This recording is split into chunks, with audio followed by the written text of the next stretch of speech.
Real Nerds is a proud partner of the Denver Podcast Network. In the shadow of the mountains, we speak.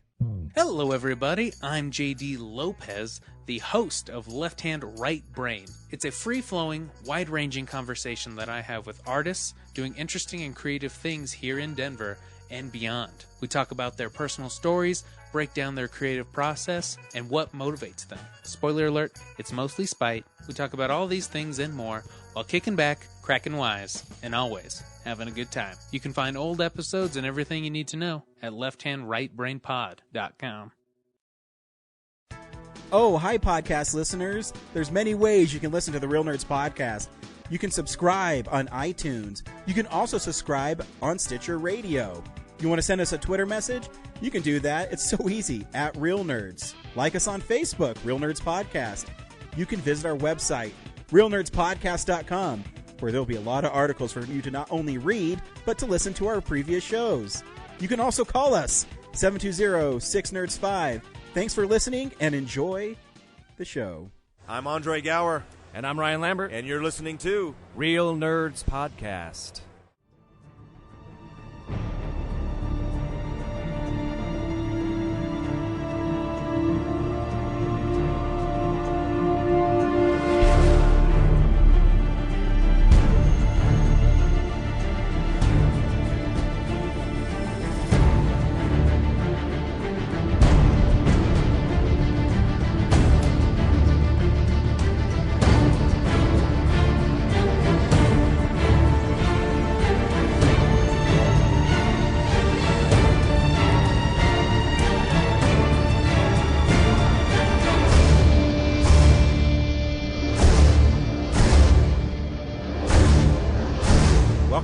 Podcast, unofficially the official podcast at Denver Comic Con. No, wait, sorry.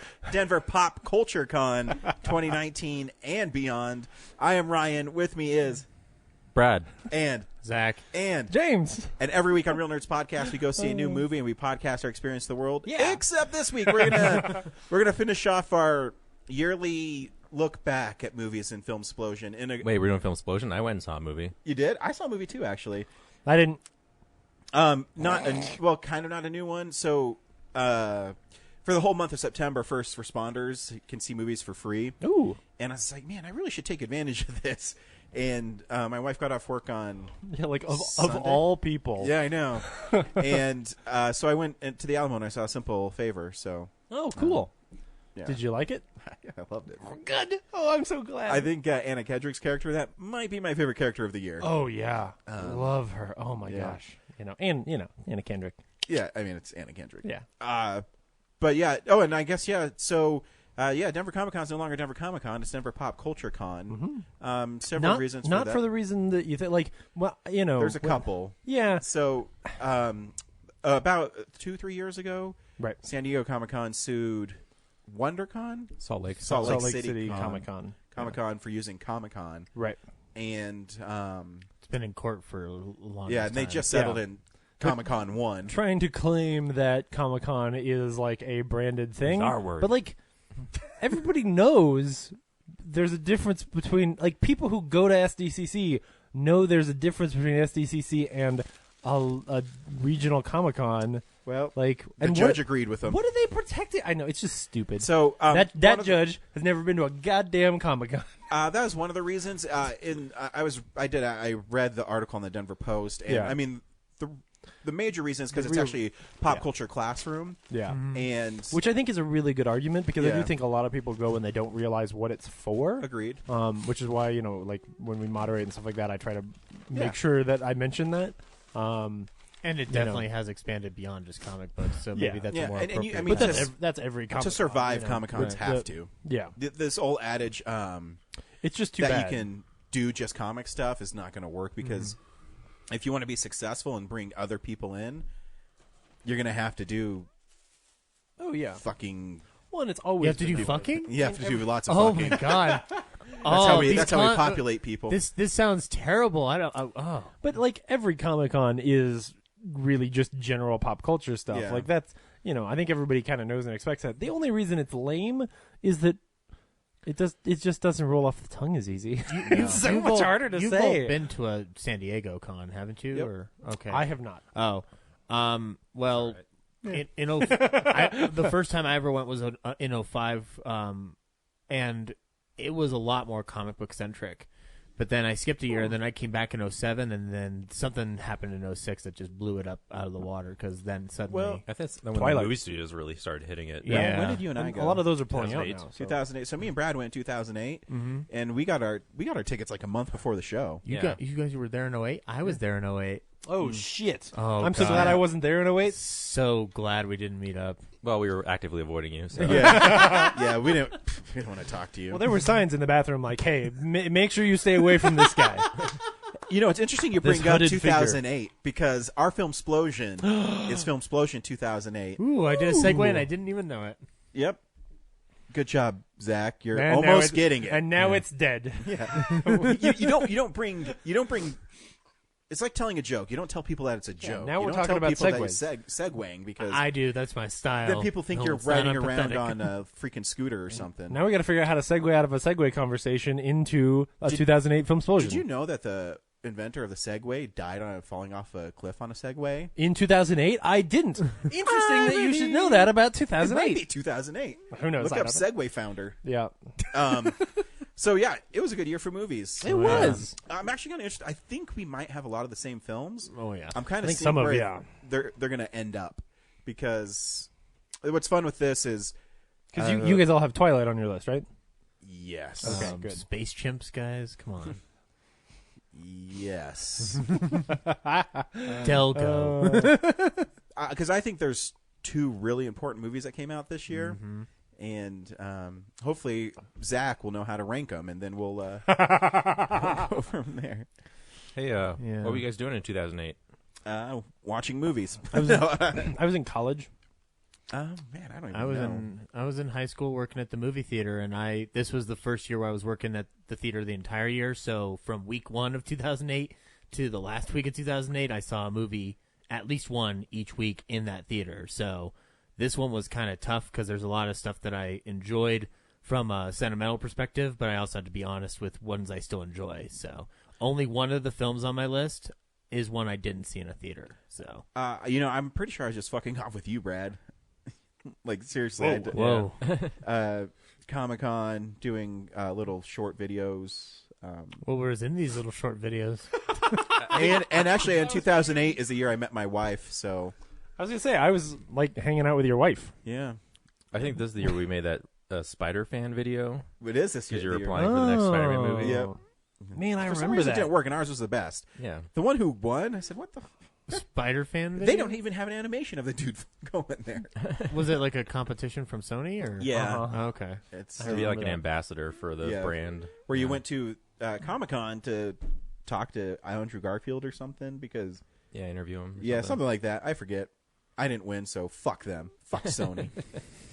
They're also releasing Venom, so fuck them. They call you up like, hey, we really want you for this Venom press junket. Like, That'd be like the biggest. slap in the face. Yeah. Just be like, I don't know. You gonna hire back Amy Pascal? No. Okay, fine. Fuck it. Well, no. Amy Pascal, saying the stuff she did, needed another job. Yeah. I like that she was able to stay on for Homecoming though. To Well, yeah. sort I of mean, shepherd I that. think that she's separating from Sony is a good thing. Yeah, She's a smart woman, and she produces some cool movies. but she also made mistakes. But you so. also don't email some of the things she emails. Oh, yeah, So, absolutely. I don't think you stick around for that. Nope. I watched a really good Sony movie last night, and I don't remember what it was. Oh, I rewatched The Shallows. That's a Sony movie. Yeah, it is. They did just fine. They did. It's fun. So if you've never listened to a Filmsplosion, each of us have picked our 10 favorite films for 2008, and we will go backwards, so 10 to 1. We'll tell a little bit about it. Actually, we'll reveal it, and then we'll play a trailer. And, then we'll talk about the film. Not the best films. There's our favorite films. Yeah, they're our favorite films. Again, we always have this caveat. my list is the best films. Okay, so As usual. James has the best list. Right, yeah. The I rest have of the our- wrong list. You have even the though, wrong list. Even though I'm literally tweaking it at this second, so it's clearly very, very objective. The whole Letterboxd is such a great app Oh, because yes. it's so easy to find things. However, Oh. it's also they'll have movies that were filmed like in 2007, but were released in 2008. So you have to also pay attention to Box Office Mojo, any other place you can see where movies are released. I also go to Wikipedia because you can put in, let's say, horror films of 2008, and they'll list them all. Yeah. Because this is the time too. A lot of direct to Blu-ray movies come out. I think Letterboxd also has a lot of foreign films on their list. Yeah. And sometimes, like they'll release Guardians of the Galaxy and, Russia 6 months before we get it. So they'll get that release date. And they do always do like the festival date first. So like Zach and I were talking about it before. Yeah, because there was one that the Brothers Bloom is not on my list for 2008 because its limited release is 2009, and like even if you go back to my original 2009 list, it's on 2009. But yeah, so obviously and it's not on mine, even though I did see it in 2008 at no, the because film you have festival. Bad taste, so you didn't like it that much. No, okay, just wait. It might end Okay, up on next year. So it's just like at the end of the day, like it was one screening, and not everyone would have had access to it. Yeah. It was a fun night though, because Johnson was there to introduce the film, and at the Ellie Calkins Opera House. Well, hopefully next year I'll get to finally redo in 2009. Rewriting history. Yeah. Anyways, who's going to kick it off this time? I don't know. I'll do it. All right, Brad. Cool. All right, my number 10 is Doubt. I'm just kidding. It's Iron Man. No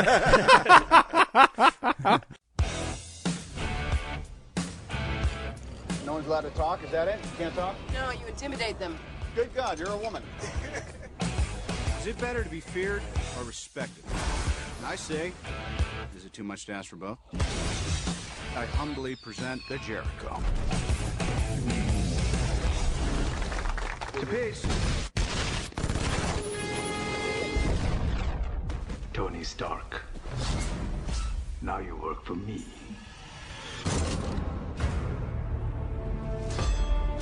What are you building, Stark?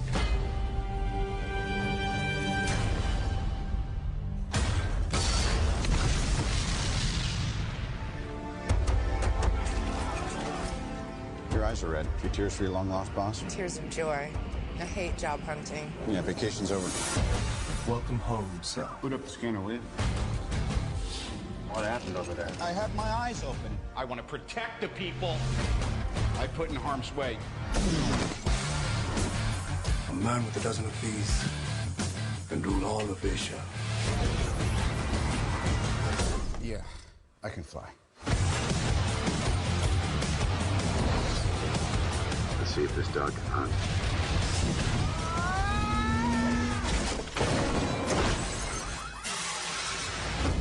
So the upgrade is complete. Tell you what, throw a little hot rod red in there.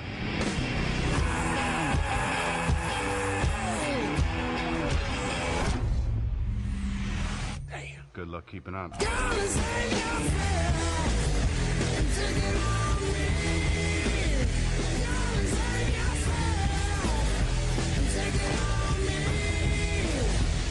What's going on here? Let's face it, this is not the worst thing you've caught me doing. There's been speculation that I'm parading around as a superhero.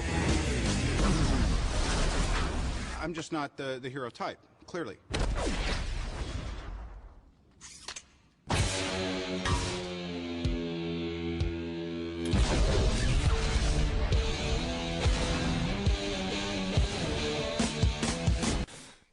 Wait, which one is it? Iron Man. Wow.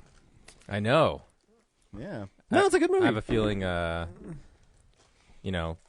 number one's going to be cut out from under me very early on. And So you this is not a revenge ploy. I'm just, Wow. But you, Let's just fucking put all the good movies at the bottom. Revenge for what? but your revenge ploy sounds suspiciously like it's revenge. yeah, it's very vindictive. Yes. No, like, Iron Man's a great movie, enough to be in the top 10 of this year. Uh-huh. But the other 9 are like more important for other reasons as we go forward. But it was a lot of fun. Didn't expect a ton, and the only part I don't like, I still don't like that Ironmonger fight, like giving Jeff Bridges all that shitty. I'm gonna kill you now, Tony. I'm buying you out, Tony. Yeah. You know what makes me better than you? Yeah. just Yeah, fight, but how good would it be if that character hadn't been killed and could have come back later? true. Yeah, man. But it's just like a comic book because when comic book characters fight, they're always saying something. Well, that's true. Didn't make. But my, like, I'm it's gonna good. kill you now. Yeah. Why not? He's not a very good villain, okay? It's Jeff. No, Bridges. he's a It's great Jeff villain. Bridges. He was high. He got No, confused. Jeff Bridges is great in this movie. It was He a is. great villain. Yeah, that's part. I mean, You that know what they movie is should super do? solid. Is explain away that like whatever the arc reactor like exploded and sucked him into like the Ant-Man small universe. Yes, And then he's gonna be back. because all sciences and magic in the Marvel Cinematic Universe are all the same, Yep. as we're starting to learn.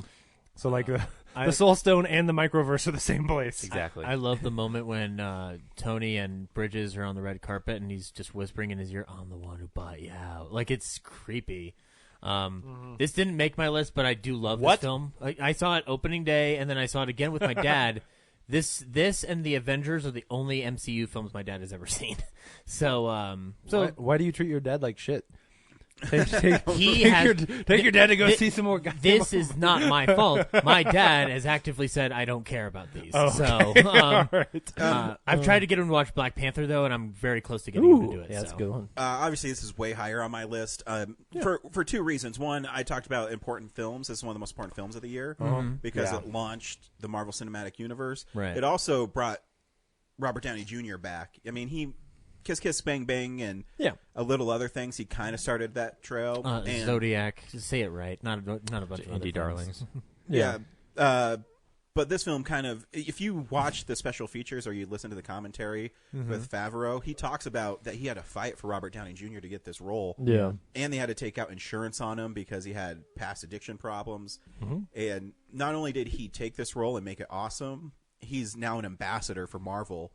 And he's continued this. And I think this film actually helped him be a better person because it kind of saying, no, not only you're Iron Man, but there's a responsibility to be in these films. I think you should be the guy who goes to children's hospitals. You're the guy who helps kids, and so I think this is why it's such an important. It widens the perspective that he has on life because, like, that character embodies many of the struggles that he himself has gone through, whether they've shown it in the films or not. Like, Tony Stark is a very interesting and flawed character in the sense of like his alcohol addiction and stuff like that. Obviously, there's just stories that MCU is not necessarily going to tackle head on, but he has a whiskey in the second one. Yeah, but they homage it a bit, but you know he can connect to that character. Oh, totally. His damage is his ego. Yeah. Right. Yeah. Oh yeah. Why I think this film's great too is they have so many. I mean, spoilers for a movie that's 10 years old, but you know, it's always the superhero doesn't want his identity known. But Tony Stark's like, you know what, fuck it, I'm Iron Man.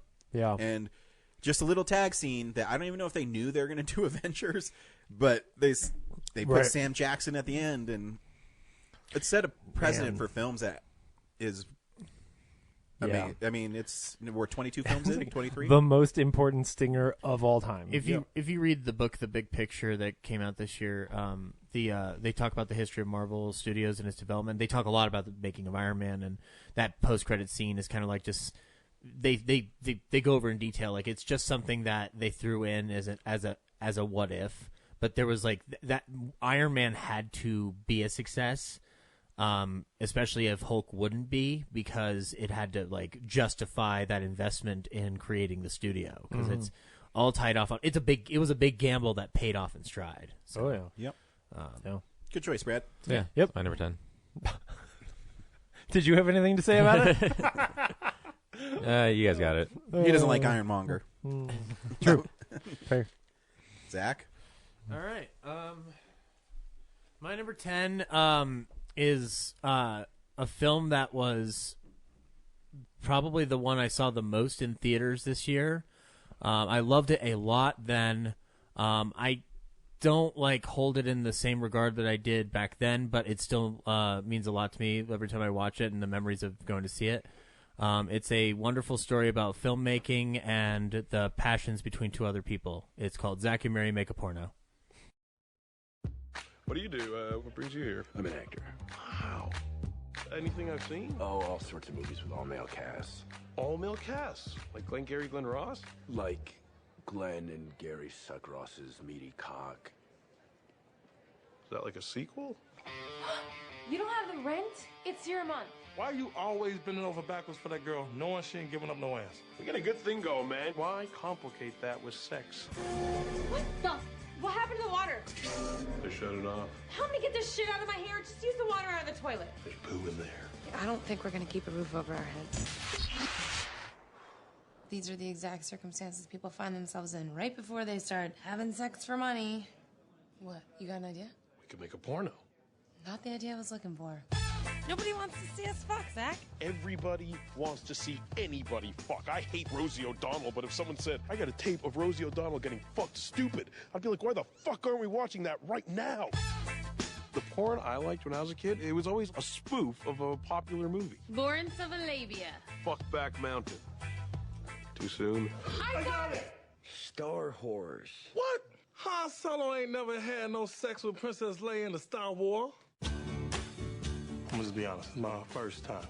I'm not gonna touch you, nothing like that. I have a wife, we're happy.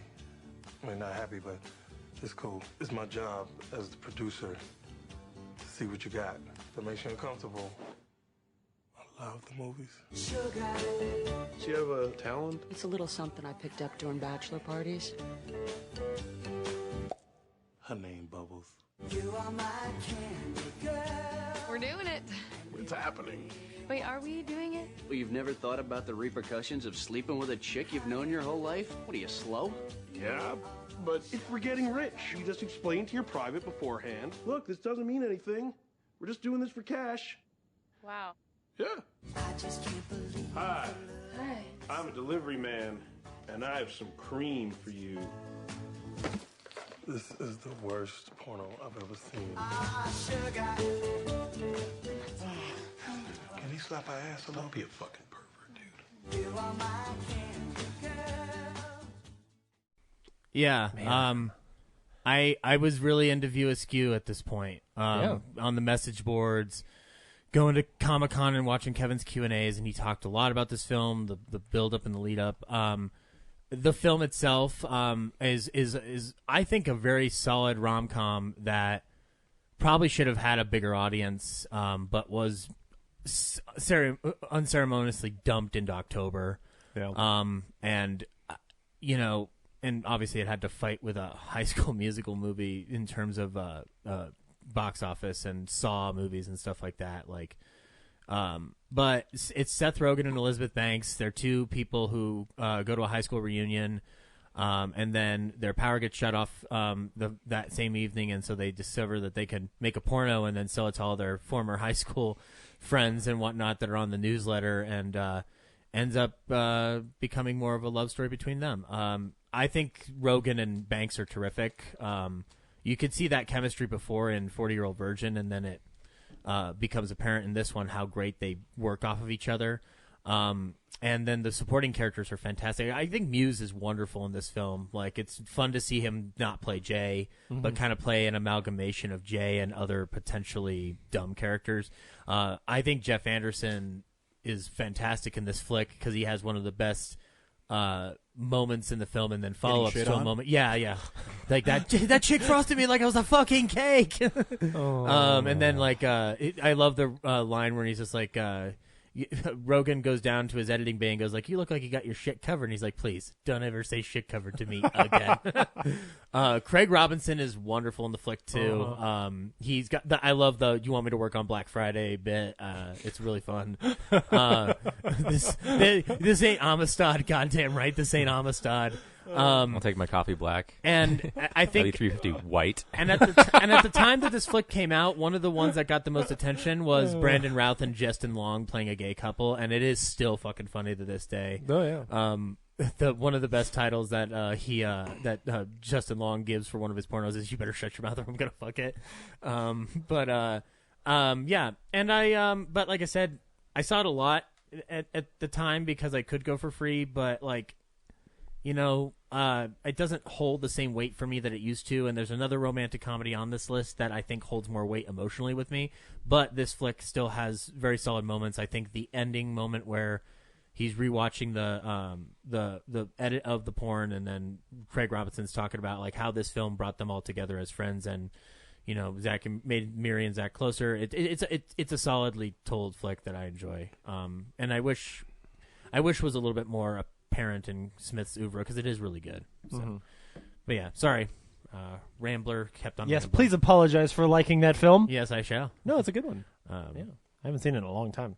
Yeah, that's another reason why it's so low is because like I saw it a bunch like within the first 5 years of it being released, and then like dip dive. So yeah, some kind of evil mastermind dumped that movie at the wrong time of year. And thankfully, this is the only movie from that studio on this list. Well, so. yeah. Well, I mean, every movie until Red State was all Weinstein. But... Yeah, I'll tell you what. Now, The Reader is not on my list, guys. That's not the romantic comedy you were talking about. No. well, the problem with Weinstein is his imprint is everywhere for like 30 years. Yeah. Oh yeah, movies, no, so. like my kids will grow up seeing that logo. You know, that I guess that won't matter to them. Just give me copies of his films and I'll edit out that logo. We don't need it. I'll figure out a way. Yeah. I'll change it with Zach I'd be Eastman happier pictures. if it was just the Dimension logo. Yeah, because that doesn't... Because the Dimension logo is A, cool, and B, isn't literally his name. Yeah, So- even Miramax. Yeah. Cool. James? Number 10. My number 10, as usual, is a bit of a ringer. This time because it's a movie I will never, ever, ever, ever, ever, ever watch again. It's a documentary from that year that I can't even recommend other people watch. It's called Dear Zachary. Charismatic, opinionated, really a good storyteller. He had a presence. He had the worst possible gas. He's going to be a great doctor. Well, the phrase I was going to use had been full of life. Do you know who that is? Andrew. Why did Andrew get killed? I'm an only child, and I'll get around to why this is of any importance whatsoever. When I had to say, was my son murdered? And take that into your soul. And then to know how cold-bloodedly he was murdered.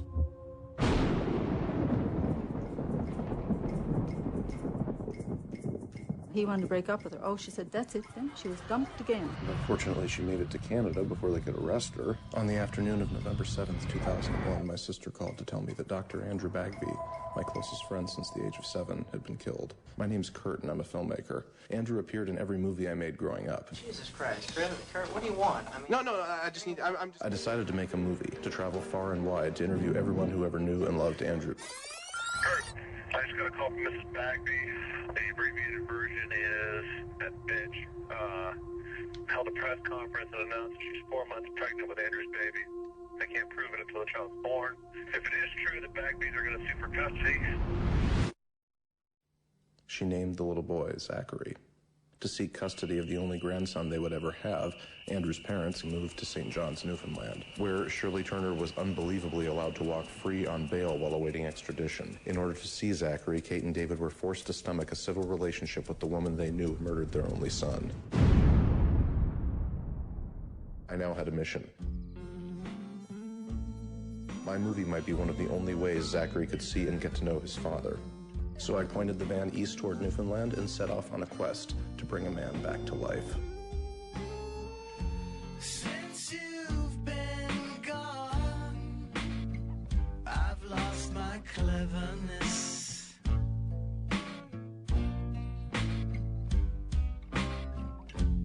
And since you've walked away, I just can't deal with this. But I never could have guessed what would happen next.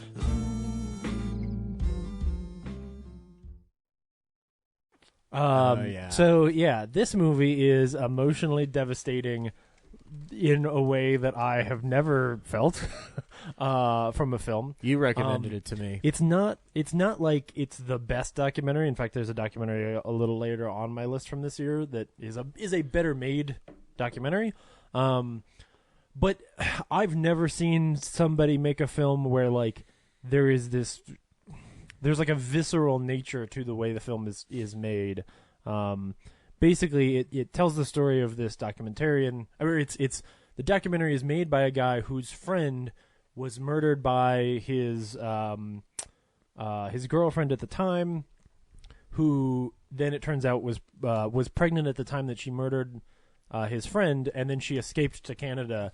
And so it's the story of him following the dead friend's parents as they try to like get possession of this kid who is their grandson in Canada, who is in the possession of the woman who murdered their son.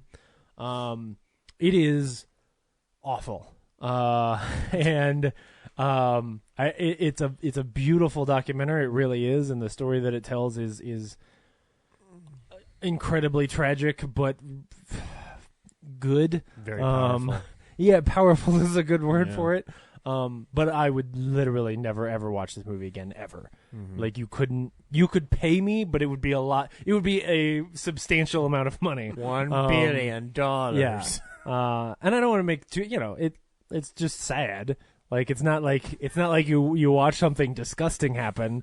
It's not hostile. But it's not going to scar you other than just emotionally drain you for the rest of the week. I want the poster to say, it's not bad. Yeah, it's not bad. It's just terrible and no one should see it. James Hart. It's just a thing that like I can't not once. talk about because I do. I think it's so impressive and a really brave piece of storytelling and very raw at a few times. Like I said, it becomes visceral. So yeah, don't go see or do not rent Dear Zachary, but it's great. That's my number 10. Ryan? My number 10 is a comedy, and good. Yeah. And when I was actually debating between this and Zack and Miri, Uh-oh. I didn't put Zack and Miri on because of, You chose well because Zach did it. yeah. So this one is also made by a couple guys that I really like. It's a movie called Role Models. Why do we still do this job? This is the best job in the world, man. We get to wear awesome outfits, and it's totally easy to do hungover. Let's rock West Academy. The energy drink, Minotaur, is good. Woo! Taste the beast. Minotaur! Oh, God. A large black coffee. Do you mean a venti? No, I mean a large. Venti is a large coffee. Really? Says who? Fellini? You know what? You've been picking fights with everybody. I can't stand it anymore. I'm moving out. Woohoo! Good morning, Flexible. Your electricity is out. Just doing my part to save this big blue planet. Your water is shut off, too. Like I said. Oh, hey! Oh, that's right. We're here. You can let it down. Too late. It's already up.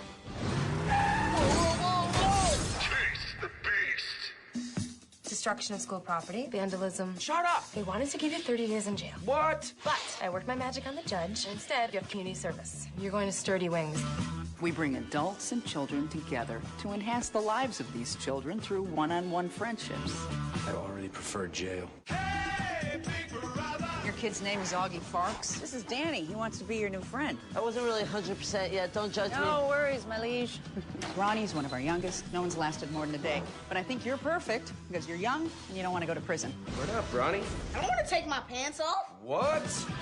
Been talking to him for half an hour. Kid's barely said a word. I don't want to be alone with him, Danny. Oh. No. What are you doing? Maybe you should think about losing the cape. People tend to avoid people in capes. This fall. She got some boobies on her. Never stare at the boobies, kid. But how? It's called training. You don't think I've noticed the 34 C's directly to the left of us? Boobies. Don't look over there. Look here. It will take a couple of boys. Are you sewing? Yeah, this is my country's emblem, and we would like to invite you to be a soldier in the Zambian army. To make them men. This community service has given me some perspective. You complete me. You had me at hello. Oh, God, Danny.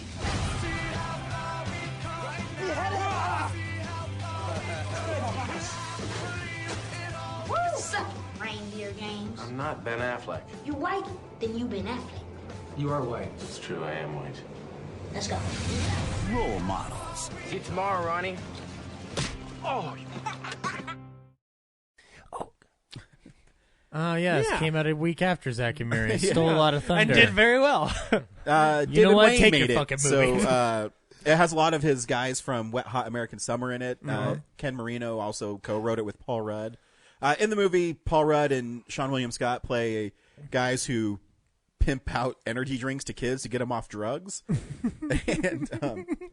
And it's called Minotaur. And so I actually watched this last night because I haven't seen it in a while and said I should watch this again. Feed the Beast. Yeah, it's Feed the Beast. And they're pissing like bright green orange.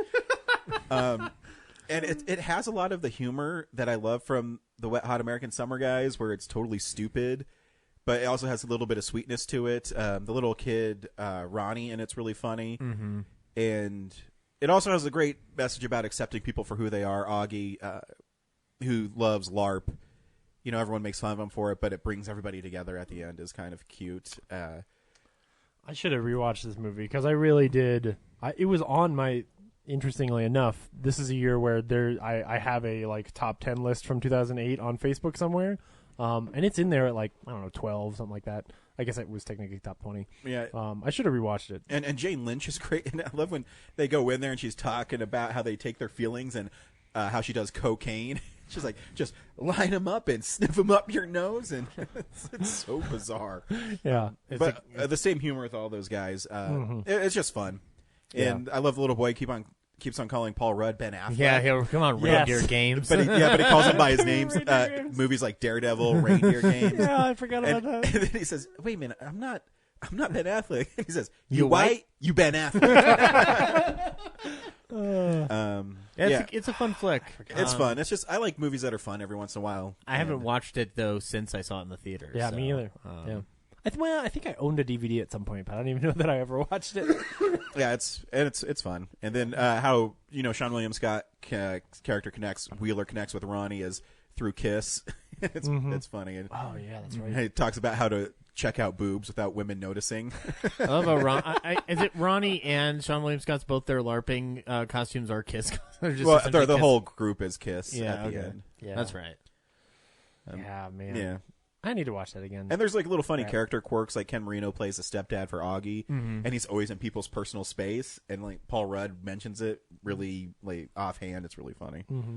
I like that stuff. Number 10, role models. Cool.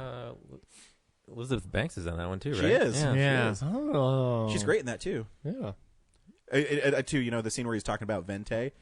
The only one that isn't large is Vente. It's funny. And she has to tell him he's an idiot because Vente means 20. It's good stuff. Brad?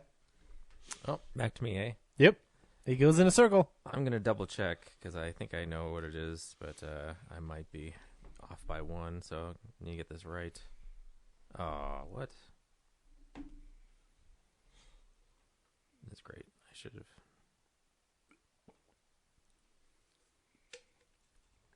Is the Wi-Fi down? I can hear Ryan drinking. I'm drinking Body Armor what is it? Sports drink.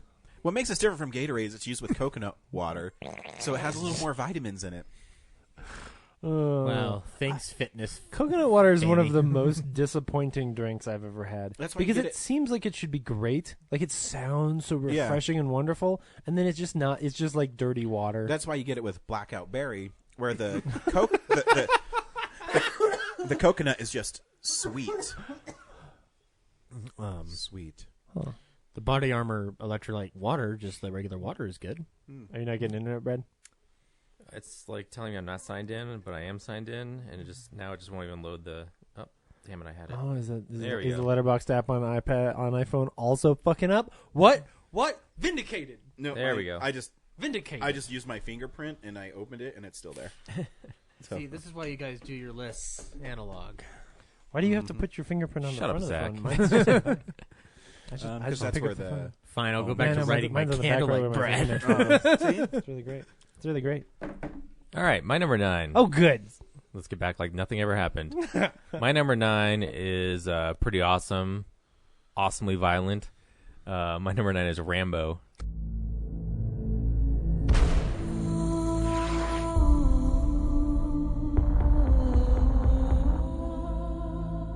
He is a legend of war.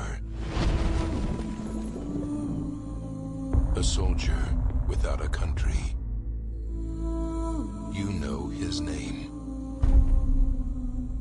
And you know what he's capable of.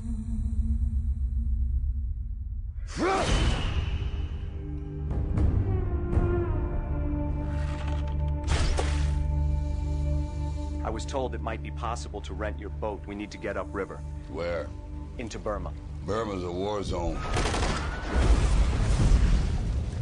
Up the Salween River is our best alternative. I can't help you out. Please, that will help change people's lives. Are you bringing in any weapons? Of course not. You're not changing anything.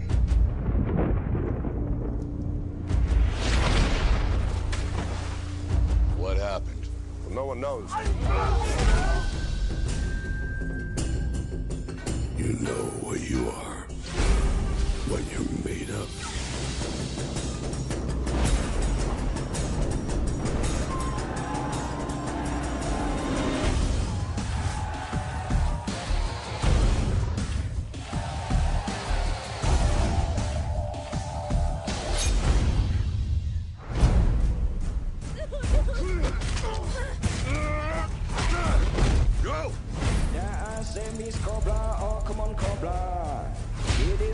King Cobra and not Speeding Cobra.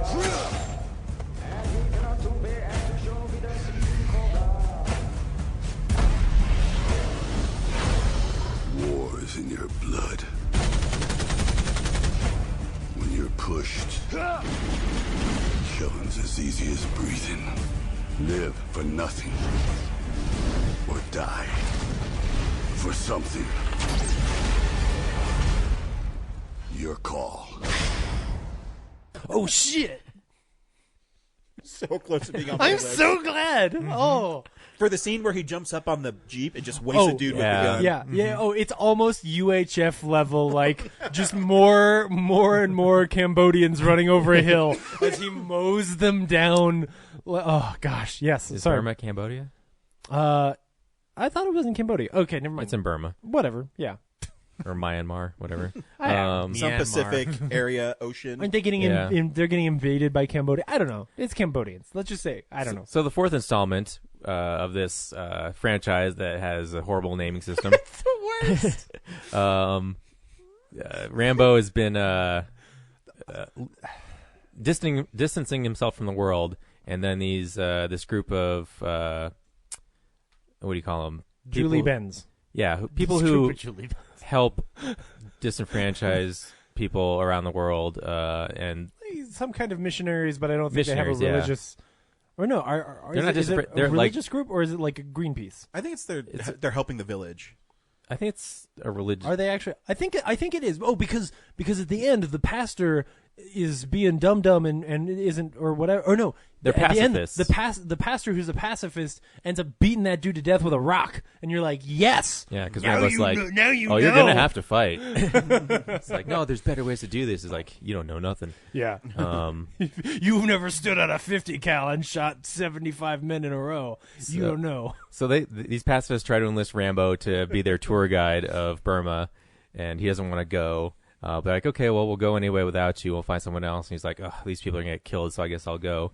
And then, yeah, like he says, they get captured, and then Rambo has to go rescue them. And then he violently murders.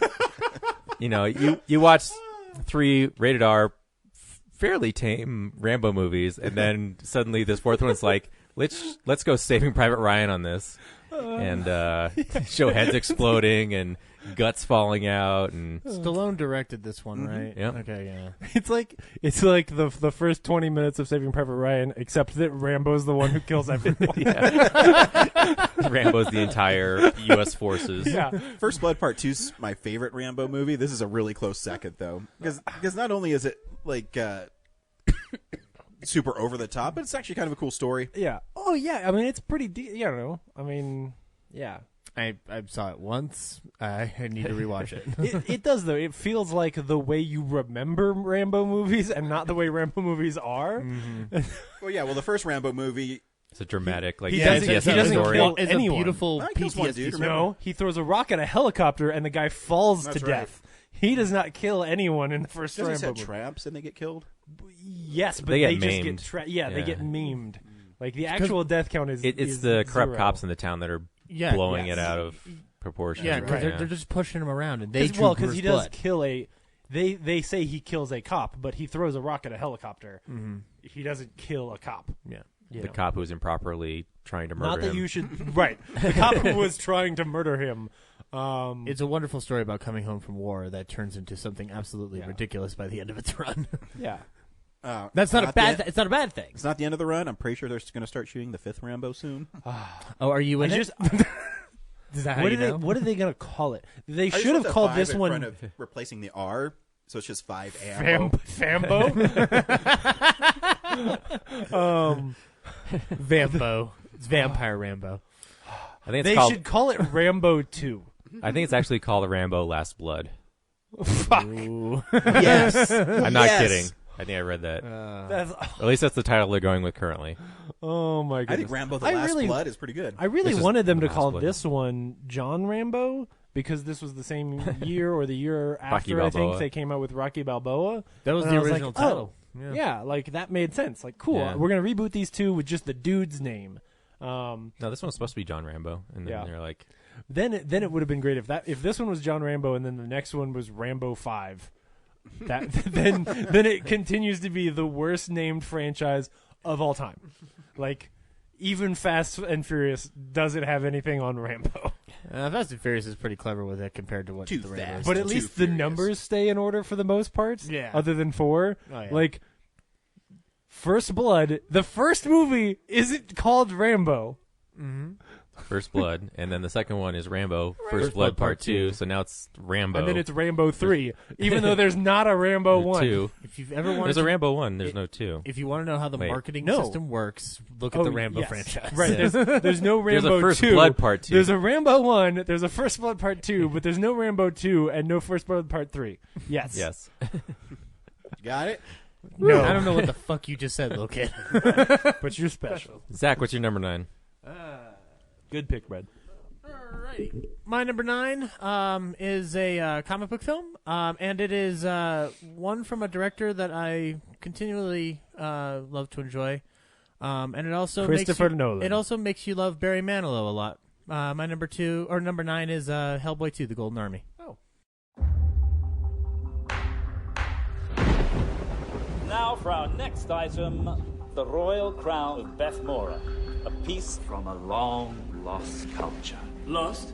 Not at all. Very much alive. And I am here to reclaim what is rightfully mine. Call security!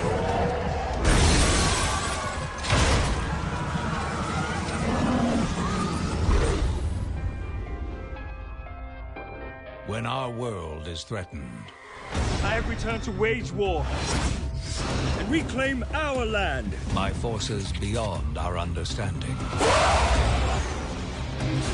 our government turns to an elite, top-secret organization. We're moving up. We had over 70 guests reported. We have no survivors. Same story here, babe. Don't call me babe. Hey, I said, hey. Red, we have company.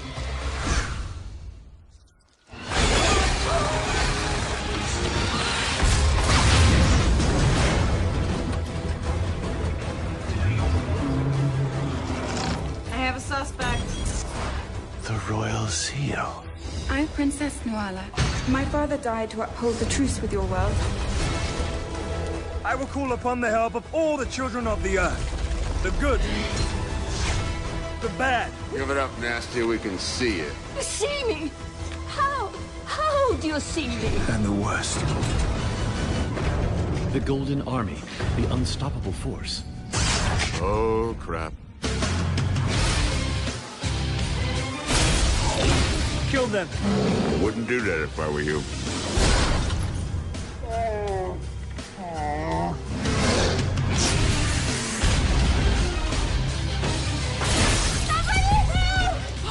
They're afraid of you. You have more in common with us than with them, demon. Excuse me. Make the choice.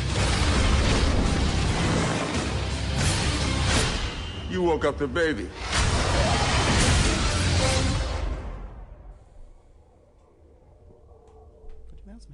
Was that 2008? Oh yeah. Came out in Okay. June, guys. Cool. Well, I don't remember. Probably because you didn't go. I don't give a shit. It's not on my list. Hellboy 2: The Golden Army picks up kind of where the first one left off. It almost seems like it tries to reboot itself a little bit because the first one was not a massive success. But I think it's a little bit deeper with the characters. Ron Perlman turns in a great performance as Hellboy in this one, like even stronger than the first one. And then you've got the world that Guillermo del Toro had expanded visually, and kind of he's given a little bit more free reign to do the things he wants to do visually with this film. The scene in the black marketplace is absolutely incredible. It's kind of like Pan's Labyrinth on fucking cocaine.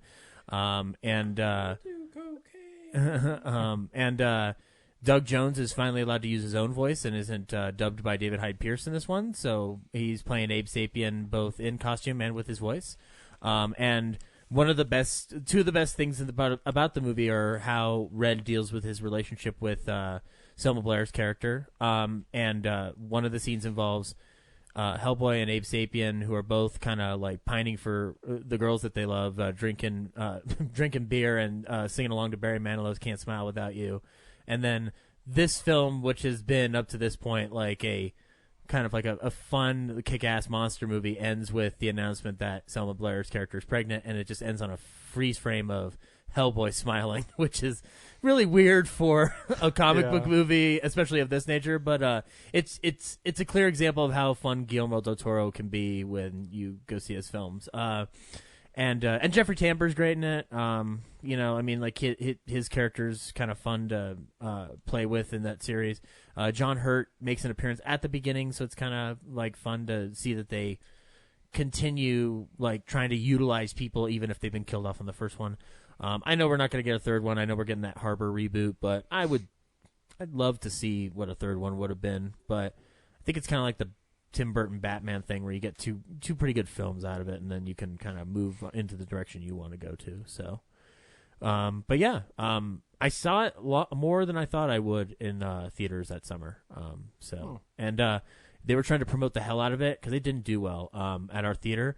So we got Hellboy 2 Golden Army T-shirts, and mine was definitely too small for me, and so I would have to wear a shirt underneath it.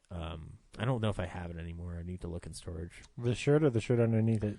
The shirt itself. I have to wear a shirt underneath it. I've always kind of been a like chunkier boy, so I think you're just fine.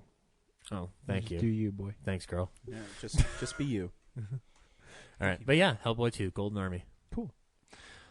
I really quick want to point out, just as a reminder, that this is the year that we got the wonderfully hilarious trailers for Midnight Meat Train, which were always a pleasure anytime I went to the theater, and I got to laugh at the terrible trailers for Midnight Meat Train. Did it ever come to theaters? Oh, yeah. I believe so. The name I mean, I didn't see it. The name is horrible, and the trailer's not good, but it's a pretty good movie.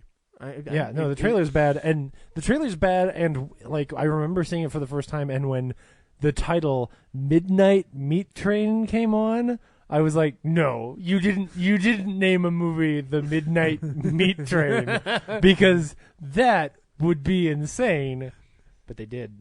It didn't come to our theater, but maybe it went to others, I guess. I don't know. I mean, I didn't see it. It was called the Midnight Meat Train. Cool. My number 9. I'm pretty sure I stole Zach's list because my number 9 is another documentary. I can have a good guess at what it is. Right, yeah. My number 9 is actually like a really well-made, beautiful documentary. Mm-hmm. It's called Man on Wire. I have never obstructed justice.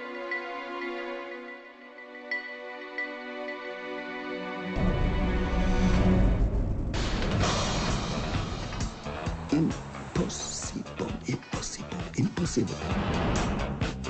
He said, well, I want to string a wire between the two World Trade Center towers. I knew he was a nut or a con man or something. As a child, I loved to climb. Nobody could stop me. If you want something, nothing is impossible. He told me he was a French journalist. It's impossible, that's sure. So let's start working. There's 200 feet between the towers. And there were going to be some guys in the North Tower. The whole idea would be that Jean-Louis would send the arrow from one building to another. What? We just weren't ready. Ma'am. I didn't want to be liable for the death of a friend.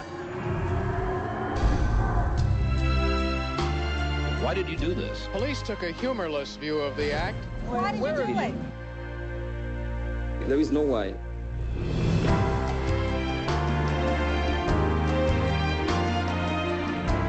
Beyond anything you can ever imagine. Mind-boggling.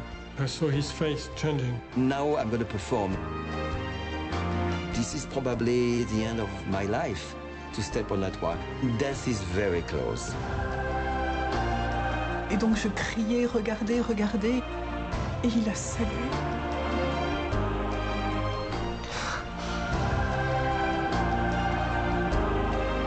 I figured I was watching something that somebody else would never see again in the world. Thought it was once in a lifetime. Life should be lived on the edge. This is what we're here for. See every day as a true challenge, and then you live your life on a tightrope.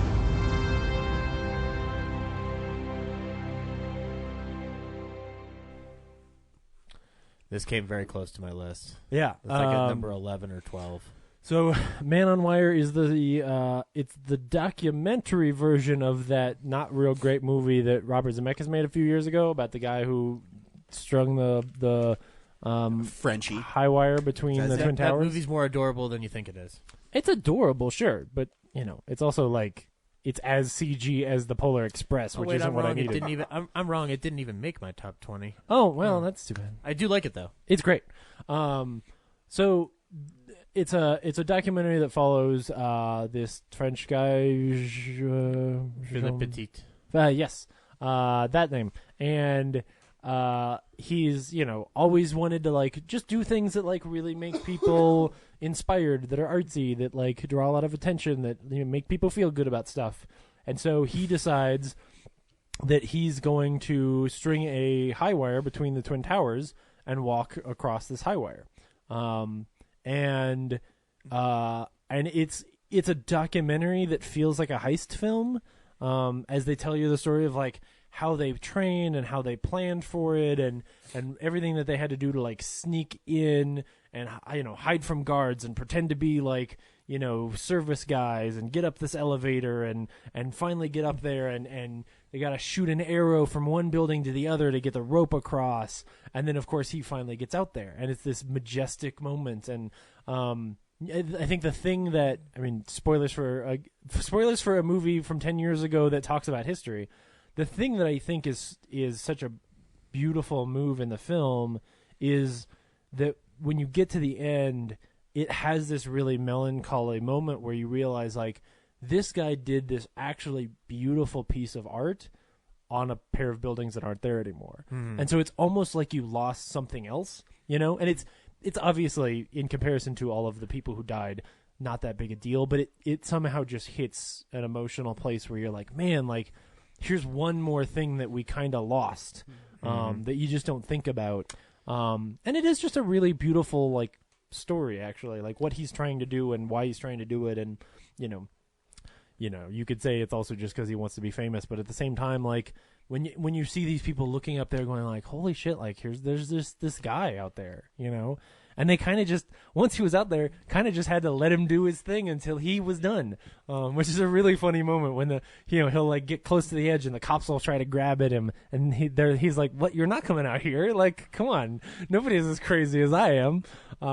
It's really charming and wonderful and an easy watch, and even if you're not into documentaries, I think it is really compelling. So I think what's amazing about that film and even The Walk, Zemeckis' film, is that that's what it was called. Yeah. For a big good portion of both of those products, you're not. At least from my perspective, I kind of like forget that those towers aren't there, and then at some point it hits you, right?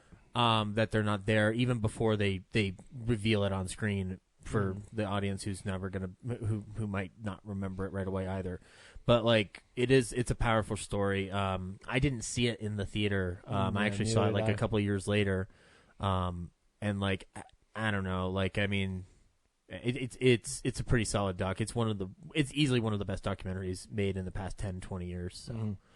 Yeah, it's great. Yeah. Yep. Cool. That's my number 9. My number 9. This year had a lot of movies with my favorite actors in it. Ooh. And this one is one of my favorite actors. In it, he plays a German guy who needs to foil Hitler's plan. Oh, okay. It's a film called Valkyrie.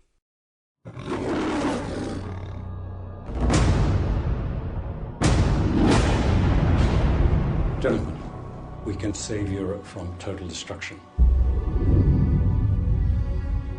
We have to show the world that not all of us will like him.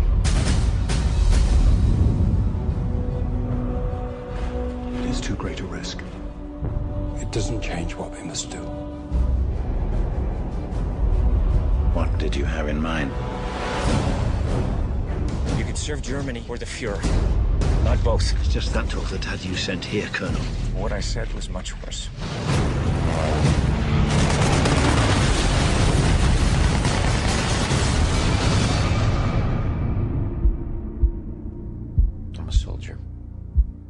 serving my country, I have betrayed my conscience.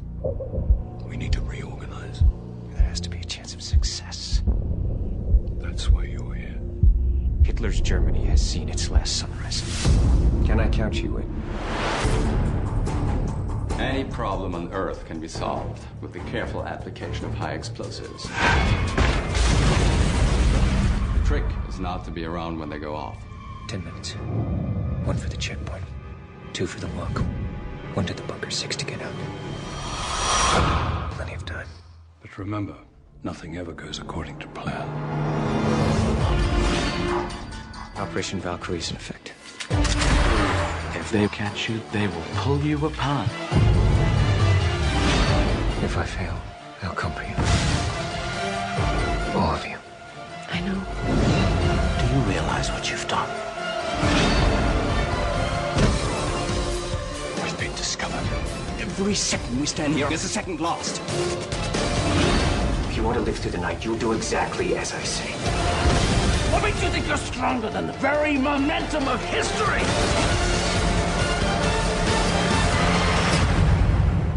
My Führer, may I present Colonel Stauffenberg?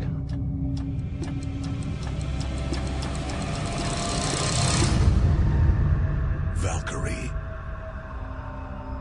Valkyrie tells a true story of a German officer who hatched a plan to assassinate Hitler by planting a bomb in his bunker that actually went off, but it didn't kill him because of the placement of the bomb. Spoilers for history. Yes, spoilers for history. But then it also tells a story.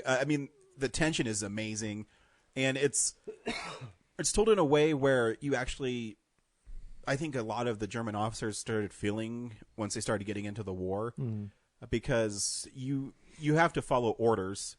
If you don't follow orders, even in the United States Army, you can be tried for treason. Yeah. So you follow these orders, but then he started doing secret correspondences to overthrow the government, and it's really well shot, really well told. I love that it started off, the big controversy was, is Tom Cruise going to do a German accent? And how they got over it is the opening of the film is them reading in German, and it blends into Tom Cruise just starting to talk, which I think works because, if you watch old World War II movies, it's British guys playing Nazis. Yeah, so... How about we all just wake up to the fact, do you speak German? No? Then you probably want him to not speak German, right? Yeah. Okay, how about do you want to read subtitles for the rest of the movie? Yeah. But I got a movie for you if you do, but it's not. I think that the issue is like, well, will he do an accent and not even speak in German? Right? Yeah. So that we can all sit here and critique his accent, like. Yeah. But it's a argument. really good movie. It's fun. It's like Bryan Singer at his peak. It's an interesting thriller, and one that harkens back to Singer's some of his first films before he goes into X-Men territory. And I like Cruise in it a lot. It's not on my list, but I remember seeing it in the theater and thinking it was pretty good. Yeah. It's because you look at it too. It's Cruise's character is also fighting for Germany, which is a weird perspective too, because you're usually just the Nazis. To me, they're probably just like ravenous zombies that need to be taken care of. Germany is the first country that the Nazis invaded. Yeah, exactly. So it's a really fascinating turn on that. Are you talking to the ghosts? No, it's probably my folks. No. So yeah, number 9, Valkyrie, Tom Cruise with one hand. Good pick. Eddie Izzard's in the movie too. I think I can't remember where, but it's been a while since I've seen it. Danny Houston, I think he's just in the background, one of the big, waving. Danny Houston, son of John Houston, one of the bad German guys. Yes, he is. Zach? No, it's Brad. I looked me. right at you. Don't disenfranchise Brad. Get your head in the game. My number 8 is a bunch of little animated films strung together. My number 8 is Fears of the Dark.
no idea what this was is. on your Halloween Filmsplosion list. Yeah. I thought you were going to say the Pixar animated short collection. I thought you were going to say the movie Shorts. Oh, what is this? This is like an indie horror anthology film that they got a bunch of different artists. So there's a bunch of different art styles, and they all tell these like little, not like graphic horror stories, but very like moody, like brainy, aesthetically horror, or no, Tales of Terror. Yeah, like more cerebral. There you go. Yeah, that sounds like a good word. Yeah, it's like a staple of like my Halloween playlist every year because it just it has an atmosphere of just such weird dread. Is it a lot of little short? Like how many is it like the ABCs of Death but animated? Oh, okay. There's like 6. Okay, so they're longer than. Yeah, but I haven't 5 minutes. I don't think I got to actually watch it last year, so I'm a little like rusty on it. But the one I'm remembering right now is like there's this guy stuck in a cabin alone, and he's just like stoking the fire, and he hears stuff in the cabin, and the way it's drawn is just like it feels so isolating. And then like as he's searching the house, stuff starts appearing like in the shadows, and I think it's his wife who died, and then like at the end you find out they're all dead and he's dead. It's anyway. Yeah, I think there's another one where there's like a werewolf in town or some kind of like beast monster. So stuff like that. Yeah. My memory is not as far as what it used to be. Yeah. Aw. Specific tales, but yeah. What? It's a French film. Yeah. Yeah, I guess in general, yeah. So anyway, yeah, it's probably really hard to find. But if you do come across it, check it out because I think it's like it's got like a really good atmosphere to it. Like it really makes me creeped out. Yeah, makes me feel creeped out. Poster looks creepy. Cool. Yeah. Oh, let's look that up. All right, my number 8 is a film that I actually had to rewatch yesterday to make sure I wanted it on this list because I only saw it twice the year it came out, and I just, despite some issues that I had with it on this recent viewing, I still think it's a pretty wonderfully made visual art piece. My number 8 is The Curious Case of Benjamin Button. My name is Benjamin Button, and I was born under unusual circumstances. While everybody else was aging, I was getting younger, all alone.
You're so young. Only on the outside.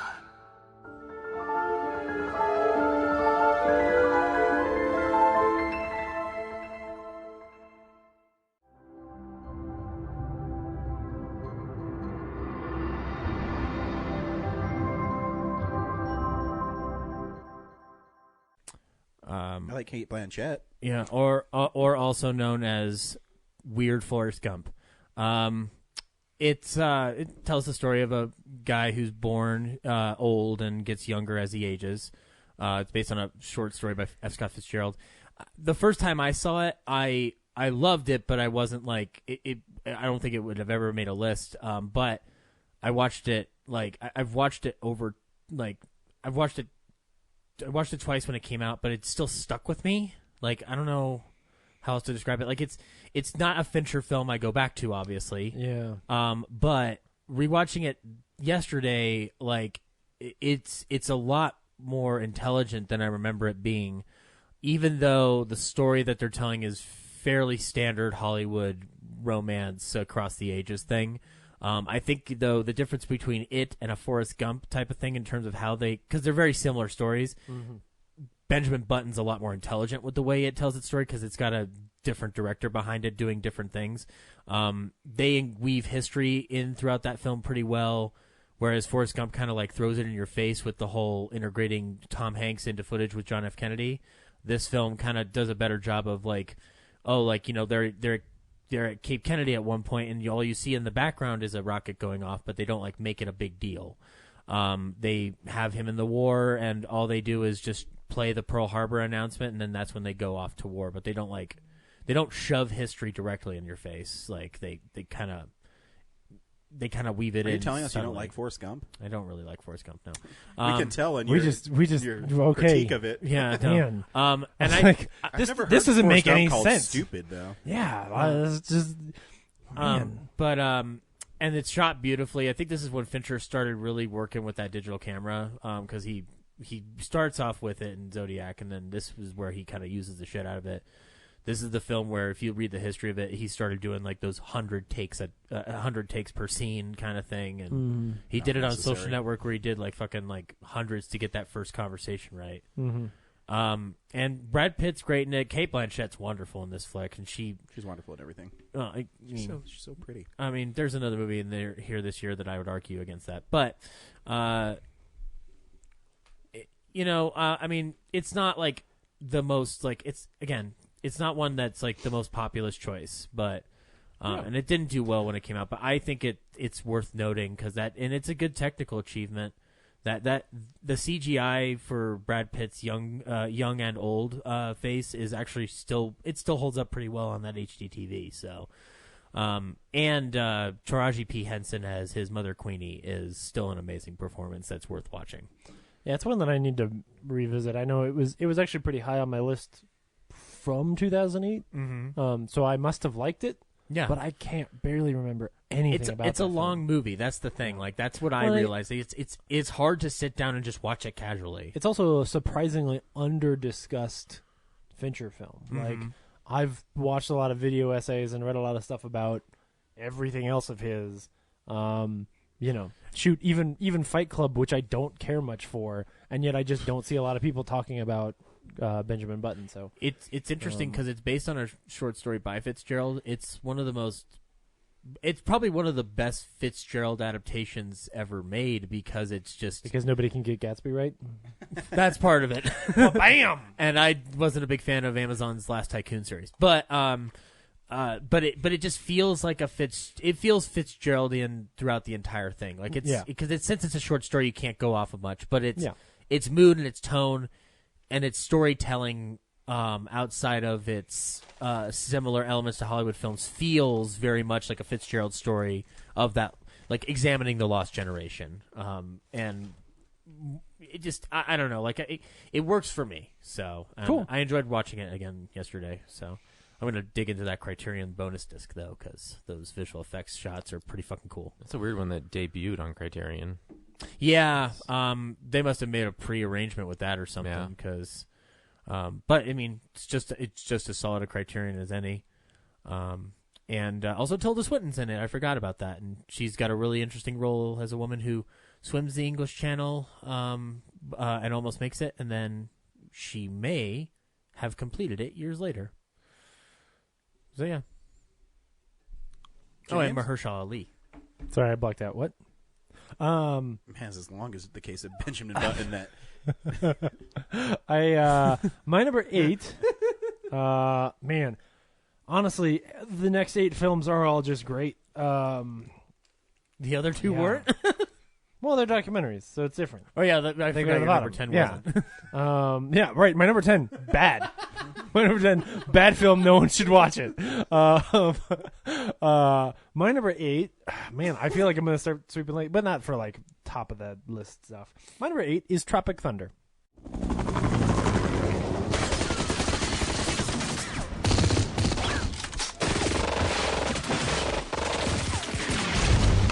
Action guy. It's been a tough year for Tug Speedman. Simple Jack, the story of a mentally impaired farmhand, was a box office disaster. You make my pee-pee maker tingle. The award winner. Critically acclaimed Australian actor Kirk Lazarus underwent a controversial procedure in order to play the platoon's African-American sergeant. I bet I could call up some of them greens, noodle some crawfish out the patty, yo. You're Australian! Be Australian! The comedian. Hey, fuck you. You think you can do what I do? Ew, gross! This summer. I am dealing with a bunch of prima donnas.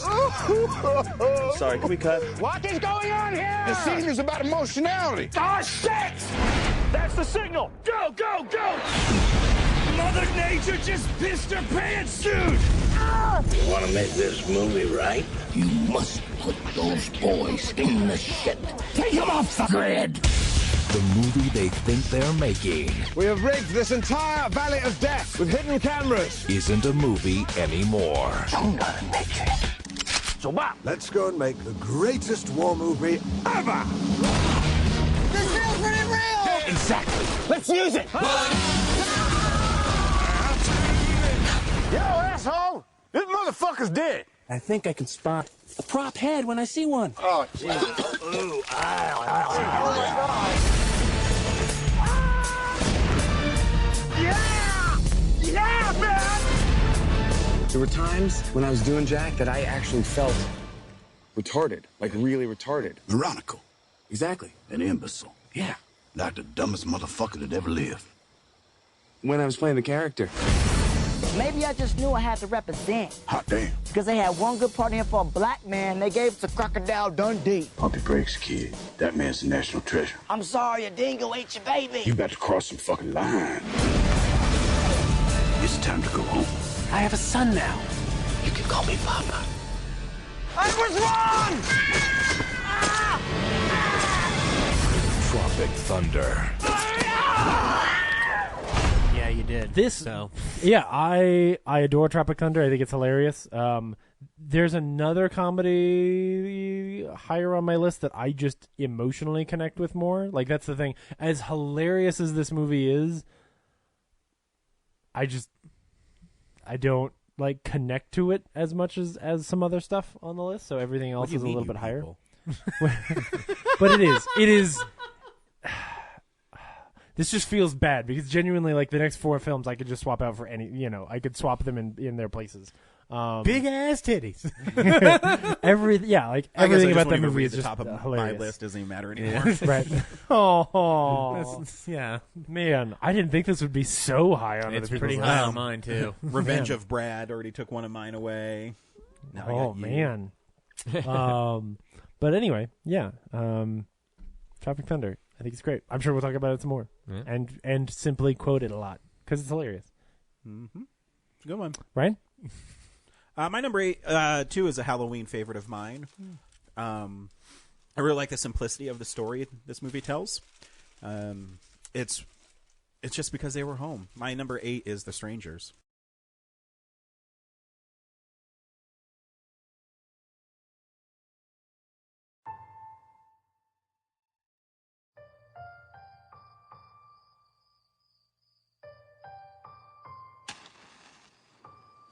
I just want to tell you something. What do you want to tell me? You are my girl. I love you, Jimmy.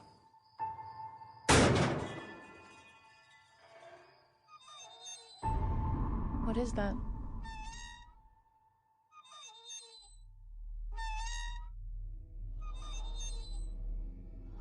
It's okay, there's nothing here. I haven't heard a dog bark or a car pass. Nothing.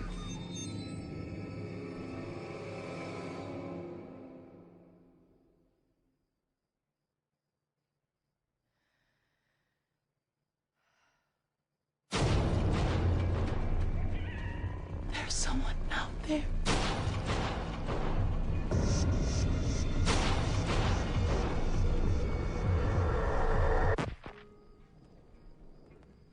Hello?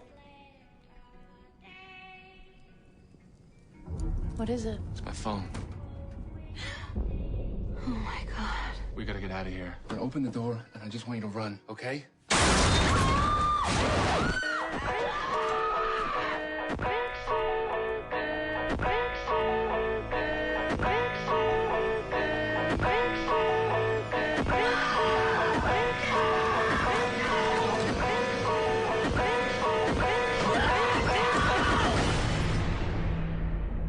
Why are you doing this to us?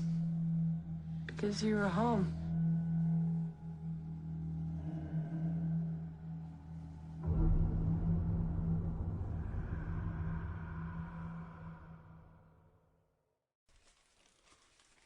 This one was really close. I really like number 8 because number 8. I like the number 8 as well. I really like The Strangers because it's like a vertical infinity sign. It is because the story is about a couple that's on its outs. So there's this weird tension throughout the film, and they're also being terrorized for no reason by in the middle of them getting murdered. You're like, yeah, but will their marriage make it? Yeah, but they're being terrorized for really no reason. Mm-hmm. I mean, they ask why they're doing this, and they said because you were home. It reinvigorates that terror that you feel about the randomness of violence. It's interesting how, I mean, when it first came out, I didn't even think about this, but then an essay came out years later that equated it as a perfect post 9/11 film in terms of how to examine what terror feels like, just in terms of how the atmosphere of the country felt at that point. You know, now that Scream Factory's put out a Blu-ray for it, the director of it said many times that it says it's based on a true story. Mm-hmm. It's actually based on several true stories, and he's really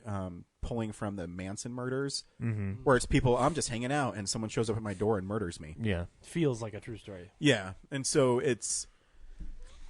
the imagery's really well. It's shot really well. Yeah. You can tell it doesn't have a big budget, but it works in its favor. So there's lots of dark scenes. Never really know what's going on. It's geniusly economical in its approach.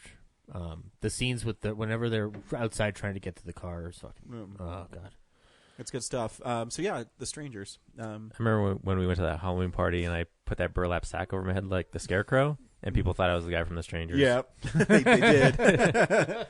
It was creepy though. So I love that scene also where she like gets the pamphlet from the boys. Like it's a great moment in an otherwise very, I'd say, kinetic film. Like it's not super slow, but it does have a pace to it. There's a deliberate pace to it. Yeah. Like I said, it's interesting because nothing in the film is really happy. Mm-hmm. So these people are being brutalized at the same time while their marriage is falling apart. Yeah. And it's a really interesting way to play the film. Pray at Night is actually a tiny bit happier than this film, but only for like moments. Yeah. Yeah. So yeah, good choice. I love that flick. No, yeah, my number 7 is on this list because I remember going to the Mayan to go watch I forget what movie, and it doesn't really matter at this point because when I got there, I saw this line going around the block, and I asked someone in line, like, what is everyone lined up for? Like, what could possibly have a line at the Mayan? And that movie was Repo, the Genetic Opera.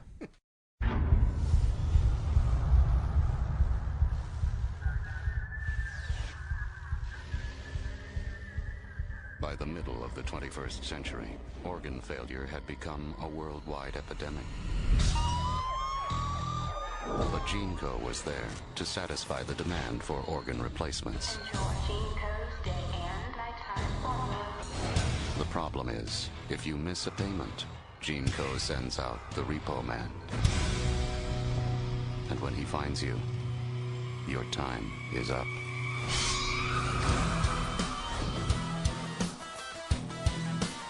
Collect on the Handelman account at once. This payment is past due.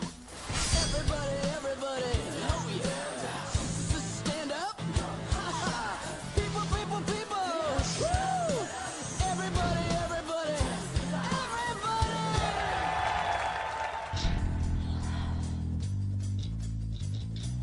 Look what I've become.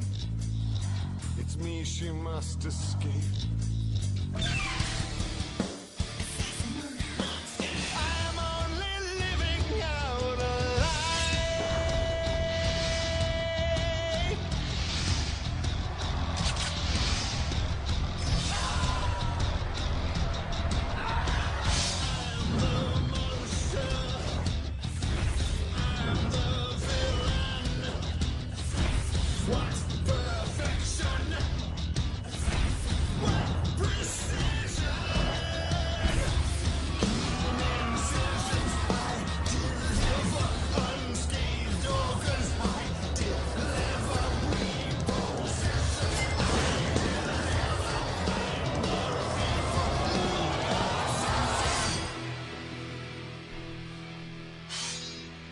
So I bought that ticket, and apparently Gave it a peer pressure? The creator was there, Terrence Zudnick. Zudnick, yeah. So I just wandered into this like local or like small local tour screening. multiplex. Yeah. This one-off screening, and I had a good time. It was a lot of fun. The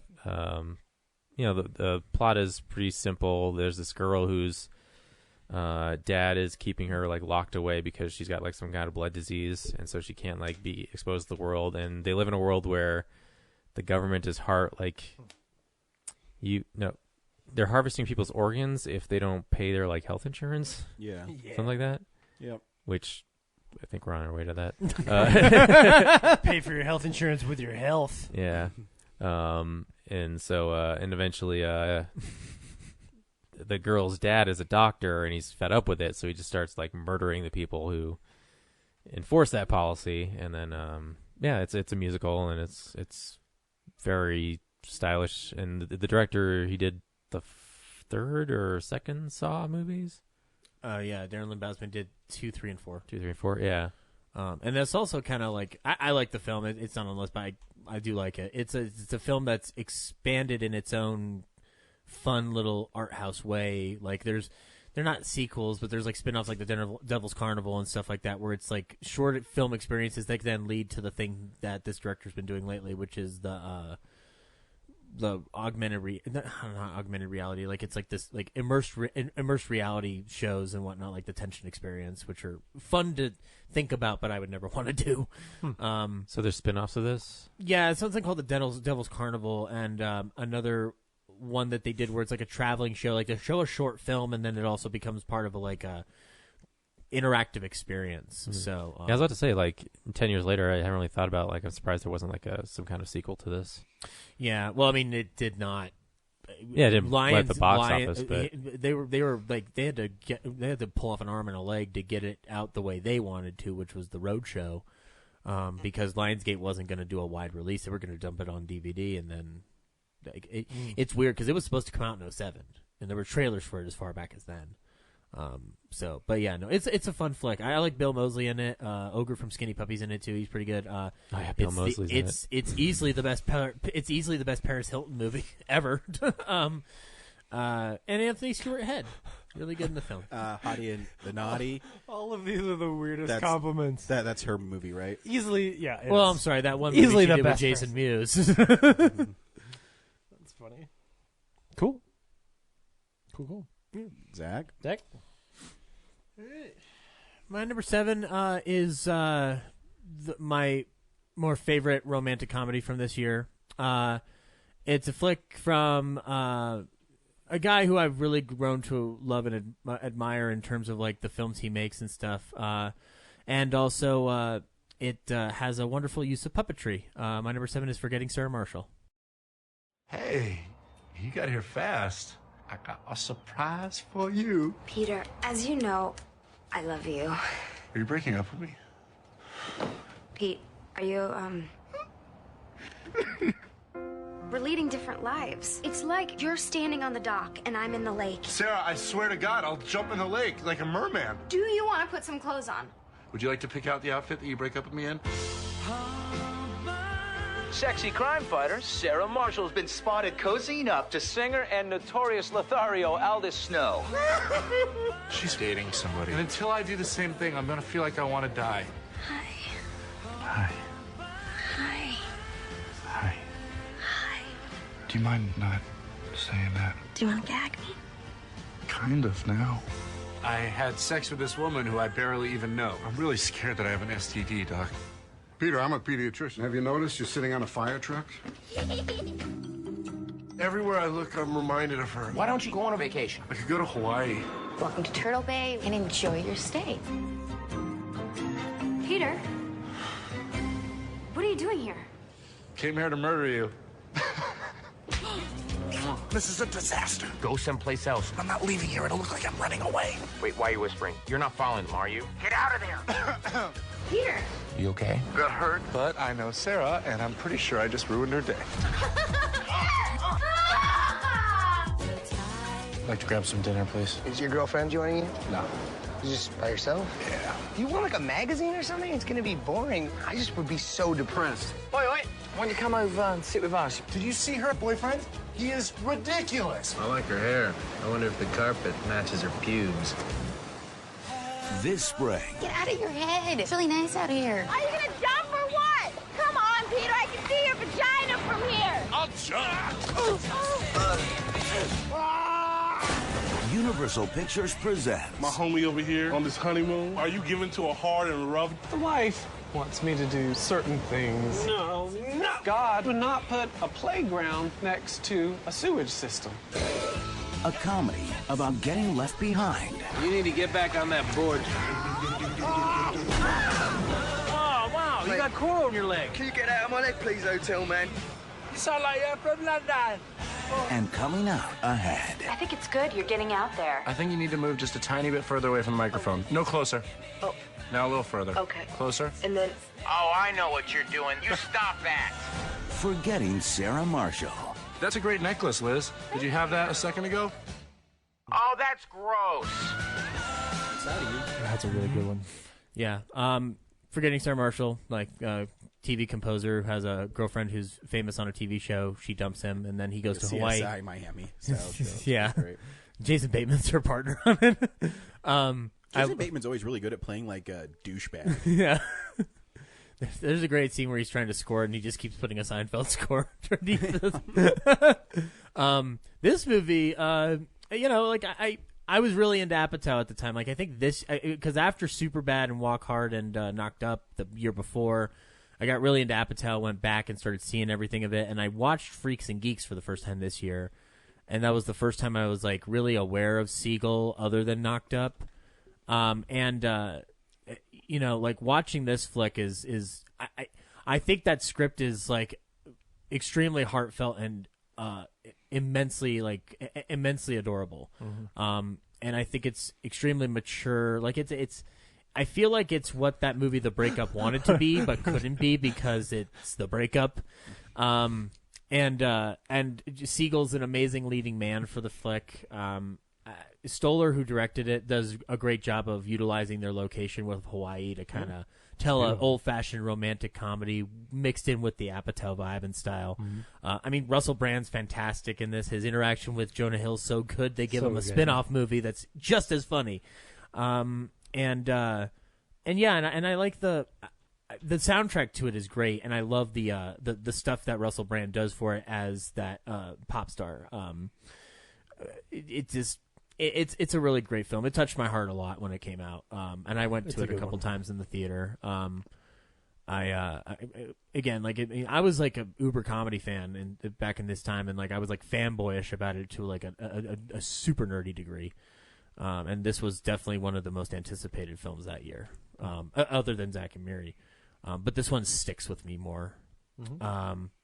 And also, it was... Did you get hypnotized by Jason Segel swinging his dong? I got a surprise for you. Refixated on Kristen Bell's eyes. Yeah. I was just trying to figure out what's up with them. Oh my God. No, she is beautiful and talented. She's got a wonderful person. She's got wonderful eyes. But that scene, it generated a bunch of weird controversy. I remember for no reason whatsoever. Because it's there, and he's vulnerable in it. It's actually a very great way to do nudity because it shows vulnerability, and then it makes you love that character a lot. Oh yeah. So, no, it's a great scene. So, yeah. And as I said before, great use of puppetry. That's a Dracula musical that I'd still want to see on its own merits. Oh, gosh, it's so good. Seriously. And Bill Hader, I like he's playing Van Helsing in that scene. It's adorable. Yeah. Man, that's a really good one. I watched it back in the summer, and that movie holds up really well. Great Jonah Hill line that now reminds me of Ryan to this day for some reason. Is just like I just went from 6 to midnight in my pants. I don't know why it just feels like something. Remind me of it just feels like something you'd say. Because that's how Zach feels when he sees you, Ryan. Yeah, exactly. No. Oh man, yeah, it's a good one. Really good. Mm-hmm. My number 7. Is a movie that was way higher on my list in actual 2008, but has sunk some. mostly because it's a very dramatic film and its statement is pretty obvious. But I think it's still really good. My number 7 is The Wrestler.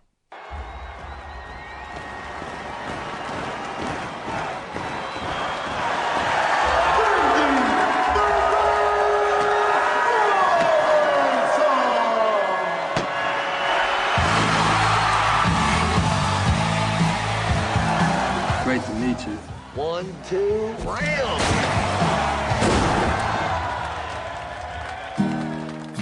Really good. You really brought it. Thank you. You hang in there. You got a lot of ability. Have you ever seen a one-trick pony and feel so happy and free? Well, I was wondering if I could get some more work. All I got is weekends. Isn't that when you sit on other dudes' faces? Have you ever seen a one-legged dog? Have a beer with me? One beer. You have a daughter? Oh, my daughter. She don't like me very much. You should call her. And you seen me. What do you want from me? I'm an old, broken-down piece of meat, and I deserve to be all alone. I just don't want you to hate me. And you seen me, but I 2 words. Rematch. Bring it. You know, with a little luck, this could be my ticket back on top. Tell me, friend, can you ask for anything? 80s man, best ever. Guns N' Roses. Crew. Yeah, then that Cobain had to come around and ruin it all. 90s sucked. 90s sucked. These things that have comforted me, I drive away. My only faith's in the broken bones and bruises I display. You know, the only place I get hurt is out there. I'm really here. This life you can lose everything you love, everything that loves you. A lot of people told me that I'd never wrestle again. The only one who's going to tell me when I'm through doing my thing is you people here.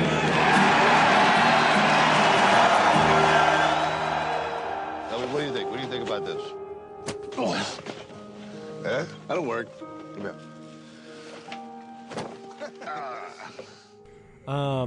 So, wow. Wow, What the Zach. fuck is wrong with you? I'm just saying you're sweeping legs left and right. Oh, I thought you were going to talk Really? about... You've never Really? done that. I thought this movie Yeah. was. I thought this movie was maybe too high. Yeah. No, you're wrong. So I thought that you were going your, like, Forrest Gump route there. This is fucking stupid. No. Doing a Sling Blade impression. Yeah, it's nowhere near as good as Black Swan, which just tells the exact same story, but with really, really easy to You know, fuck this. figure I'm out. switching my number 10 Iron Man with the Wrestler just to piss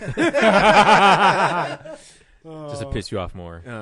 My number 7 is The Nice Guys. No. So, really sweeping legs on that one. The Wrestler, especially, like, at the time, I didn't see all of this. But now I kind of understand. So, The Wrestler is Darren Aronofsky's response to No One Seeing the Fountain. And really, this movie and Black Swan, which is the film he made right after it, are the same film but told in 2 different styles. Black Swan is a really shitty film that tells this same story, but in high art with a lot of surrealism, which ruins the film. And then this is the film where he tells this same story but through low art. In this case, it follows Mickey Rourke plays a ram, a wrestler, but he's not John Cena. He's like a local wrestler. Like he's pretty small time. And it shows you a lot of the reality of these guys who are, a lot of them really sad, beat the shit out of themselves, hurt themselves intentionally quite often. Well, he's washed up in a Jake the Snake kind of yeah. way. And this is the poor Jake the Snake. Oh, I'm sorry. He did resurrect himself, as a movie title once told me. Yeah. So the and it's really the story of this guy who can't help but fuck up his life, honestly. And that's really the heartbreak here, or the heartache here, because even in his relationship with his daughter, he ends up inadvertently fucking that up too. And it's not like he does it Jake the intentionally, Snake but Roberts. he's like, Yeah, I think it's a really beautiful, tough film to watch. I always remember that stuck with me along the meat slicer scene. yeah, which is basically the movie. Like, you're watching a guy stick his finger in a meat slicer the whole film, but it's one that really stuck with me for a long time. I still think about it every now and then. I think it's a really beautifully shot film. It is not the masterpiece that The Fountain is, but that's because nobody saw The Fountain, so he had to start talking down to his audience. Which is why this movie is so easy to interpret, but not quite as easy to interpret as Black Swan, which hits you in the face with it. People didn't not see The Fountain; they just fell asleep during it. They said, "Ooh, Wolverine!" You're right. They saw The Fountain; they just didn't understand it. When's he gonna pop those claws? That would be badass. When's Rachel Weisz gonna fight a mummy? No, yeah. If just at the end, like you see like Jackman like flying through there, and you just see his like fist clench and the claws come out, and it ends. Well, yeah, because he gets to the Tree of Life, and then he gets the healing power of Wolverine. But still has to watch his wife die. So it's a prequel to the X-Men series. I mean, Aronofsky was supposed to do an X-Men movie. That's true. Aronofsky was supposed to do a Wolverine movie, so maybe this makes a lot of sense. The mutant gene comes from the Tree of Life, and it's why he's so brooding. Is because he just can't save his wife, who's also the Queen of England of Spain. Anyway, yeah. So The Wrestler, I think it's pretty good. Yep. Number 7 also has one of my favorite actors in it. It might surprise people that this is on my list, but the interplay between the two sisters is great. My number 7 is Sunshine Cleaners. All right, how do I look? Good. Yeah. I love you. Don't tell him any more Lobster Man stories. He had nightmares all week. He hears this horrible sound. He knows that Lobster Man is out there, and he's totally screwed. We're all finished? Because it's our first visit, we did the blinds and the appliances, and nobody mentioned any... Paula Datsman, cheerleading squad, junior year. God, you know, I was always so envious of you. Head cheerleader, dating the quarterback. So, what are you doing now? Hey, you know, I was working this scene today where this guy offed himself in the sporting goods store. So they brought this cleaning crew in. He's over here and fishing, too. It's gross. It's a racket. You ought to get into that. You think you can make a ton of cash cleaning up after dead people? You don't have a job, and do you really want to live with Dad for the rest of your life? All we have to do is go in there and throw everything away. Oh my God. I think it just takes getting used to. Great, now we're gonna have to clean that up, too. We took all that stuff away. We made it better. The girls have gone into their own business. Sunshine Cleaning. Since 1963. It gives us a sense of stability. People like that. It's a lie. Yeah, but it's a business lie. It's not the same as a life lie. Hi, Mac, it's me. What are you calling here for? He's never gonna leave her. There's not a lot that I am good at. I'm good at getting guys to want me. Not date me or marry me, but want me. You're better than them, Rose. Would you like me to sit with you for a little while?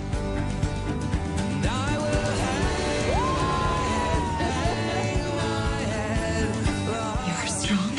You are powerful. You can do anything. I don't need you to take care of me anymore. It's not your job. It never was. Are you still cleaning houses? Actually, I own my own crime scene cleanup service. We come into people's lives when they have experienced something profound and sad, and we help. Oh, God, it smells bad, dude. Slow down! Here, slow down! Oh, my God, Rose! Come on! Do it on your own, idiot! It'll wash out! Steve Zahn. Steve Zahn is your favorite. One of your favorite actors. Yes. Cleaning. Cleaning. Do I say cleaners? I mean cleaning. That film stayed in our theater longer than I thought it would. Yeah, it's a when it really first good came one. out. It is. It's great. Amy Adams plays a lady who goes into business of cleaning up crime scenes, and her, I guess, addicted sister Emily Blunt is there too. Helps her out, and it's just a really cool family dynamic on how trying to make it in life. And Emily Blunt is really amazing in this film. There's a great scene where they're talking on like the train tracks to each other. Yeah. This is like real early Emily Blunt. It is. Like Steve Zahn's in this film too, isn't he? Yeah, he's the shitty husband. He's a shitty husband. Yeah. And Alan Arkin. Yeah. Oh yeah, Alan Arkin. Right. But Yeah. no, I thought because it's really kind of it falls in that indie mold that I have a hard time getting into the films, where they're indie mainstream, I call it. But it's well made, and it can always be saved if the dynamic between the characters is really good. And I think Emily Blunt and Amy Adams are really great in this film when they clean up gross stuff. It's a really funny idea for a story just in general. Like every time they go to the store to get more supplies and stuff like that, like it's just really good. It comes out at an opportune time for a story of that nature, like a quirky, dark comedy kind of thing. Like, yeah, not like super dark, but just like. Well, no, it's a dark place for sure. Yeah, but it doesn't like. But she does it for she wants money for helping her family. So right, but like the dark, you're not drowned in the darkness. No, just kind of like breathing for air. Sometimes. Drowned in Darkness is the name of my new indie band. Drown in Darkness. That's the new title of the Friday 13th film. Good choice. I need to rewatch it. I haven't seen it since it came out, so yeah, it's a good one. It's a good one. I only saw it the first time maybe last year. I know when was I doing my Emily Blunt-a-thon? Yeah. And yeah, that's when I saw it. It's because it sneaks by. Nobody saw it. I only saw it because it was 2 years after Little Miss Sunshine, and I was like, a movie about sunshine. Piggybacking on that sunshine money. Yeah, that fat Little Miss Sunshine money. That fat indie sunshine movie. Steve Carell, great actor. Fat indie sunshine movie is my next. This is Zach Eastman's story. Told in black and white, and it's just. Sunshine. I'm gonna get a tattoo that says "Fat Indie Sunshine" right across my back. It's really good. Love it. Yep. Brad, number 6. Well, it wouldn't be my list unless I had a Jean-Claude Van Damme movie on it. Oh yeah! So my number 6, right? Yep. Yeah. 6 is JCVD. Ooh.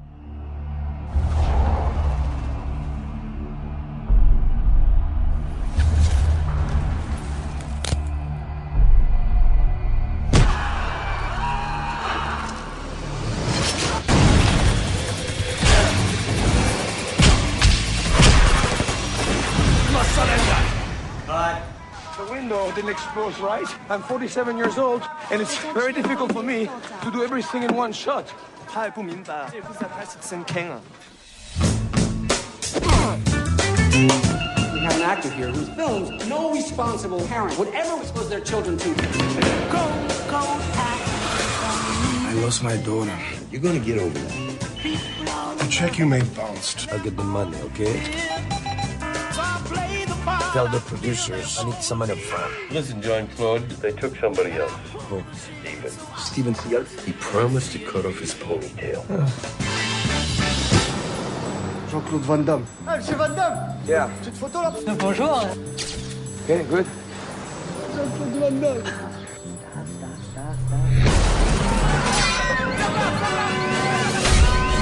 Jean-Claude Van Damme is robbing the bank. Possible hostage situation.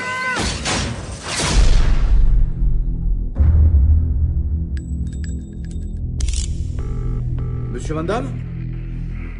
Allô? Jean-Claude? I want $6 million. Million, okay? Police have surrounded Jean-Claude Van Damme in his downtown bank. What the hell is wrong with you? You're an international movie star. What are you doing?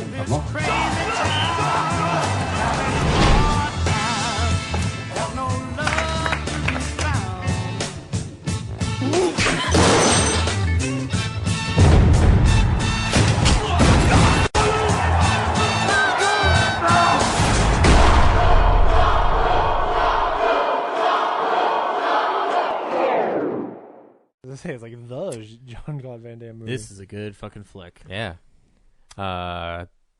So Jean-Claude Van Damme plays himself as the celebrity Jean-Claude Van Damme, who gets caught up in a bank heist. And in the course of the bank heist and his failing career, he has little moments of introspection about what his life has been and who he is. And it's really indie and sort of subdued for an action movie, but he eventually figures out how to become the hero, and it's pretty cool. Pretty good movie. That's a really cool high concept. It's like Birdman before Birdman, man. Yeah. I mean, there's even a part where he's like flying, like he inexplicably just kind of floats up and starts doing this monologue in the air. Yep, it's directly into the camera. It's a shame too because it's the predecessor for like a lot of like that awesome Jean-Claude Van Johnson idea from Prime that didn't go beyond obviously, but like I loved JCVD when I did see it 2 years later in 2010, and it was just like one of those things I didn't know existed. Like I don't think it even played at a theater that I was aware of at that year. So. Well, I saw it at the Charities. Oh, then I didn't even know it was there then. Or the Esquire? Yeah. That was the first year I went to the Charities, though, because I saw Milk there. So, but yeah, no, it's a great flick. Very wonderful. Interesting fourth wall territory they're diving into, or self-aware territory. Yeah. I'd say. That's my number 6. Sweet. Zach?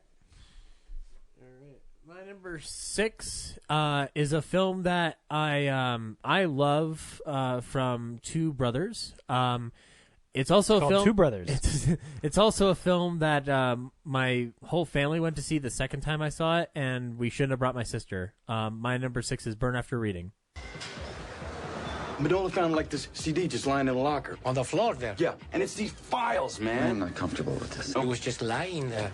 You should put up a note in the ladies' locker room. Put up a note? Hello? Did anybody lose their secret CIA stuff? I don't think so.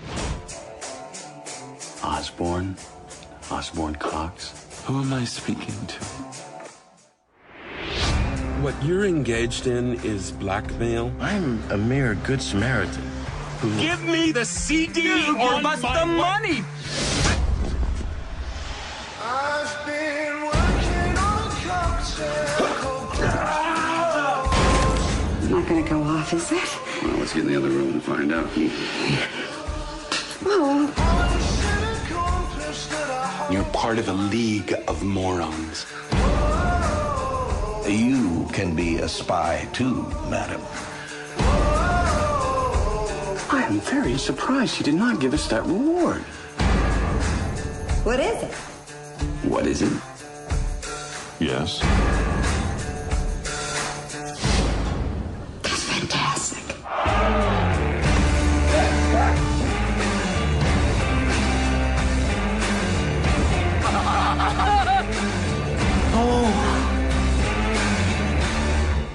We'll interface with the FBI on this dead body. No, God, no. Burn the body. Get rid of it. Okay.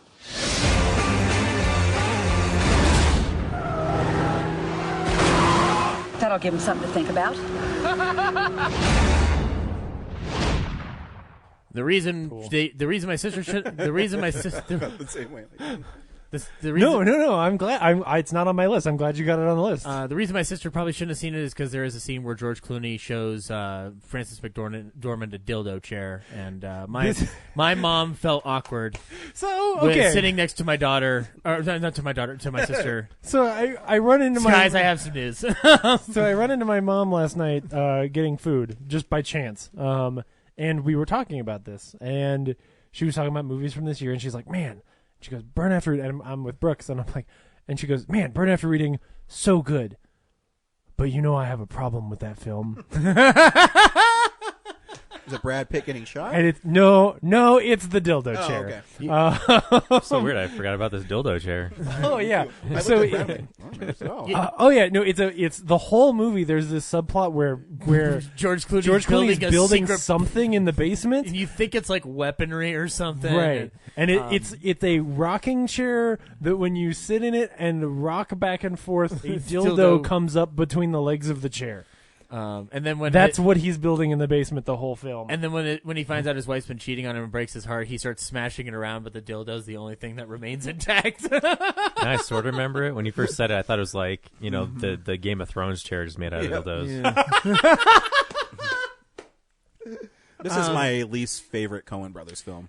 Wait. You're wrong. When was the last time you watched Intolerable Cruelty? Yeah, okay. All right, thank you. They're about A and B. I think if you cut there's some of the subplots in this one that don't work as well, but some of the stuff is, You know, I think all the stuff with Brad Pitt I think is great. I mean, like, I mean, obviously these are two perfect filmmakers who've never made a bad movie, but well, except for Intolerable Cruelty, which is a bad movie. Quiet you. This is also the guy who doesn't like Forrest Gump, so I don't put too much stock into what are you talking about? Yeah.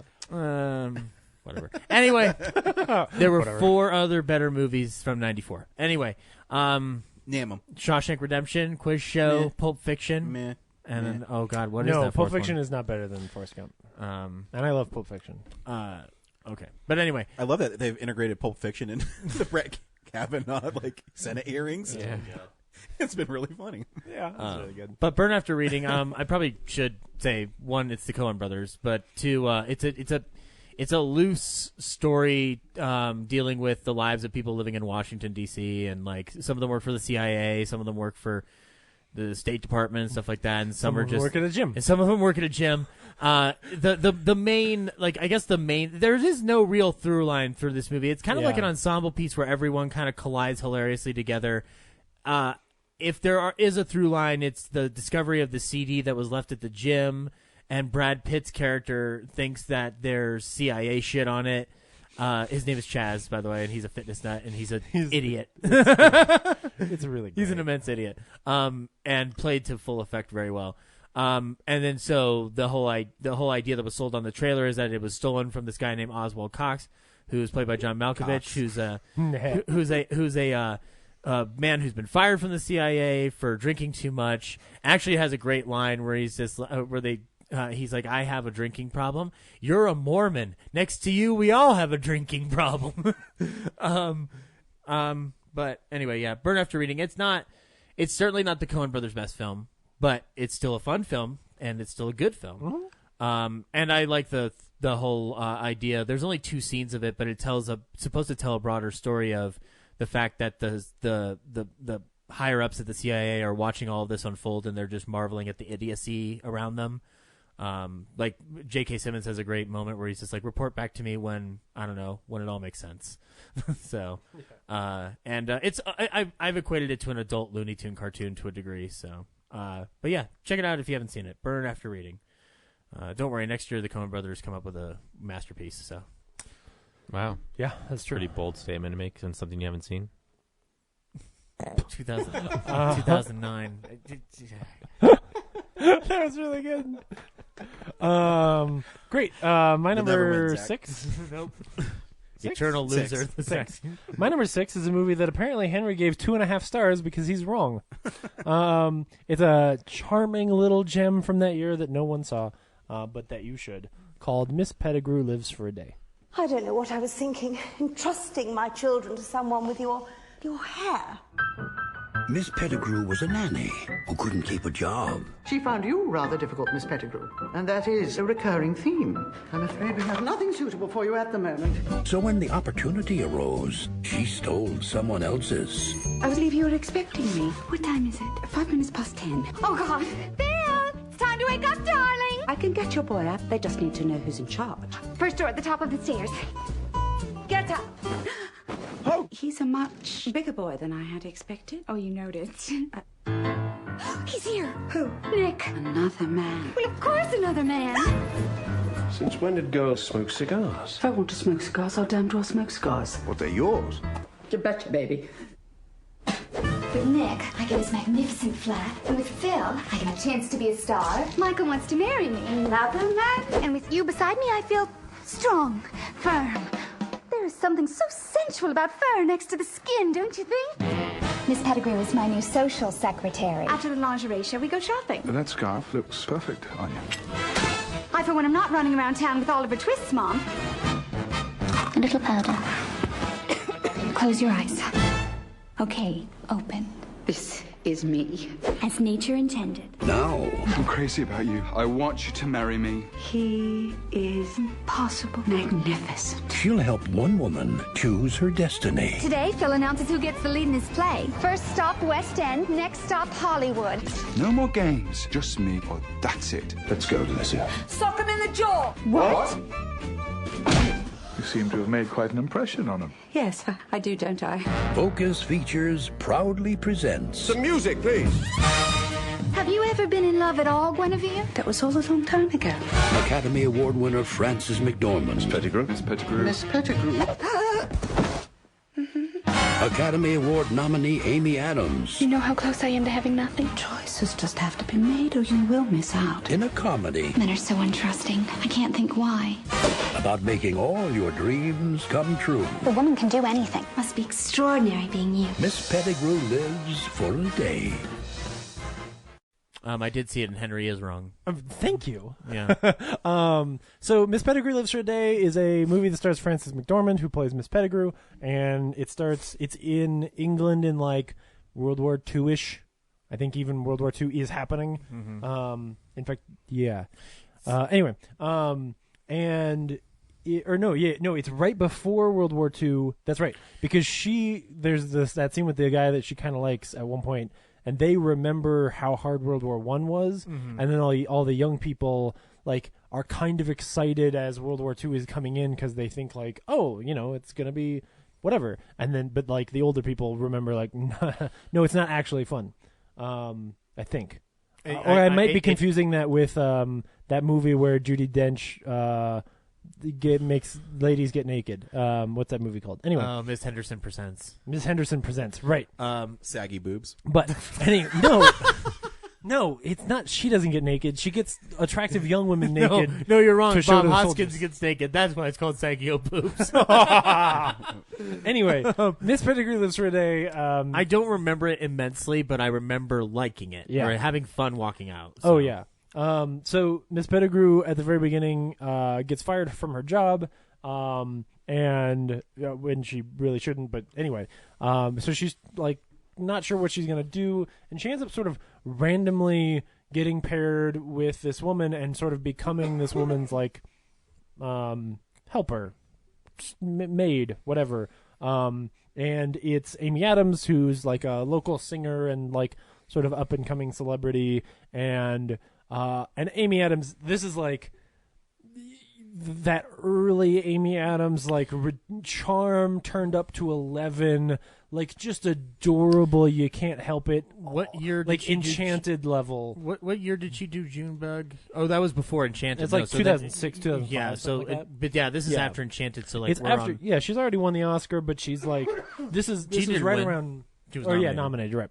But it's right around that Enchanted level where she's just like as charming as she can possibly be. Mm-hmm. It's before she started trying to be serious and do like, I'm in the fighter or Batman v Superman.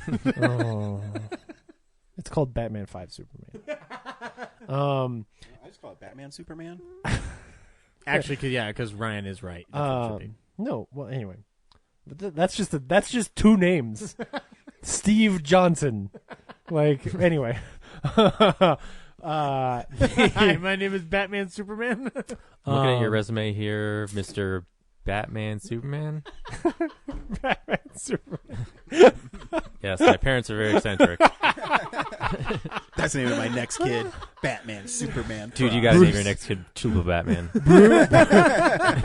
Bruce Kal-El. So anyway, Amy Adams' character is like in a love John triangle. John's Mr. Mixoplick. Mixoplick. Oh no. Oh. Anyway, Miss Pettigrew lives for a day. Yeah, Come so on, Mr. Mixoplick, you got to go to school today. in a Mary Poppins-esque kind of way, Miss Pettigrew, but more realistic, Miss Pettigrew tries to help Amy Adams figure out all her dumb "I'm a young lady" shit, because she's like in weird love triangles and stuff like that, and it's just fun and it's charming, and Lee Pace is in it, and this was like right after or during Pushing Daisy's Lee Pace, so he's just also as charming as he can be. Like everybody's just great. The poster should say it's charming, it's funny, and Lee Pace is in it. It's charming. Everybody you like is in it. It's only 90 minutes long. You should see the fucking movie. That's what the tagline should be. Yeah, So, see the fucking movie. See the fucking movie. The tagline is a curse word, but is the movie like PG? see the fucking movie. It won't take that much of your fucking time. Zootopia. Zootopia. Anyway, Miss Pettigrew Lives for a Day, number 6. You should check it out. My number 6 is another favorite actor of mine. Actually, it's my favorite film that he's made. My number 6 is The Bank Job. The royal princess. Oh, dear. What a fiasco. We have to get our hands on these damning photographs of a certain royal person. The photos are in a safe deposit box at the Lloyd's Bank. There can be no connection to us. Makes us all look stupid. I've got a proposition for you, Terry. A bank. As in, Rob, can you see us taking on a bank? This is about getting into the deposit box's secret wealth. Because people won't report it. Hello, boys. What are you doing these days? Fashion's my game. Film work. That's nothing to be ashamed of. We're not bank robbers. Maybe that's why we could get away with it. So what's the verdict? We're bloody going for it. On the corner here's the bank, next door's the Chicken Inn, and at 189 Le Sac. We'll dig a tunnel in a safe deposit vault. They know what they're doing, these people, do they? No, absolutely. Professional criminals.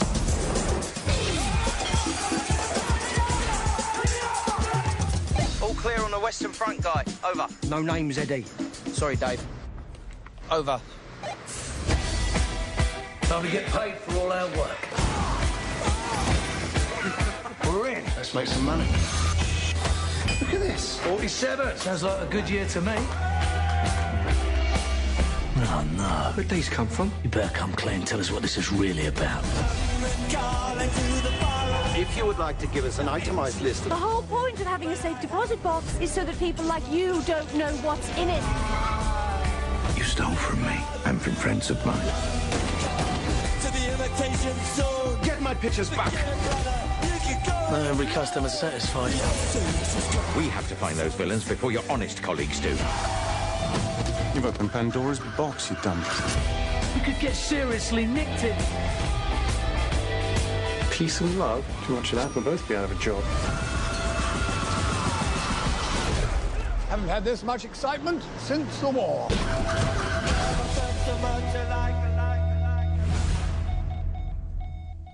Wow, man, yeah. I forgot Very about this good one. choice. Yeah, Jason Statham in this film doesn't really play his butt-kicking Jason Statham in it. He plays a con man who does one last con to steal money from a bank, which is actually a true story. Mm-hmm. I mean, a lot of liberties in the film, but Right.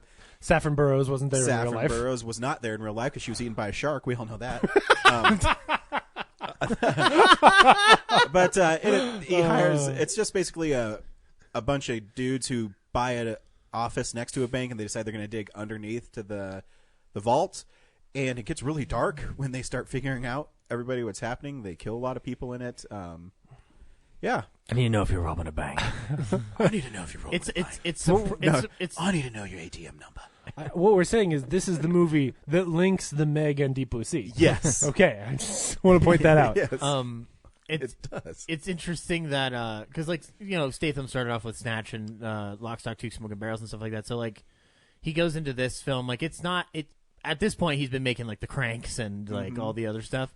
So this film is surprisingly restrained. Yeah. And I really enjoy it. It's like one of the first digital copy things I ever got, and like I love it.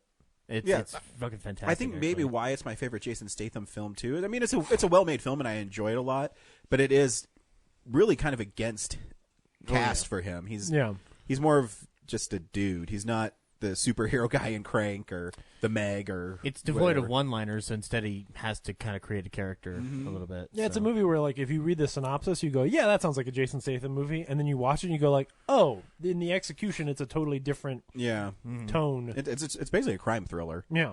But yeah, no, I really like it. The costumes are really cool in it. It takes place in the 70s. Yeah. The poster does a bad job of telling you what that film is. It's not marketed well at all. They should have made it like a 70s type of poster. That would have been a great way to sell it. You should check it out if you haven't seen it. I don't think it did very well. No, I think it came and went pretty quickly for our theater. I think the title wasn't great. Yeah, they should have just called it Bang Joe. Yeah, Get rid of the. Yeah, right, that's the problem. The problem was the. Yeah, no, I really like it, and it's fun. Yeah, check good it one. out. Yeah. Sweet. Brad, do I need to get a hat? You're all wearing hats. I'm not wearing a hat. I didn't want to shower before I came. I literally rolled out of bed and put on a hat. If I take off my hat, then my brain will escape from my body. So, got to keep it capped in there, man. Makes sense. My number 5. Sorry. Oh, that was really good, Brad. Yeah. Oh. You rock. Your number 5? My number 5. He's gonna cut all this shit out. Is the better? It was remade, I think, 2 years after it came out, and this is the better version of it. It is I a already new disagree. spin on the vampire lore. My number 5 is Let the Right One In.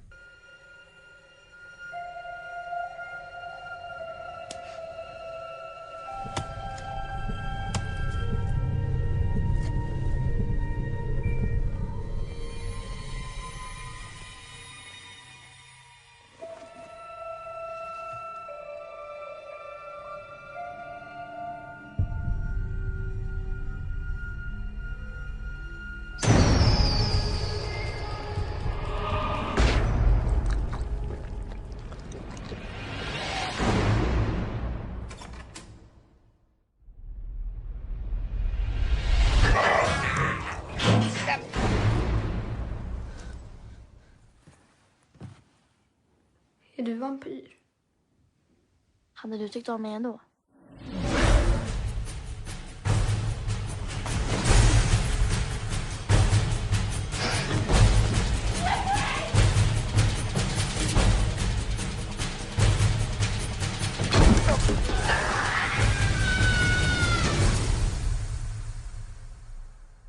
Vill du bli ihop med mig?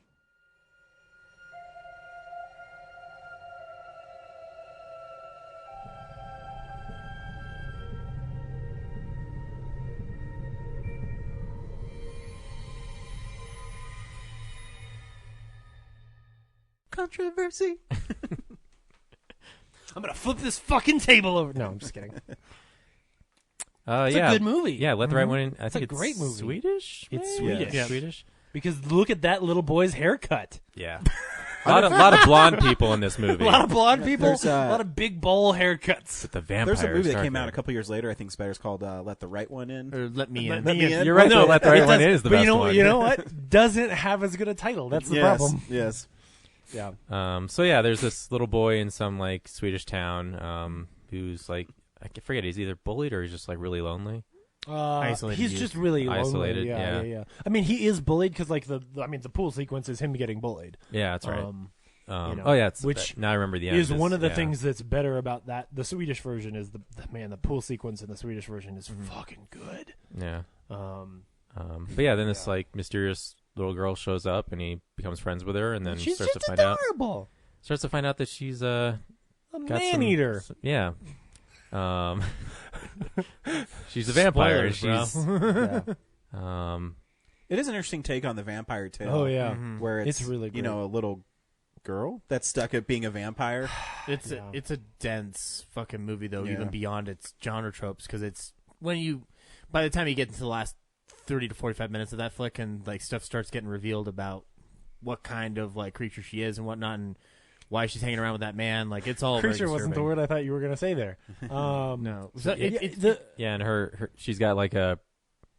You think it's her dad or whatever, but he's actually her husband, and she's ageless, and he is aging, and eventually he needs to be replaced. And there's and we've talked about this before. We talked about it a lot. If you go back to our review of Let Me In, I think we talked about it a lot. But I think the reason I end up there's two things. I think that Matt Reeves' version of the 80s and like all of the setup is so good in his version. The biggest thing though is that there's that one reveal that just muddies Let the Right One In. That's from the book. but it just sort of muddies that film for me and what that movie's trying to say. Where they take that out in the American version, also because anything about sexuality and gender in American films has to get cut out. Where she shows them her genitals. Well, where she reveals that like she's actually like a boy who's been castrated. Yeah. Yeah. Like that whole thing just kind of muddies the point of the film in some way. I think it's unnecessary. Yeah, and it's anyway. But it is. They're both really good, and it is a. They're cool to like watch next to each other because the differences in some ways are really subtle. Like as much as we joke about it, I think they're both really well made films. And there's stuff that's done better in the Swedish version for sure. Richard Jenkins in that remake though is pretty fucking good. Yeah, so. Shit, he is really good. Yeah. Some of it is just that I think if it's if it's made in English, like the performances just feel better to us, and so that's part of why I like that one. There's just some cultural separation. Oh yeah, totally. Yeah. Also, depending on, you have to be careful if you go back and watch it now. There's some of the subtitle edits, depending on which version you get, are fucked up, and like edited weirdly. I can't remember it now. I'd have to go back 10 years, but we'll get in your time machine and fucking do it. Yeah, I brought my DeLorean. But that's a really good pick. I'm glad we got to talk about that one because when I saw it on there, I was like, man, I can't put this on my top 10, but it's a really cool movie from that year. It's a really solid flick. And that pool scene, man. Yeah, that's pretty badass. Still better in the Swedish version. A lot of horror movies on my 2008. Yeah, seriously. Zach, what's your number? It's almost like it's October. It's number 5. My number 5 is a film from Clint Eastwood, but it is not the one that you'd think. My number 5 is Changeling.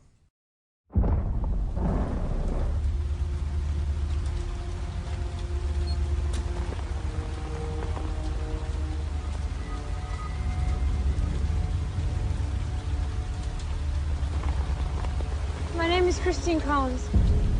On March 10th, my 9-year-old son, Walter Collins, disappeared. And a 5-month investigation led to a boy being brought to Los Angeles from DeKalb, Illinois.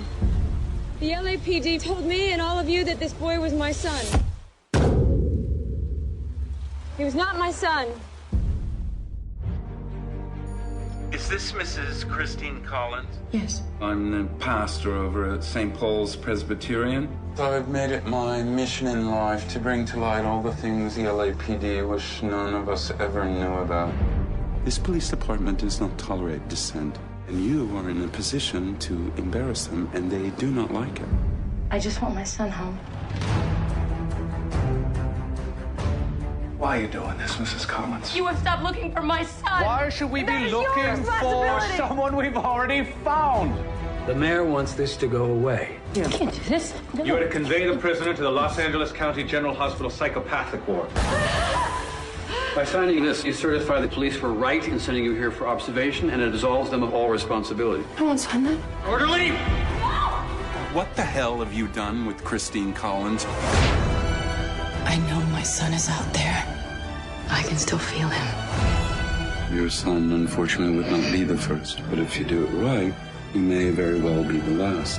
Your handling of the Christine Collins case has exposed this department to public ridicule. If the boy you brought back is not Walter Collins, then where the hell is he? I want my son back. I want my son back.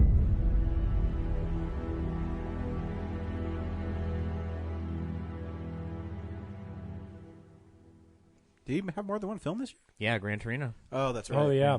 And I actually struggled with putting Gran Torino on the list because while I think that film is still pretty good, I've had issues with it, especially while doing the filmography examination of Clint Eastwood. Like the film is a little tone deaf today, especially nowadays. Still a good film though. Also, that song, man. That song just takes a whole star away. Changeling, though, on the other hand, I think holds up immensely well. And when I get to the end of the filmography dissection of Clint's, I'm going to be doing a top 10. This film is probably easily in the top 3. Changeling stars Angelina Jolie as a mother in the early 30s who is a switchboard operator. She comes home after leaving her boy home alone to find that he's disappeared. And the police find her boy, but then it turns out it's not her boy. And the movie is about Angelina Jolie trying to call out the police for giving her the wrong kid. And there's three things this film does really effectively. Number one, it handles a murder mystery really well, and it ties into this actual chicken coop mystery from history where like this guy like kidnapped kids, kept them in a chicken coop, and then killed them. Two, it handles the corruption of the LAPD at that time immensely well. And three, it's I think ahead of its moment flick about female disempowerment and mental health issues that sadly have never gone away. This film this film is a very, it's tough to watch even today just because of like how Angelina Jolie's character is treated, because she's, you know, she represents a large voice in America that's unheard, and the way they handle it, when I first saw it, I thought it was too melodramatic, but as I've rewatched it for the Clint Eastwood thing, I realized that it's a lot more mature and the best possible mainstream way you could get across a message about how much women are disenfranchised in our country. And her particular plight is a great example of that. And Angelina Jolie is fantastic in this film. I think it's one of my favorite like performances of hers that isn't like from the the late 90s. And John Malkovich is in it too. He's wonderful in the supporting role, and the film is shot beautifully like an old-fashioned melodrama, like I'm talking like mid to late 30s, early 40s style. It's got that kind of like sepia look without being too sepia. Like, I don't know how to describe the color palette quite correctly, but it falls within Clint's wheelhouse. And I think he does a great job at examining all the angles about like how much tragedy surrounds this situation, not just from the perspective of a child being kidnapped and then children being used as replacements, but also just like, you know, like how much like that woman has to go through. Like, she's treated like she doesn't have a voice, and then she's just treated like she's just insane, and then you go inside the insane asylum that she gets thrown into at one point, and it shows how much we disenfranchise mentally ill people in the country. So it's all like a very powerful statement. And what I've loved about Clint's films and why I continue to do the thing that I'm doing with his filmography thing is because he tells the story because it's a good story to tell. He takes no stance. He shows it as it is. And this film is a pretty good allegory that when it came out was not respected at all. Like, it got terrible reviews. Like, it only hit about like, I mean, if I looked at the tomato meter, I think it's like at a 60%. It should be at a fucking 90. Like, this film's pretty fucking incredible. 60% I think 60%'s not that bad. A lot of European critics actually found out this film's genius when it played at Cannes, and have still talked strongly about it to this day. So, Changeling, number 5. It's the one film I did not see in theaters this year. Cool. So, but I highly recommend it. And Clint Eastwood does not sing a song in it. So, oh, there we go. All right, add 1 star. The Changeling. He only sings the first couple of lyrics in that song. In Gran Torino? And then it goes to Jamie Cullum. Oh, well, I think a blood vessel popped in my brain before he was done with that. Like, I don't remember that. I remember No Sweet Release. Get a letter in the mail. My number 5 is Iron Man. Nice. There we go. It's great. Shoot the thrill. Shoot to thrill. Yeah, it's really good. Very important. Fun movie. It's Stands fun. up. No. Yep. And I think it's actually come a little higher on my list than it was the year it came out. Robert There was Downey too much Jr. 's artsy great. fartsy stuff on my list in 2008. So anyway, yeah, that's my what number you 5. Brian, your number 5. We're gonna talk about it more. My number 5 actually never came out in theaters. It's a documentary, and I think it's actually the most sad documentary I've ever seen. Yeah. No. No, it's not yours. Okay, all right. It's a History Channel documentary, and it's called 102 Minutes That Changed America. Something coming from the outside due to the nature of the opening on about the 100th floor of the South Tower of the World Trade Center. Hey, light section, guard section, roll every available ambulance you got to this position.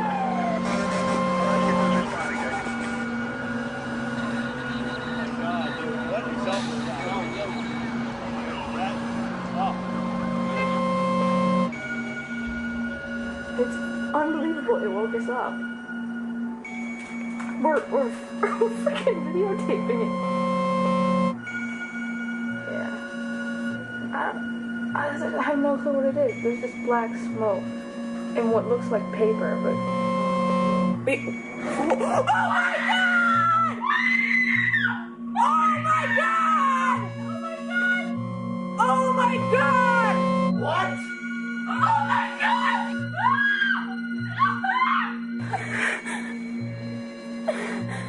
The two planes, the one right there. There were two? Another one just hit it. Yeah. I did not know that. What's going on? It's a plane. The plane crashed.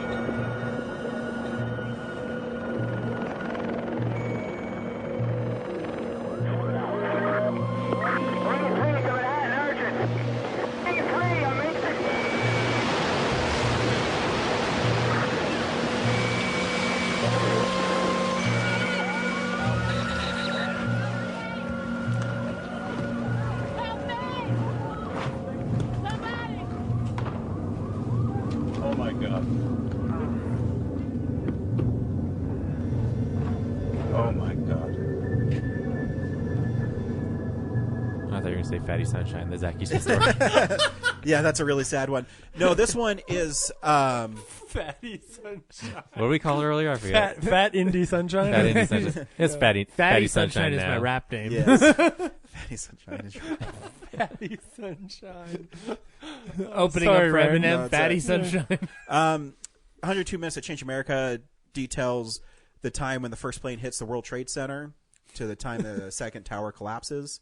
Oh, it's a comedy. Yeah, it's a comedy. And it tells a story in real time with no narration, just little like bass playing throughout it, and it's all footage taken from people that were at the events. Wow. So it starts, and the only footage they have of the first plane hitting is the guys filming, the news crew filming the firefighters.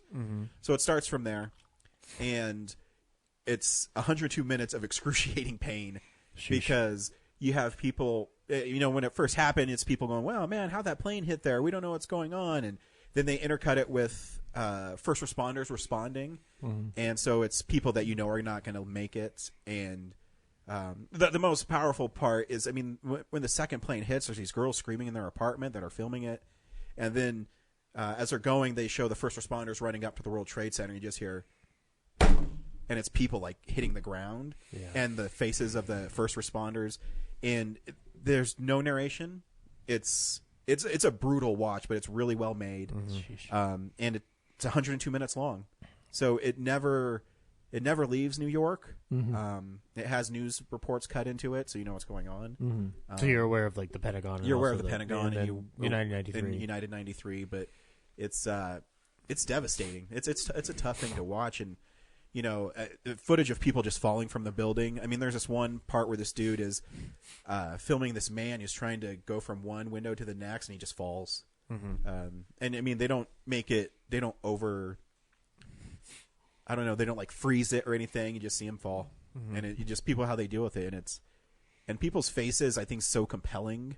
And I see this movie probably every year because they usually show it again on the History Channel.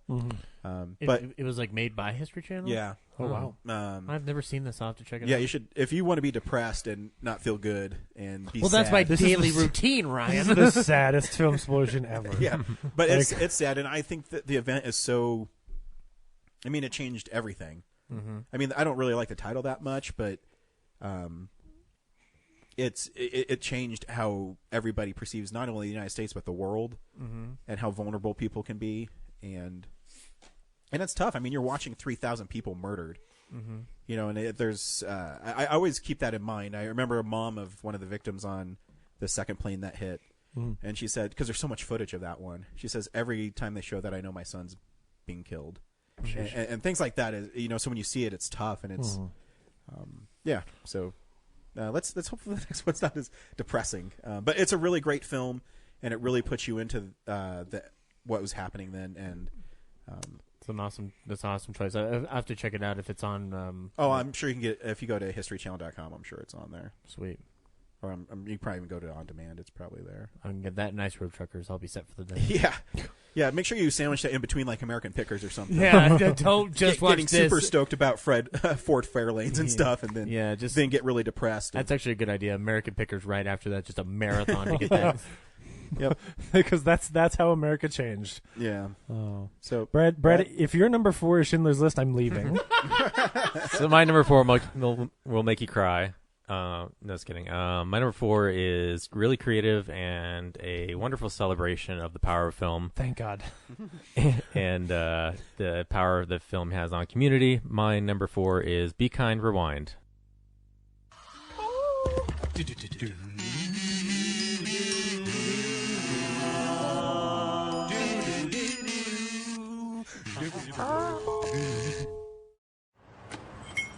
Rewound this tape all over and it's blank. Really? This video don't work. Yours looks like this. Look! All the tapes are blank. It's the TV, Mike. Show me how. Why is it doing that? Does that happen when you do it? Uh-oh. What is wrong with you? Why is it doing that when you do that? You're magnetized. You erased these tapes. It's you. You gotta find new tapes. I got a better idea. Follow me. When you're walking down the street and you see a little ghost, what you gonna do about Ghostbusters? What is that? That's the Ghostbusters theme song. No. I'm pretty sure it is. It's something strange. Stay where you are. I'm on my way. Then I got slime.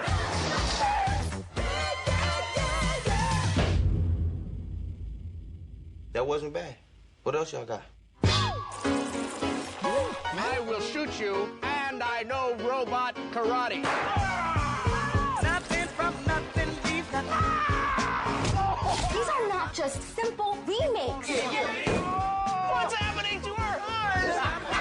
Our version is better. Our version is only 20 minutes. You gotta have something. We're celebrities now. People recognize me in the street. Going for the kiss. Go now, kiss him now. Why do I have to kiss Wilson? You have to keep her from blowing your head off. Amateurs. People want to see these movies. I have a warrant to destroy all your tapes. The FBI warning, it's at the beginning of the tape. But we erased that.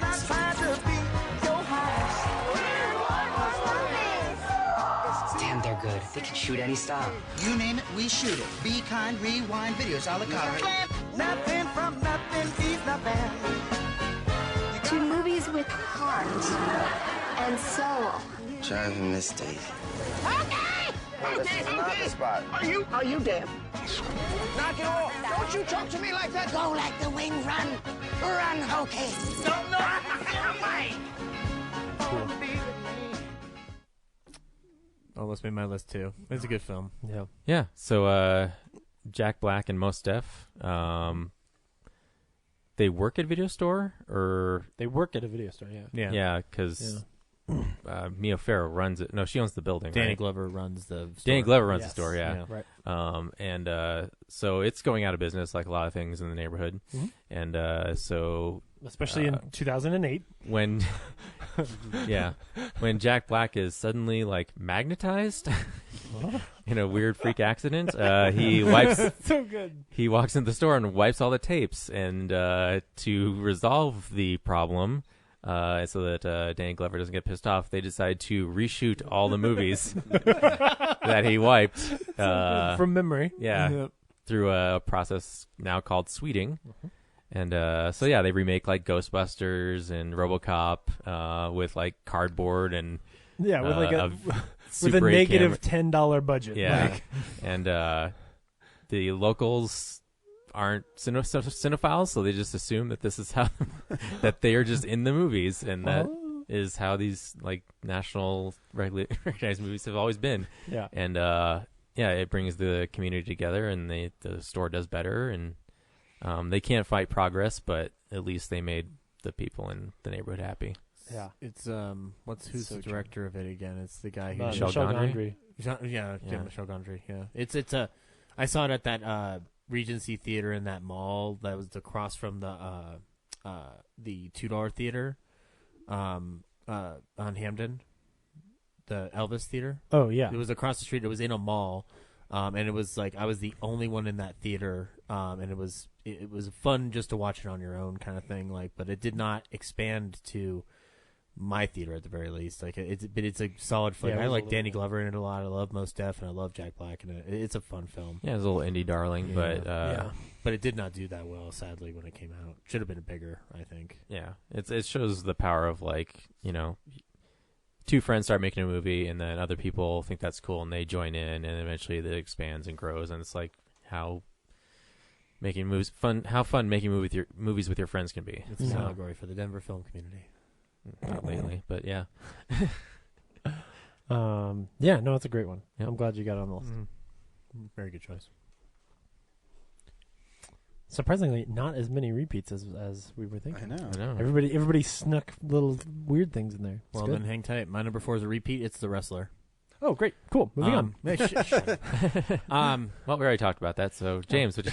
This is the first film I saw at the Mayan Theater, actually, so that also kind of gives it a fond place in my heart. Oh, cool.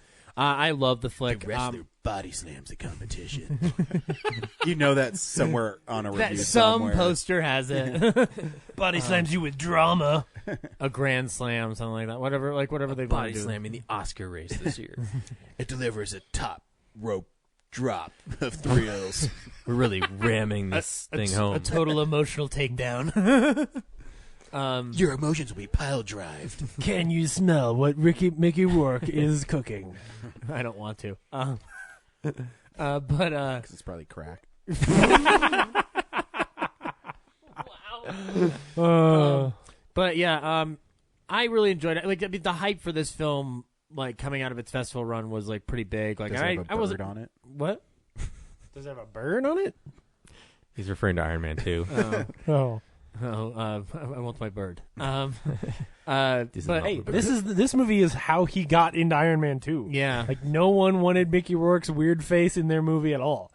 And like I wasn't really aware of Mickey Rourke, to be honest, up until this movie. Other than I think Once Upon a Time in Mexico.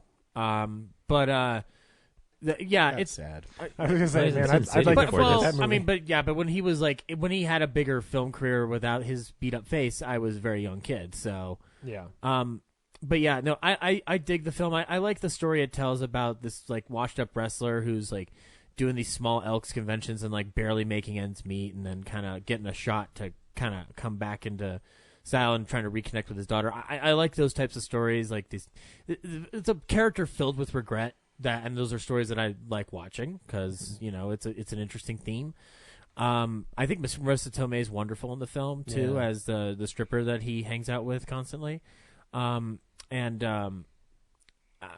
He hung out with Aunt May. Yeah, he hung out with Aunt May. Oh, yeah. Tony Stark. Whiplash was friends was real close with Aunt May. That was before May. That right after Ben died, May had to make ends meet. Oh no! Oh. But yeah, and that's where Peter's guilt really comes from. I hate the wrestlers this. in the MCU now. And and it homages the wrestling fandom pretty well, I think, in terms of like that opening credit sequence with "Bang Your Head" is pretty cool. I love the ending where he's gonna kind of risk his injury status and whatnot to to take that shot that he's gonna take at the very end, and it ends in the cheesiest way possible, whatnot. But and it also has one of my favorite end credit songs for a film, which is "The Wrestler" by Bruce Springsteen, which I loved Bruce Springsteen in high school, and when I was writing the song for "The Wrestler," it took me back to Philadelphia. No, wait, he's from New Jersey. Yeah, it took me back to Trent, New Jersey. And the wrestling. He really is like down. the Stephen King of music, isn't he? No, like just because I know you're saying that only negatively. writes about one place. He's wonderful. Stop it. But no, and that song, it was one of my favorite songs in and I was singing that when Mickey Rourke really jumped good. off the top ropes. I do remember that song being really good. It's a wonderful song, and I actually like a year later in 2009, he came to the Pepsi Center, and I got to see him do that song live on acoustic. Like everyone in the band left the stage, and he just played it on his own, and it was wonderful. Cool. So yeah, The Wrestler. It's a really good flick. I think it still holds up, and it's one that I was angry that year because I don't think Sean Penn should have won that Oscar. Oh, hell no. Even though I like the movie Milk, I don't think he should have won. I don't care what year we're talking about. The sentence "I don't think Sean Penn should have won that Oscar" always works. And that's. I mean, I like the movie Milk, but I like The Wrestler more. So yeah, And that's why I contributed to the soundtrack of The Wrestler and not because Milk. fuck Sean Penn. One, it was an East Coast song. You see me, I didn't do a song for Milk right now. What are we on 4? Yep. Cool. My number 4 is a comedy that was not anywhere near this high on pun intended on my list originally, but has climbed just because this is the one where I love the relationship between these characters and think this movie is endlessly funny. My number 4 is Pineapple Express. It feels good in my brain. Cops. Sorry about things just got out of hand. Yeah, that's the way it was with my first husband. It's Dale. Come on up. Buzz it in 3 seconds, exactly. On 1, 2, 3, go. Just on 3.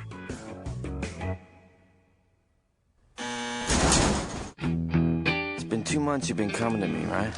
What's up with the suit? I'm a process server. You a servant? Like a butler? No. Shine shoes? I'm a what? No, I serve out like subpoenas. I gotta wear like disguises sometimes. Disguise? Wish I had a easy job like you have. You have the easiest job on earth. You smoke all day.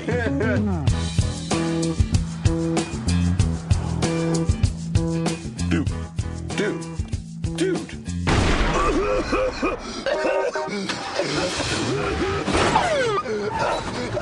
Who's that? Oh my god! They saw me see them shoot the... What? They saw you? No. Did they follow you in? I don't know. Let's get out of here. Get the snacks. Food for roll-ups. We are going to hunt these guys down. Dale, Saul, we're going to kill them all. This is so exciting. Whoa. I gotta get to a phone, man. Come on. No. I think we should stay. Why? So I'm in the dumpster already. I fly like paper, get high like planes. If you catch me at the border, I got visas in my name. How could he find us? Heat-seeking missiles, bloodhounds, foxes, barracudas. I'm kind of flabbergasted when you say things like that. It's weird. Thank you. Not a compliment. You're in the jungle now, baby. Thug life. High with skulls and bones, sticks and stones and seed and bombs, running when we hit 'em. I can't see. We'll kick out the window. Isn't that what they do? Then he got pulled by Troy. Get your foot out of there.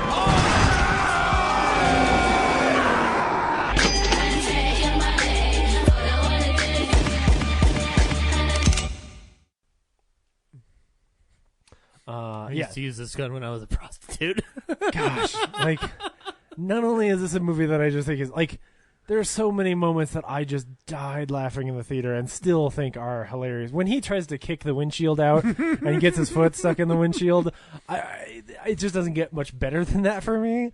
And how many like funny layers there are of them not understanding things that happen, especially in that sequence. But also I think the fact that it's a comedy about the relationship between Seth Rogen and his drug dealer, that you actually really care for them, and like they have that whole conversation about dipping their pen in company. It is just so charming and funny, and I adore it. I haven't seen this since the theater, and the only part I remember is Danny McBride like not dying at the end over and over again. Yeah. Oh yeah. They keep thinking he's dead, and they're like eating at a Denny's or something. And he's just like, he's just like, I'm just so glad passing that out. was coming on your guys' journey. Yeah.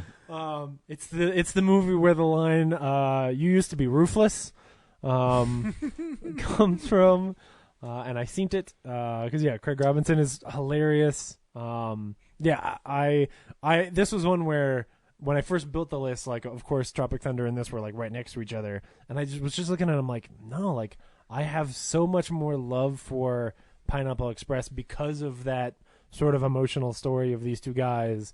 And it's not as slapsticky, constantly rolling on the floor laugh as Tropic Thunder is, but man, it's definitely worth. If you haven't seen it in a long time, you should go back and watch it again. There's a lot of jokes in there. There's a Huey Lewis song in it, so well. I had a surgery the day before I saw this film, so I saw this film with painkillers in my system, and it was hilarious. I would say, like, I could see how you would probably go back and think of it and be like, oh, well, it's some kind of stoner comedy or whatever, and it's really not. Yeah, it is funny on its that they own. shouldn't smoke weed. Yeah, it's very true. Yeah, like the whole movie is about Seth Rogen realizing he needs to grow the fuck up. Mm-hmm. Like he's dating a high schooler and he needs to grow the fuck up. Like, like the scene where he goes to see his girlfriend at her school because she's in high school, and like the like principal stops him and is like, "Why are you here?"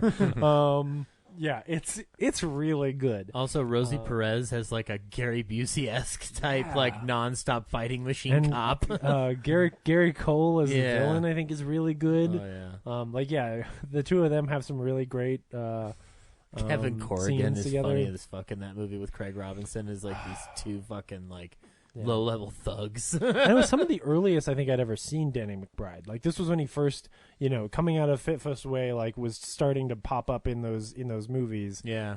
This and Tropic Thunder were big years for him. Yeah. Oh yeah. Yeah. Like this year was when all of a sudden you were like, oh, this guy's gonna, like people would see him and be like, who is that guy? And I'd be like, well, okay, there's this movie called Fifth Foot Way, and Will Ferrell thinks it's funny and shows it to all his friends, and now that guy's in every movie. He looked weird without a mustache, though. He looks so weird without a mustache, or a beard of any kind. You know? But yeah, no, you should. If you haven't seen Pineapple Express in a long time, you should go back and rewatch Pineapple Express. It's really funny. I watched it this year. Oh, it's hell great. yeah! So, my number 4 might sweep legs. I don't know. But this is one of my favorite films of the year because the story is really simple and cute.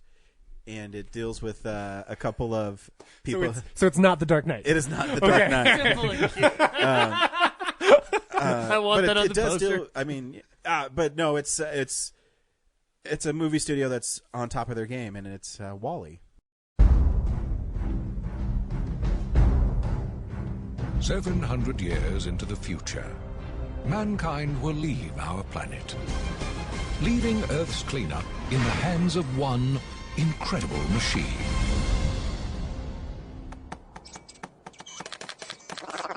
His name is WALL-E. After all these years, he's developed one little glitch. A personality. He's extremely curious. And just a little bit lonely. But all that is about to change.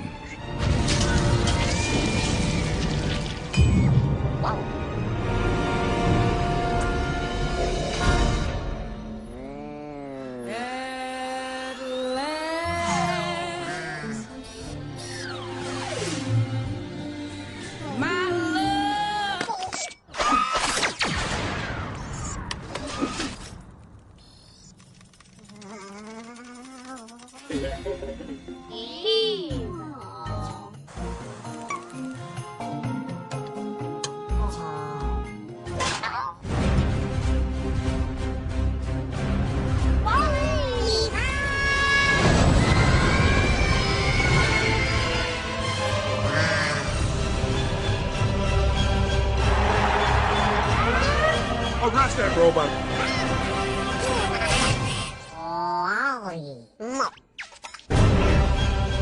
10 seconds to self-destruct. You are now free to move around the cabin.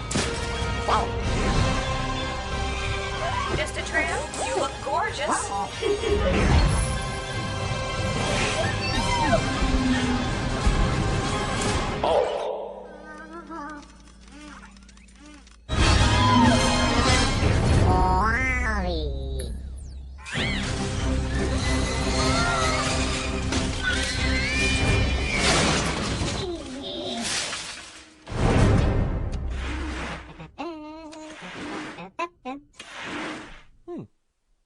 Wall-E's a beautiful film. It tells a story of a little trash robot that's stuck on Earth. Somehow the truth sounded so insulting. little trash robot. He collects things. He collects trash. No, Kellen, we can't watch the movie about the trash robot. Don't make fun of his economic status, okay? Can't help it. But it's such a classist. That's really good. But yeah, Wall-E eventually meets another robot, and it's a love story told with only saying really 2 words. Yeah. It's beautifully animated. It's a really well-made film. It's one of my favorite Pixar films. I love the robot that goes, "Mo." That first half of that movie is just unbelievable. Yeah.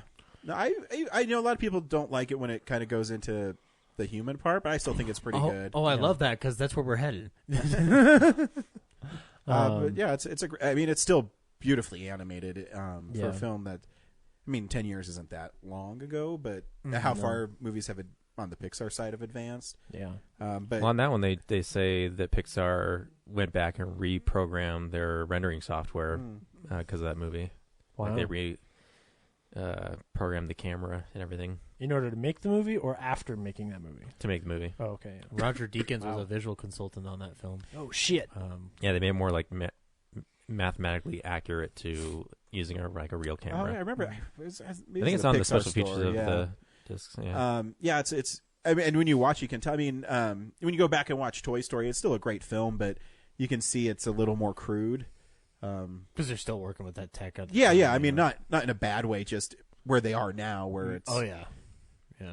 Astounding. I'd be interested to see what 4K Wall-E looks like. I don't. Here's my thing with the 4K on those films, because I have Cars 3 on 4K. Yeah. It really doesn't add too much to it. Okay. Because I guess my whole thing is it's going to make the colors brighter, but how much more it's already a rendered product. Right. So I don't know how much more detail 4K can unleash on it. So much so that Wall-E will grab you and pull you right into the screen. Yeah, into his trash compactor. Yeah, exactly.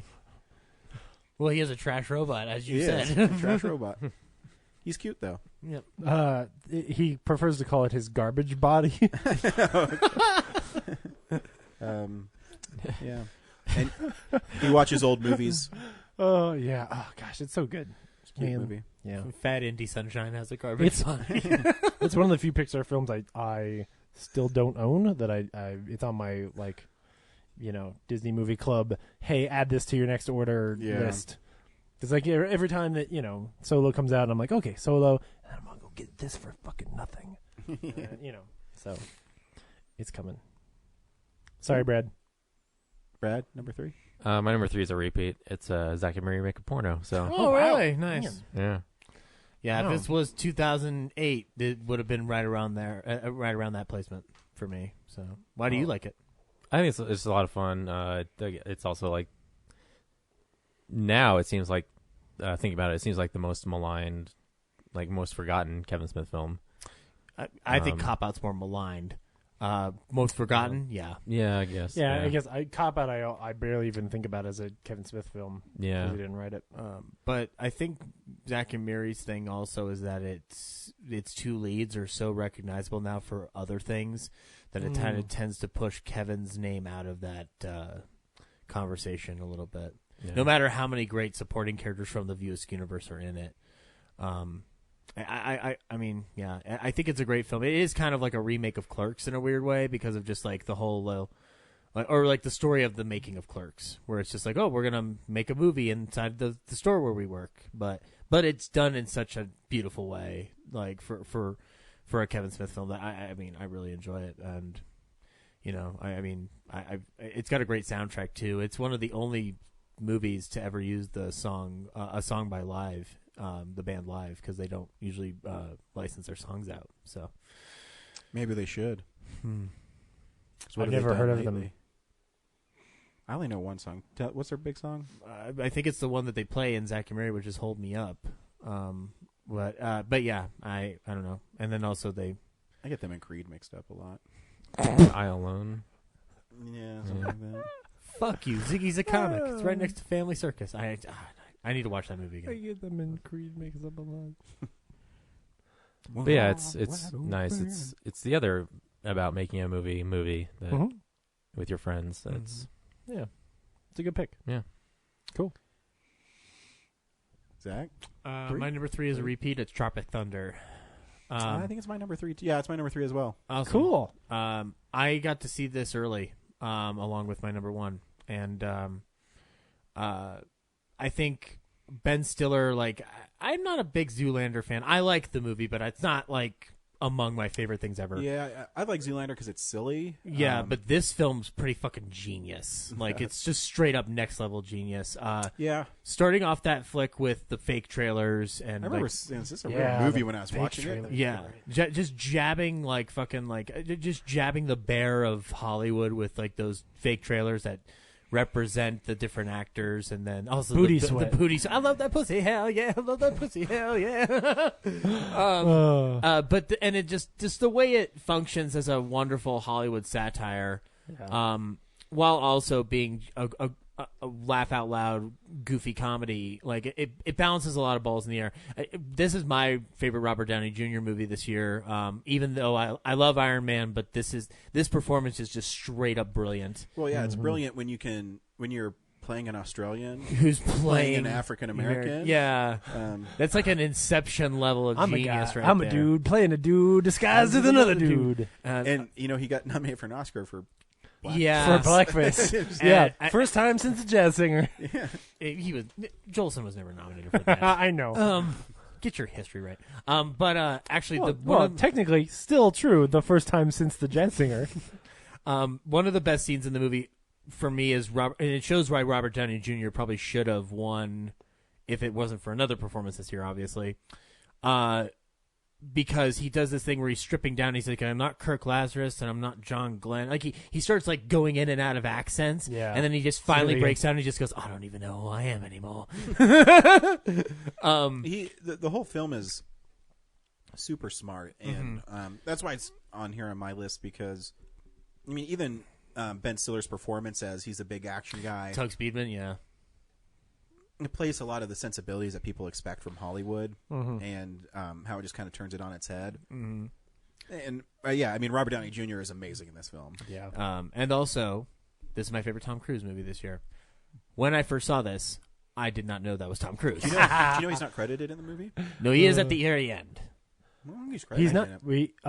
No, he is, because when they're doing the like dancing stuff at the end, that's right. Yeah, in the end credits, but he's not in the beginning, and he wasn't on IMDb until the movie came out. Yeah, because but he does have that great scene. No one knew. After the first like couple of scenes in the jungle, like he's like, all right, which one of you is the director, and which one of you is the key grip? You. Hit that director in the face really fucking hard. Yeah. And they do a good job of like keeping him a little bit disguised for a little while, so it's like you're not straight. The makeup's seeing that really character. fucking good. He's got those like, they give him those fat fucking knuckles and shit.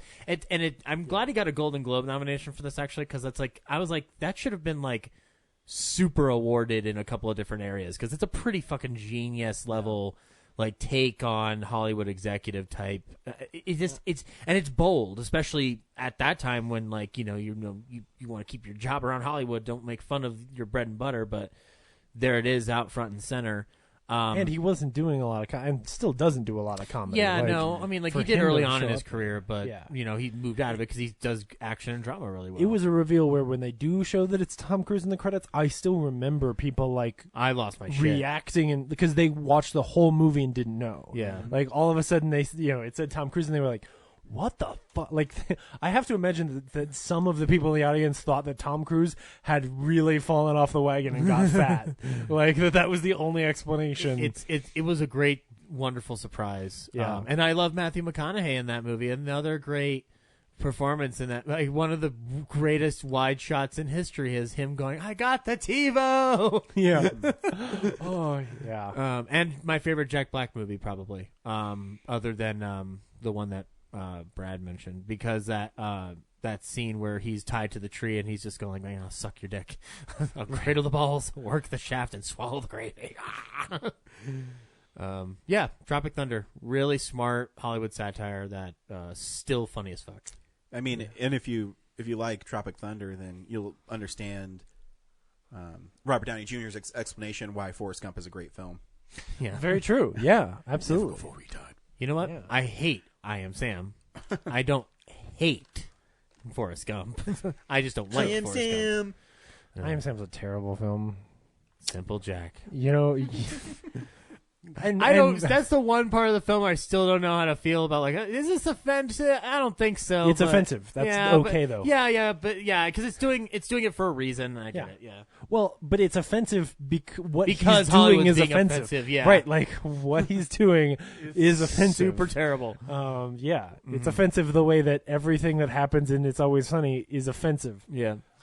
Also, I like the one of the trailers at the beginning for the fatties fart too. Yeah, super dumb. I love also offensive. Jack Black in that fat suit going, "Granny, ew." Sheesh.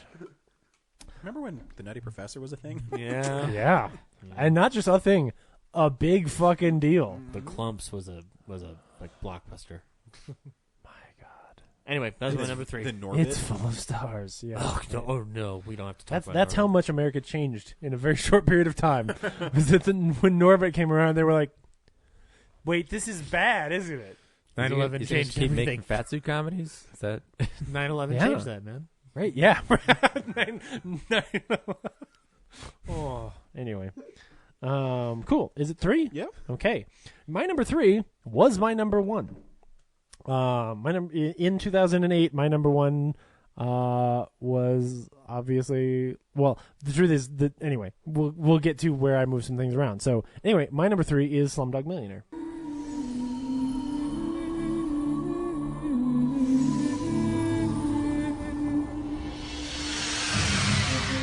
Welcome to Who Wants to Be a Millionaire?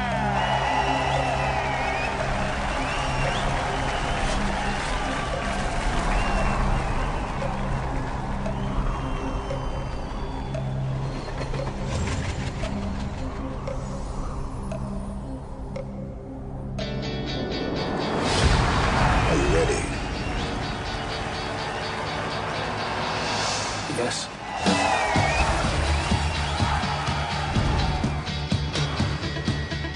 Are you nervous?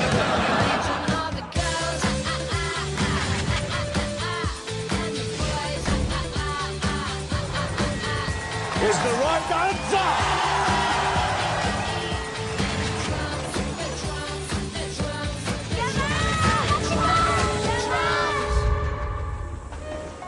Doctors, lawyers never get beyond 16,000 rupees. He's on 10 million. What can a slumdog possibly know?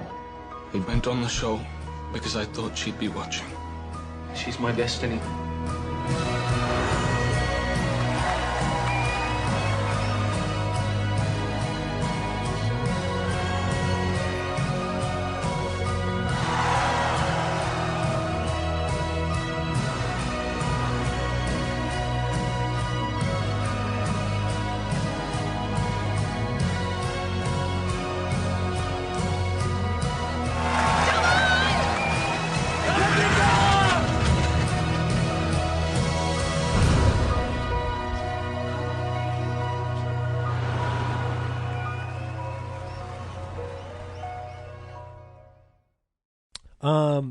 Man, this was a movie I actually really wanted to rewatch this week in order to figure out, like, okay, it was my number 1.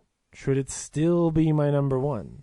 And I was even talking about this with Zach before you guys got here, or before we started, that, like, this is one of those years where there's a lot of really great films, but there's not, like, a thing where I can make some really great impassioned plea for, like, no, this should be number 1, right? Like, it's not like, you know, the year Little Miss Sunshine came out where I'm like, no, guys, this movie's like perfect and everyone should see it and it's definitely the best film. Like, right. it's these next three are all fantastic. I love Slumdog Millionaire. I think it's a really grand scope for a film. And sure, you could look back at it and think that like some of the like, I don't want to call it magical realism because that's insulting, but some of the like, plot tools that they use, like the whole Who Wants to Be a Millionaire thing, probably feels a little hokey now. But I just thought it's a really cool, interesting sort of adventure that also gives you a lot of sort of, time to dig into this culture and all this other stuff. And I don't know, I really enjoyed it. It's a romance that made me cry at the end of the movie, and you get a Bollywood dance scene.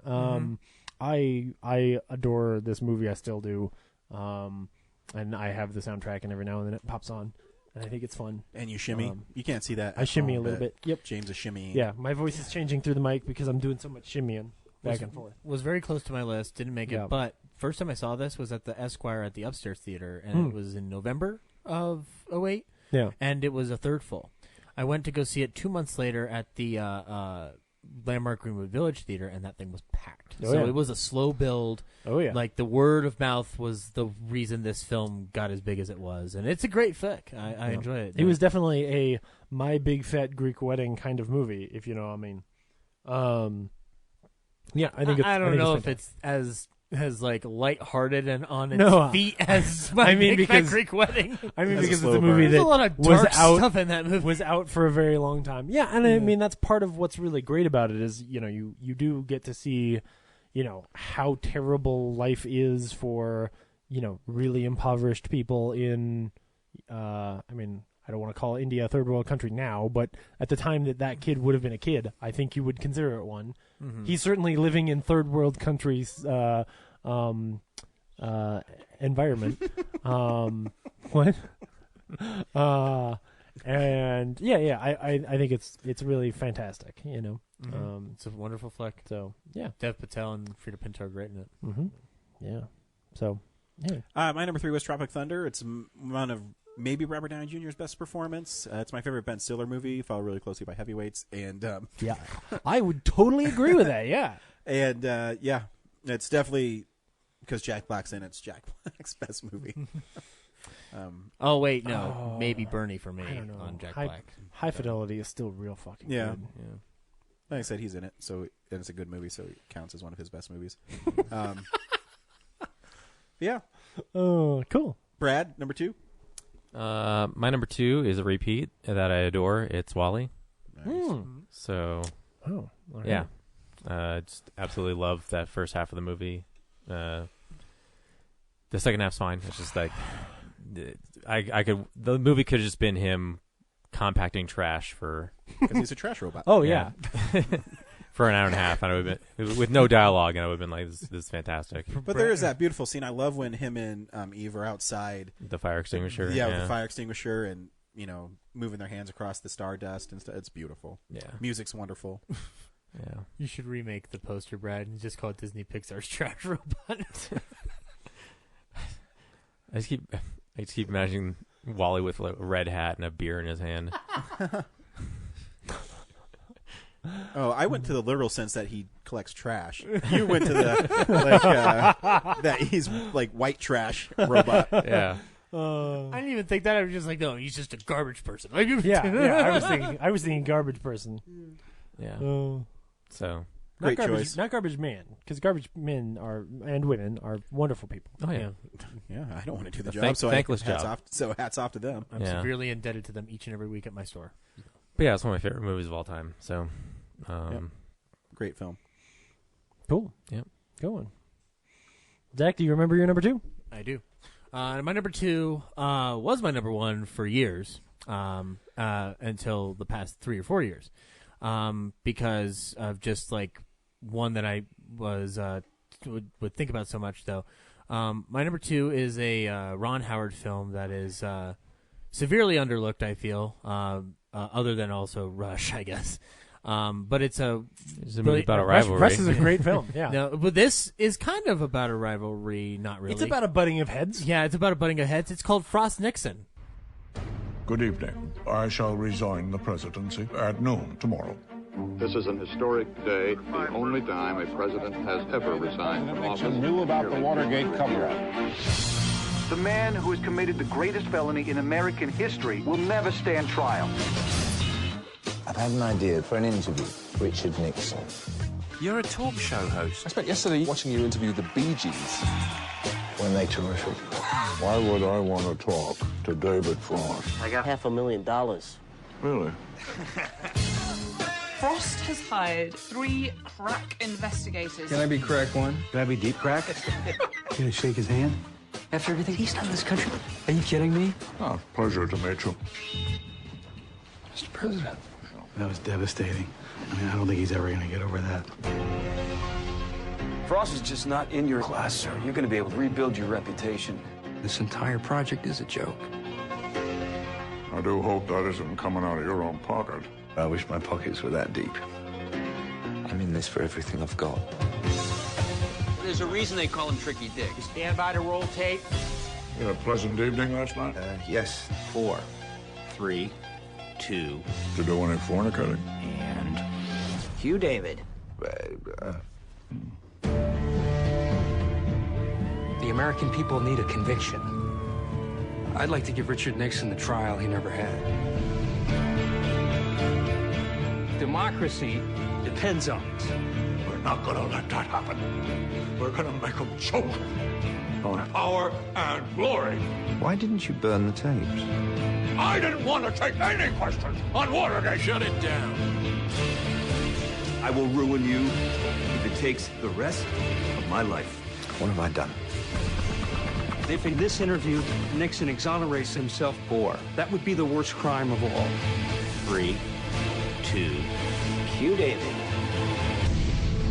Are you really saying the president can do something illegal? I'm saying that when the president does it, that means it's not illegal. I'm sorry? Frost Nixon stars Michael Sheen and Frank Langella. Michael Sheen plays David Frost. Frank Langella plays Nixon. And it's about the... Nixon with ice superpowers. Just shooting ice at people. You took me out of office. I'm gonna freeze you to death. It's Frost / Nixon, not Frost dash Nixon. Mm-hmm. That's a poster I want now. Or is it an offshoot? Richard Nixon like Iceman. Or is it an offshoot of Zack and Miri Make a Porno? No. He just gets shit on like a cake, frosted like a cake. No. Frost. I want to be frosted like a cake. No, you don't. We're going to Frost Nixon. Oh, God. Frost Nixon, though, is a film about David Frost, who was a kind of a mediocre television interviewer at the time who scores an interview with former President Richard Nixon after he's been resigned and left office. And the film is about the interview, but also the lead up and the build up to the interview. They filmed the interview in 3 different days, and so each day was covering a different realm of topics. And the build up is to a full day of questioning about Watergate, and the tension and the build up to it. It actually has Sam Rockwell in it playing a minor-ish role as a guy who really hates Nixon and wants to nail him bad with a couple questions and stuff. Regarding Watergate, Kevin Bacon's in it, playing a very loyal to the president type of guy. Who it's one of the best, more recent Kevin Bacon films I've seen, other than maybe Super. And Frank Langella and Michael Sheen are obviously the reason to watch this. They did this on Broadway before Ron Howard gets the adaptation for it, and their performances are just stellar. There's a wonderful scene where they're on the phone talking to each other the night before the Watergate interview, and Nixon's just talking about cheeseburgers, and it's almost this implication that Nixon's going out of his mind, or just kind of really regretting his past and really trying to set the record straight while keeping his pride intact. And then the resolution to that is you're left wondering if that phone call actually even took place, even though it probably did, because Nixon was wackaloon by the end of it, because he was that sad. But it also shows an immense amount of empathy for Nixon, or sympathy, I guess is a better word. Like, while you don't agree with the things that he did, obviously that got him kicked out of the White House, or the way he's behaving about the way people react around him, like you feel like you have sympathy in the sense of like, okay, like it happened, let's move on. But people hang it over his head, and he feels like trapped by it. So, which, you know, obviously in the world that we live in now, I don't necessarily feel that way. But it's interesting to note that it's a much more sympathetic portrayal of Richard Nixon than I'm used to, other than maybe Anthony Hopkins' Nixon performance. And I think Ron Howard does a great job at directing conversation. I think he's very, very good at that. And in this film particularly, he gets to shine with that, because it's the main tension relies on a conversation. It's a verbal bout. It's like a boxing movie, but without boxing and talking instead. Yeah, Frost Nixon. I love it. Again, it was my number one movie for years, just because of how much I loved it. As much as I also love what is now my number one, because it should be my number one. But we'll get to that later. Cool. It's a good one. James. All right. My number 2. We're about to see whether or not. Oh man, Ryan, I can't read you. I'm trying to figure out. Am I the lone asshole, or do I have a brother in this? My number 2 is The Dark Knight.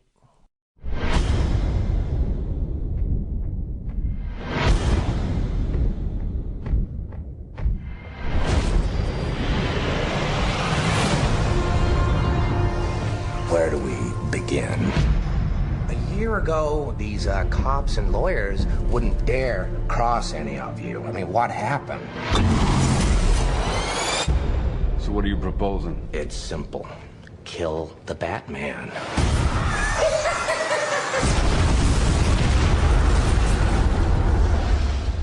Here's my card. Bruce, this is Harvey Dent. Rachel's told me everything about you. I certainly hope not. You once told me that we'd be together. Did you mean it? Bruce, don't make me your only hope for a normal life. You're Alfred, right? That's right, sir. Any psychotic ex-boyfriends I should be aware of? Oh, you have no idea. Good evening, ladies and gentlemen. We're tonight's entertainment. Well, hello, beautiful. You look nervous. I've seen now what would have to become to stop men like him. The night is darkest just before the dawn. I promise you, the dawn is coming. And here we go.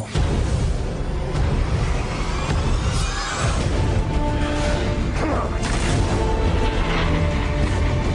This city deserves a better class of criminal. I'm gonna give it to him. No! You'll see. I'll show you. You either die a hero, or you live long enough to see yourself become the villain.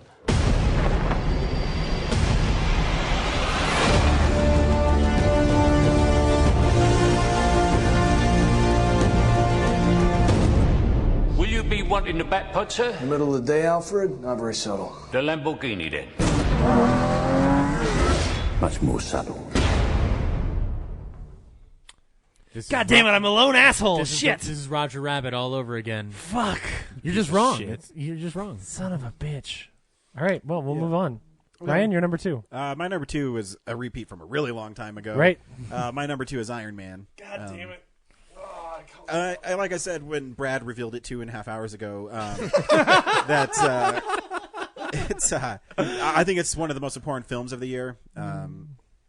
It helped reestablish Robert Downey Jr. as a great actor in everybody's mind, not just people who saw Kiss Kiss Bang Bang. And it's fun. Actually, I don't have a problem with the Ironmonger fight. I think it's suitable for the film because at the point they didn't know if they're going to make sequels or anything. True. And because I think at the time they had ideas, because I'm pretty sure it was Iron Man, Hulk, and Ant-Man were the ideas for films.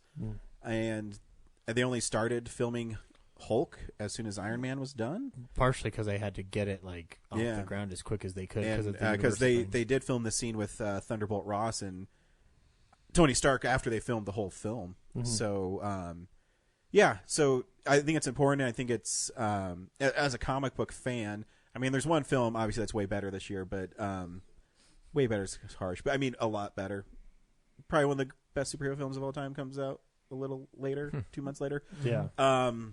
But yeah, Iron Man's what Marvel needed, and being a huge Marvel fan, that they got the tone right, because obviously Spider-Man Tobey Maguire I don't include in this, but it's hard for people to get the tone of Marvel right for a long time. Yeah, because Marvel is a little more grounded, and I think that's why The Dark Knight succeeds so well. Is it takes away.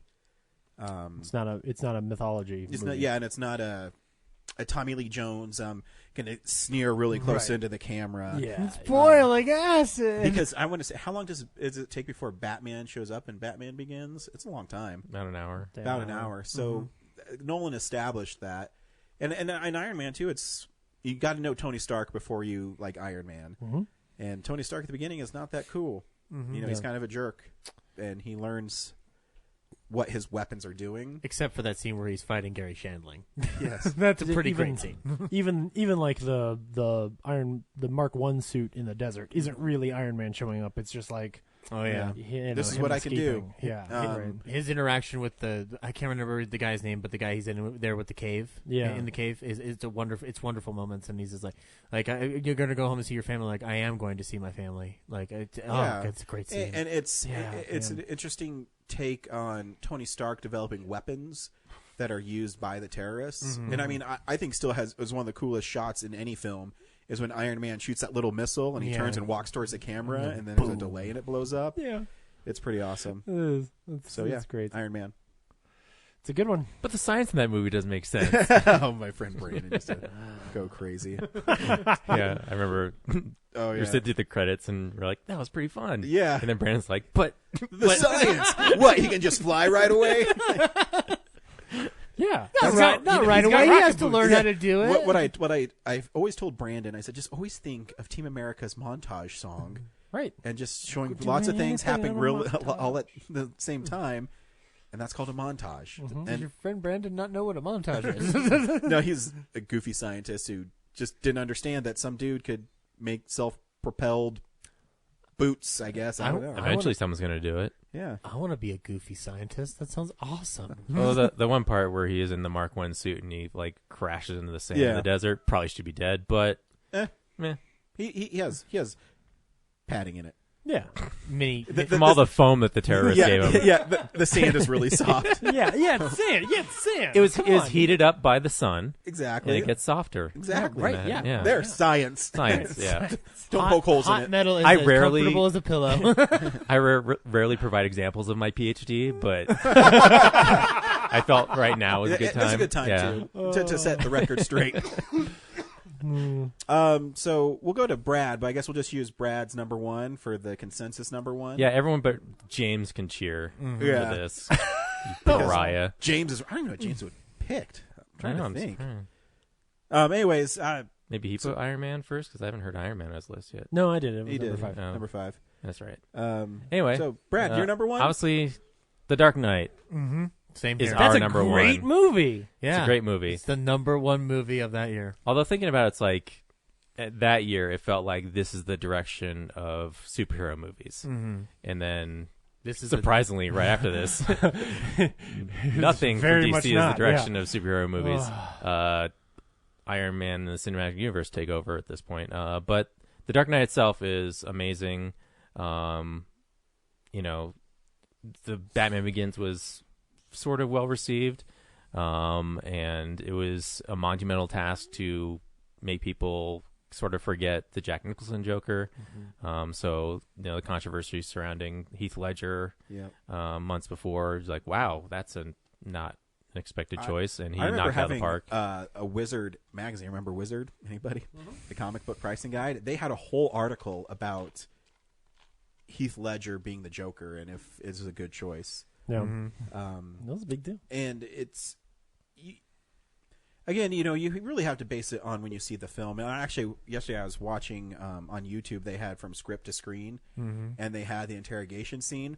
As I'm reading the script and watching the performance, he takes out words here and there that make it better, and it's really fascinating. So he'll take away, instead of should, like he gets rid of should. He's just like you will, and he makes it more just a little change in the way it's delivered too.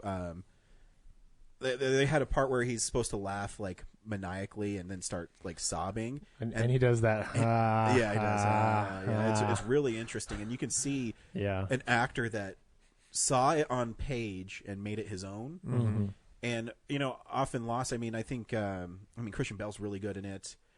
He's wonderful in the film. Morgan Freeman's great. The whole film is really well made. I only have one quibble, and I always say it every time, is I just don't like the cop who is like driving the armored transport. Oh, He's yeah. like, we're like Thanksgiving dinner down here. Yeah. Trying to make levity and it's not immune from mistakes and like some cheesiness. Like that like we're like Thanksgiving turkeys down here. Yeah. Like, ugh. They can just get rid of that because really that's the only part of the movie I have an issue with. And I think it's just that line from that annual tradition of putting all the Thanksgiving turkeys in a pin and shooting them constantly. Like, I don't even know what it's a reference to. The movie is so well done, and even the opening in the IMAX and the bank robbery, it really sets the incredible. tone with the Joker, and it's an interesting take on the villain. There's also the scene where he's at the party, like at the Wayne party, terrorizing the guests, and then Batman jumps out the window to save Rachel, but I guess the Joker just left the party nonchalant. It's like whatever. But there is that scene itself though is wonderful. Like when he grabs it's a cameo by a senator who loves Batman, but it amounts to a featured extra. He just grabs it like, you remind me of my father. I hated my father. Like but it's like one of those movie mistakes that like Spielberg's really good at. Like you're so wrapped up in what's going on, matter. You don't think about it until like. Again, it doesn't years matter. Later. He proved his point because in the interrogation scene, I mean, I do love after Batman's all pissed off and beating him up, and he says, for a while I thought you were Dent, but the way you threw yourself at her, and it's really cool and it's really great cat and mouse. Yeah. And it's shocking that they blew up Rachel Dawes. Yeah, I mean, that was a good reveal. I mean, I remember watching that in the theater, and you could hear a pen drop. Yeah, it was shocking. There was fucking gasps from the one full screening of this I saw. I think I saw this like 5 or 6 times in the theater. Yeah, I think I did 8. Yeah, I saw it 3. But the first 2 times I saw it were under the. I talked about it at the con this year, but I got to see this movie 2 days early because my bosses opened that print up when we weren't supposed to. I would have. Sure. And we watched it, and then I had to stay the next day to watch it the day the day before the midnight. Because that was the employee screening, so they knew someone had done something the night before, so we had to go in order to make sure we didn't get caught. So I saw it twice in the span of 24 hours, and it's I have a weird history with the Nolan Batman flicks, particularly the third one. This one though was the height of my Batman fandom, and it hasn't really been recaptured since. Other than maybe the lead up to Rises, and then obviously things take a turn. But I remember when this was coming out, I didn't see Batman Begins in the theater because I was a big Burton Batman fan and I was a big Tim Burton fan years ago. And so like I was among those people going like, well, Heath Ledger's not going to work as the Joker, and what's up with Batman Begins? It doesn't make sense. But then I saw Batman Begins in 2006, and I was like, oh, this is awesome. I saw it like on a DVD from the library. And then I just like consumed nothing but Batman, even like Batman 66 I embraced fully. And just like everything about it. I rewatched the animated films. I listened to these early, like it invigorated the Batman love. And then when Heath Ledger died in early 2008, the anticipation grew even higher. To know, like, well, what's he going to do with the Joker? Like, you were clamoring for any glimpse of that character in a trailer and stuff like that, to hear his dialogue and stuff. And then watching it, the only time I watched it with an actual audience, like a full audience, was in Glendale, California, with my grandfather. It was one of the last movies he got to see. watching the audience with the Rachel Dawes thing happen, like their minds were like blown fucking open. The scene where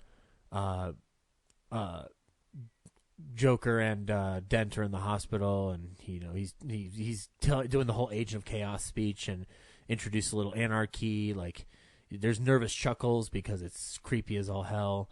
My favorite moment in the film is because it's the most Batman thing to me in that film out of any of it, is when Joker's dangling upside down after being caught by Batman before he was falling, and he goes like, "You just couldn't let me go, could you?"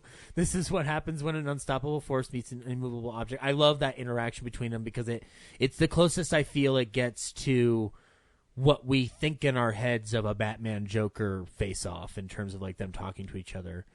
Also a huge bummer because he has that line, "I think we're destined to do this forever." God, it's so no.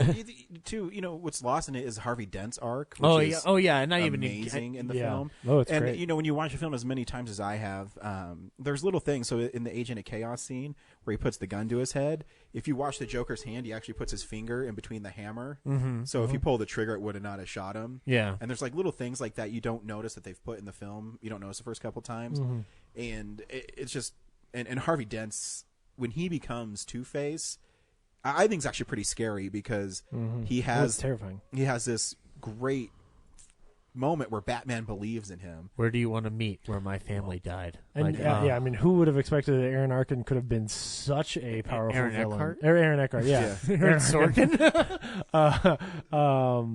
I mean, he's chilling Because when he like screams in those last scenes. You're like, oh god, like it's terrifying. Because even the scene with Gary Oldman as Commissioner Gordon, where he's saying, "We'll just leave it to chance, like you left mine to chance," and he takes the kid's thing, and Gary Oldman's performance, where he's like, "Don't hurt the boy," and what's great with Aaron Eckhart's performance, is you can actually see the duality of him trying to reconcile who he is and what he's become. Yeah, and it's a great use of CGI, and that CGI does still hold up. Like, it looks. I watched it for you. It's amazing. Yeah, it's ridiculous. It's used subtly. Like it's like I think there's only like 1 or 2 moments where it's like blatant, like out in the open, like really well lit. Yeah. And the way it's designed leaves enough to imagination that it always feels worse than it probably even really is. Like, it flashes by so fast that you feel like you can see into his whole friggin' face. Yeah. Like it's almost unbelievable because your mind makes it worse. And so I remember walking out of the theater being like, but really, how's he alive? Because in my memory, it's like when Gus dies in Breaking Bad, where his head is really gone. Like it feels way worse than I'm sure because the last third of that movie is so driving too. It's, it's Harvey Dent and what he's doing and the Joker's plan, and then even when he captures the Joker, the movie still goes for another 20 minutes, where it's the boat the stuff. Whole fourth act The boat thing's amazing. Yeah. That film, much like what Logan would end up doing years down the line, is an intelligent examination of how you do the masked crime fighter situation. Well, yeah, you build it on the characters. Yeah, and this movie, like, take Batman and Joker out of it and replace them with just 2 characters without suits and costumes, and it's just a detective movie, and a really good one too. Yeah, about a city under fire, essentially. It's a wonderful flick. Yep, I love the fuck out of this movie. Mm-hmm. I need to rewatch. I just got it on Blu-ray, the special edition like pack that they did, and I need to go back and watch it. Should. Yeah. Good stuff. It's great. All right, now James, we gotta see what you've chosen as number 1. What's better than greatness? What was better than that for you? Yeah. So my number 1 is a movie that came out in 2008. I know what it is. I just had a flash. I think I know too. It's not a movie that I saw in 2008 though. Children of Men. It's a movie. So the big difference and the reason why it's number 1 is that as much as I adore, The Dark Knight is nearly perfect and certainly one of the best experiences you could ever have in a movie theater ever. It is like the epitome of great, fun popcorn movie. But the problem with it for me, or the reason why I have something else at number 1, is that it's not something that then I take with me into my life. Like, it doesn't have that little gem where I then think about it a lot, and it informs the way that I live as a human. But number one does. My number one film is from the writer-director of Joe versus the Volcano. It's Doubt. I want you all to be alert. I am concerned about matters in St. Nicholas School. Academically? I was not inviting a guessing game, Sister Raymond. What's this, Mr. Conroy? I don't know, sister. They're all uniformly terrified of you. That's how it works. Boy! Come up here. The dragon is hungry. So, 1, 2, 3. It's a new time, sister. The church needs to change. The point being? We should be friendlier.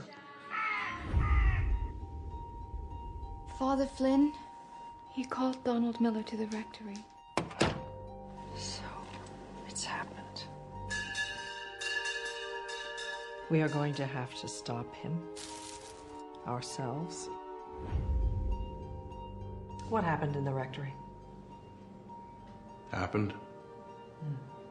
Nothing happened. I had a talk with a boy. What about? Private matter. He's 12 years old. What could be private?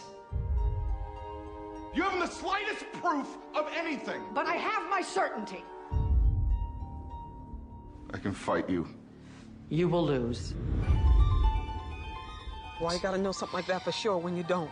You come to your school, kids don't like them. One man is good to him, this priest. It is unsettling to look at people with suspicion. I feel less close to God. When you take a step to address wrongdoing, you are taking a step away from God. But in his service? You are single-handedly holding this parish back. What are you doing in this school? There are people who go after your humanity. To tell you that the light in your heart is a weakness. Don't believe it. You just don't like him. You are letting that convince you of something terrible. Look at that. You blew out my light. What did you hear? What did you see that convinced you so thoroughly? I don't think Father Flynn did anything wrong. You just want things to be resolved so you can have simplicity back.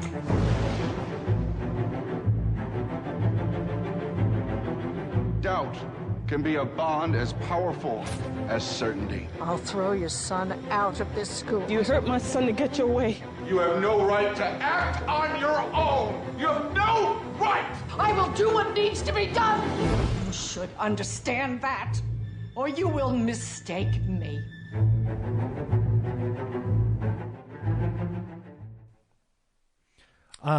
So this is a 2009 movie. I don't know what you're talking about. No, it's very much not.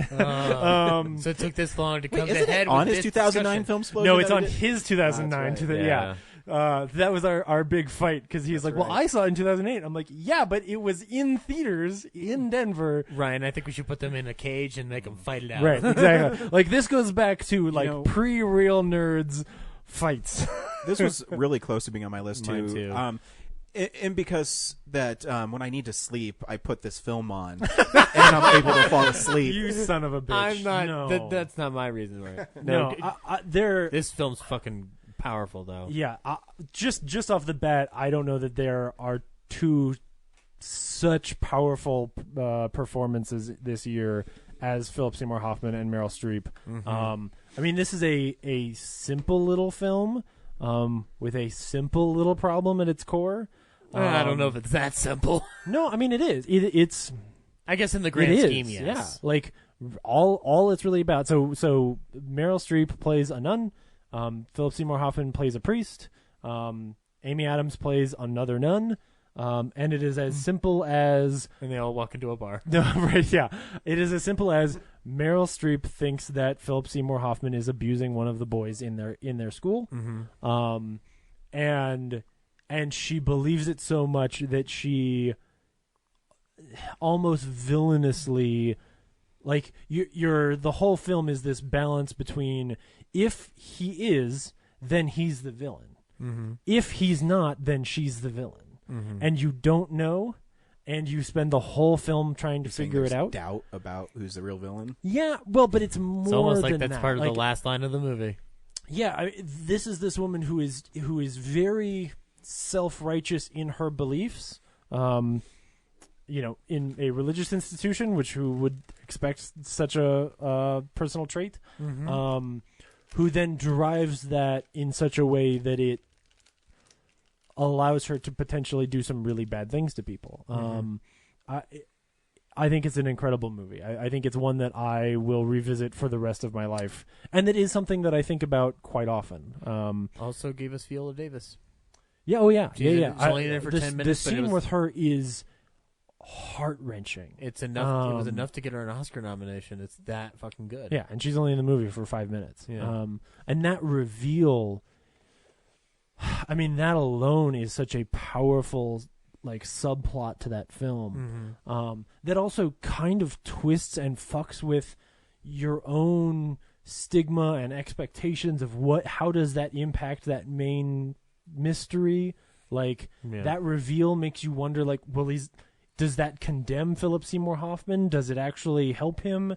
Because then it's even worse. Now it's really if he's the hero, he's really the hero. And if he's the villain, he's really the villain. Yep. And in this just troublesome way. It's a challenging film that sadly still resonates. Oh yeah, I mean you can watch it today. It is still just as important as it was the day it came out. Yeah, and Amy Adams is really good in this too, because she's carrying an underrated amount of weight in terms of how her character has to handle her situation. Yeah, her character has an unfair burden. Underrated. It's an underrated performance. Oh my goodness. And yeah, it's shot pretty well. The guy who directed it and wrote it did Moonstruck back in the 80s, and he's been big in the theater. This is one of his theater adaptations. It's a great flick. I've only seen it a few times, but it has stuck with me every time I've seen it. And I saw it in 2009 in the theater like Brad, because it didn't come to our theater until then. So yeah. And there's just little things, tiny little moments and details in the film that I just think are really brilliant and that stick with me. So, so yeah, not the popcorn thriller that Dark Knight is, but it is my favorite film. I will say the music cue right after her last line in that movie, where she says, "Sister, I have doubts," is spoilers. So, I don't like the way it cues up that way, because it feels so dumb to me for some reason. But I get why it's there. I'm like, it's an eye roller for me. Sure. But yeah, anyway, cool. Would have been on my list if it was a 2008 movie. It is a 2008 movie. We got a lot of responses again. I love that. Thank you for everybody for participating. It always makes it fun. Robert Workman actually sent us the best list, because his top 3 are exactly my top 3. He only sent The Dark Knight, Iron Man, and Tropic Thunder, but that's mine, so pretty much spot on. I've got Henry. He sent in his list. He apologizes for not being able to be here. In ascending order, number 10 is Iron Man, number 9 is Taken, number 8 is Doubt, number 7 is Wanted. I see you're trying to guess. Yes, Taken did technically come out in 2008 outside of the country. It came to us in 2009. I thought you might have. Number 6, Tropic Thunder. Number 5, The Hurt Locker, technically did festivals this year. 4, Forgetting Sarah Marshall. 3, Hunger, which is the film from Steve McQueen. It was his directorial debut about the IRA prison hunger strikes, and it's a good film. Number 2 is Be Kind Rewind for him, and number 1 is Burn After Reading. So you see, Burn After Reading, not so underrated, according to another nerd. So if anything, he put it at number 1. He didn't even have The Dark Knight on here. What's wrong with Henry? Well, out of 5 nerds, only 2 had Burn After Reading on their list, so there's that. Yeah, the 2 best nerds, clearly. Wow. Extra Cool said in a list. He doesn't have an order, but he did provide all the directors for the movies too. So, in no particular order: The Strangers, Let the Right One In, Martyrs, never heard of, Bad Biology, Eden Lake, Excision, Splinter, Eden Lake is really good. The Dark Knight, and The Probably Spirit. The best one from 2008. The Spirit came out this year. 2008. And Hellboy 2. Nice. Yeah. I brought up our friend Steve. He said, in no particular order on my list: Forgetting Sarah Marshall, Step Brothers, Get Smart. That one missed my list by that much. That's a Get Smart joke. Oh, I know. That was funnier than most of the stuff in Get Smart. Would you believe I knew what you were talking about? Iron Man, The Dark Knight, Cloverfield, Gran Torino, Taken, Jumper, and Eagle Eye. No. Yeah, I thought Cloverfield would have ended up on your guys' list. Cloverfield was on my original top 10, and as much as I like, you know what it is? It's because of 10 Cloverfield Lane. Like Cloverfield is so fun and interesting and different. Do you think that Overlord movie is part of the Cloverfield? Because you could totally call it Cloverlord. Actually, I read a review of it from Fantastic Fest? Feast? What was it? Fantastic Fest, yeah. There we go. And they said it is not. I think there's a world where it could have been if Cloverfield Paradox hadn't been so fucking bad. Were you going to do Tim's list? I'll go ahead with Tim. Or I could do Tim because he actually. Oh yeah, she sent a list. I got it right here. It's long, but it's good. I could do Tim because I actually worked with him at the movie theater because he was one of my managers then. His number 1 is Red Belt, which is a David Mamet flick. That's a great movie. It is. Number 2 for him was Bottle Shock, which I've never seen, but I've heard good things about. Number 3, The Dark Knight. Number 4, Iron Man. Number 5, Forgetting Sarah Marshall. Number 6, Be Kind, Rewind. Number 7, Step Brothers. That's another one that I thought someone here would talk about. Number 8, Slumdog Millionaire. Number 9, Punisher Warzone, which I really wanted to try to get on the list somewhere. I could not believe that movie only made $8 million. That's ridiculous. Like I thought it was low, but I didn't think it was that low. Makes sense. When I went and saw it opening day, I was like one of 2 people there. So it's the best Punisher movie. Yeah, hands down. And then number 10 is Role Models for me. Wait, what? You gave me a look of which one's better. The one that you don't Thomas think Jane is great. one. So rewatching it when I did my comic book watch thing, the Thomas Jane one's fine, but it's really like cheesy. Yeah, and it is. Punisher Warzone with like but it's different. Jigsaw's face is cheesy. Different hardcore guys like exploding in the sky. So a different kind of cheesy. Where Jigsaw even. Yeah. So his origin, the Punisher's origin in that movie is really cheesy to me. And in Warzone, it's literally him just, I'm going to kill everybody. Yeah, no, I would agree. Yes, the cheesiest bit is Roy Scheider dying, and then yeah. Oh, Roy Scheider. That was his last movie, I think. Yeah, second to last. He did do one more before that, but it didn't like come out wide. So I got one from my mom. You guys want me to I read have it? one from Corinne too. Do we have any more? Go on yeah, Facebook? go with Corinne. I've got 2 comments on my thing. Go ahead. Okay. Oh, Brad? okay, Yeah, go ahead. Okay. Zach Bynes wrote in. He again no order, but Cloverfield, Rambo, Doomsday, The Ruins, The Fall. Doomsday was a hell of a thing to see in a theater. Like that's a weird movie that's a lot of fun. The Strangers and The Wrestler. Nice. It's like if you were watching a movie and it was Mad Max, and then halfway through it became Ridley Scott's Robin Hood film. Like, because all of a sudden you're just like in a castle on horseback fighting with medieval guys, and you're like, "What the fuck is happening?" Actually, I've got 3. Mike Henderson only wrote both Hellboy 2 and Tropic Thunder from that year, both incredibly rewatchable. Mm-hmm. And then Robert Tanaka listed 10,000 BC, The Love Guru, Beverly Hills Chihuahua, The Love Guru, Fool's Gold, The Love Guru. Oh, Fool's Gold. Hancock, The Love Guru. Oh, Hancock. Hannah Montana and Miley Cyrus Best of Both Worlds concert. And The Love Guru. The Happening and The Love Guru. High School Musical 3 senior year and The Love Guru. Mad Money and The Love Guru. Mamma Mia. Hey, people like that. How movie. long is this list? And The Love Guru. Meet the Browns and The Love Guru. Tyler Perry's Meet the Browns. And finally, The Mummy, Tomb of the Dragon Emperor. Oof. And The Love Guru. Man, The Happening was so bad. I do have one other list from Somehow I don't think that's a James top list for him. McLaughlin from Facebook. He wrote in no order: The Dark Knight, Step Brothers, Kung Fu Panda, Burn After Reading, Role Models, Ponyo, Pineapple Express, Hellboy 2: The Golden Army, and Be Kind, Rewind. Mm-hmm. Cool.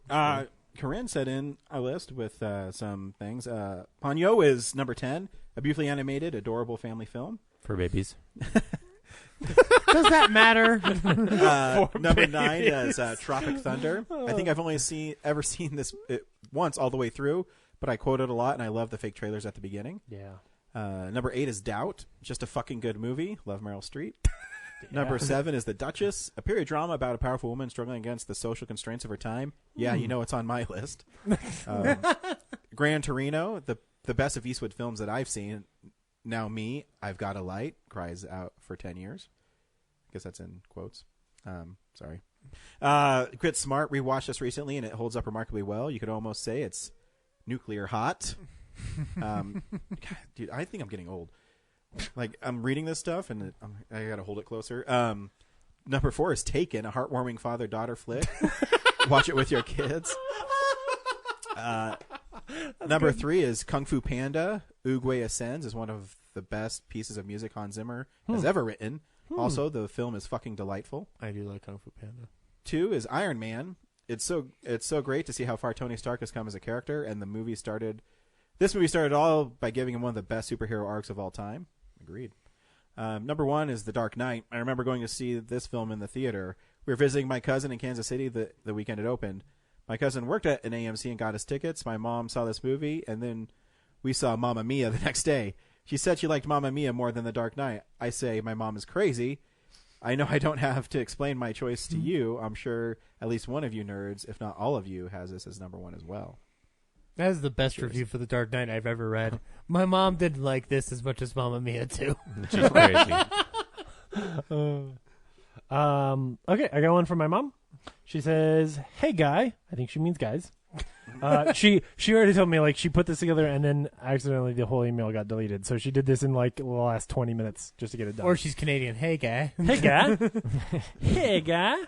I didn't have much time to work on this, and I realized that most of the movies I haven't seen since the theater. That makes it even harder to put them in any kind of order. One would think that I know the drill by now and should have been working on it since the 1998 Filmsplosion. Rich and I enjoyed listening to that one as we drove to the Grand Tetons. The drive is 8 hours, and the podcast is over 4.5 hours long. Fun. Thanks for riding along with us. Okay, so 10 through 4 are in no particular order, and then 3, 2, and 1 are detailed. So 10 through 4 are Doubt, Eagle Eye, which she really likes for some reason. Okay. Doubt, Eagle Eye, The Dark Knight, Pineapple Express, Ghost Town, Tropic Thunder, The Secret Life of Bees, which I've never actually seen. Has anybody seen this? Okay. It's one of those, you know. It was a sequel to Bee Movie. It was. It's actually the Bee. Yeah. It's a merging between The Secret Life of Pets and Bee Movie. Yeah. So then, number 3, Gran Torino. Great story of a grumpy old man who secretly wants to be loved, and Clint Eastwood did it so well. That's one way to describe that movie. 2, Slumdog Millionaire, an amazing story that makes you feel every emotion.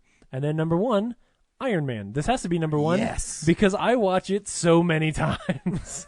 Yeah, Carol's right. Honorable mention, Indiana Jones. At least they tried. There's literally a dash there. I think it's hilarious. Oh, Indiana Jones. Wonderful. At least they tried. Dishonorable mention goes to Burn After Reading. This movie had so much had so much great, and then ... Also, J.K. Simmons' character said "fuck" so many times that it really got on my nerves and lost its power. Hint, hint. Use your words. Oh, wait, did your mom write "fuck"? Yeah. Can I see it? She's.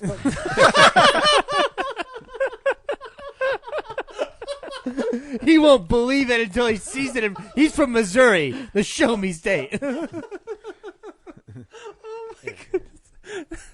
It's in quote. No, it's in quotes. She put that's it in her quotes. emails. That's her handwriting. So I guess technically she did not say it. Right. She It's in put quotes. Fucking quotes. She typed it, but she's quoting someone else, so she did not. She was say being it. ironic. Oh my gosh! It was really, Also, can I see it? I don't think it's J.K. Simmons who says that. It's John No. Malkovich who's cursing up a storm. Well, in that but movie. no. She's talking about the scene at the end when they. Which I actually think she's Carol's misremembering. I think it's that they say Jesus Christ a whole bunch. At the end. Yeah. That's what it is that bothers her about that movie. Okay. So yes, they say fuck a lot. It's actually that at the end he keeps saying Jesus H Christ. Yeah, because he's trying to figure out. And she's like, "What the fuck? Like, why? You know." Anyway. But anyway. Oh, sorry. I have to finish I have to finish the next sentence. And then at the end, when he needed something powerful to say, he was left with Jesus fucking Christ. I'm out. Also, the scene with the machine in the basement was stupid and unnecessary. What a shame. I just accidentally closed the email. Hold on. Sorry for the lame job. I'll start working on 2018 now. Henry, I'm currently enjoying Real Nerds Take Manhattan. Great job. Thanks again for helping me deal with the long drive home. Love you guys. Carol. Yes. Thanks, Carol. Oh, and that's totally fine. Can I see it? Burn After Reading is definitely not for everyone. Oh, yep. man. Anything you guys wanted to get on the list but didn't have room for? I was actually toying with Twilight? Indiana Jones because I still think it's a fun movie. Yeah, I was. Too, Yeah. I had two that I really wanted to try. Like I was toying with was Nobel's Son, an Alan Rickman film about cannibalism, and Charlie Bartlett, which I think is a really fun high school flick. Robert Downey Jr. is not like the best part of it, but he's really good in it. Yeah, it's really Anton Yelkin's film. Yeah. It's actually, this is where I found out who Anton Yelkin was, and then he does Star Trek the next year. I didn't see. No one else put this on their list, and I didn't look this up because it wouldn't have made my top 10, honestly. I'm thinking In Bruges is listed as 2008 for on Letterboxd. I'm thinking that's actually a 2009 film that was in festivals in 2008, maybe? Yeah, because it's also nominated for Academy Award for Original Screenplay, I think. Okay, yeah. Or adapted, I don't know. I know it's a screenplay. Anyway, I just wanted to bring it up because I'm really surprised that's usually a movie that gets a lot of love. It's not my favorite of his films.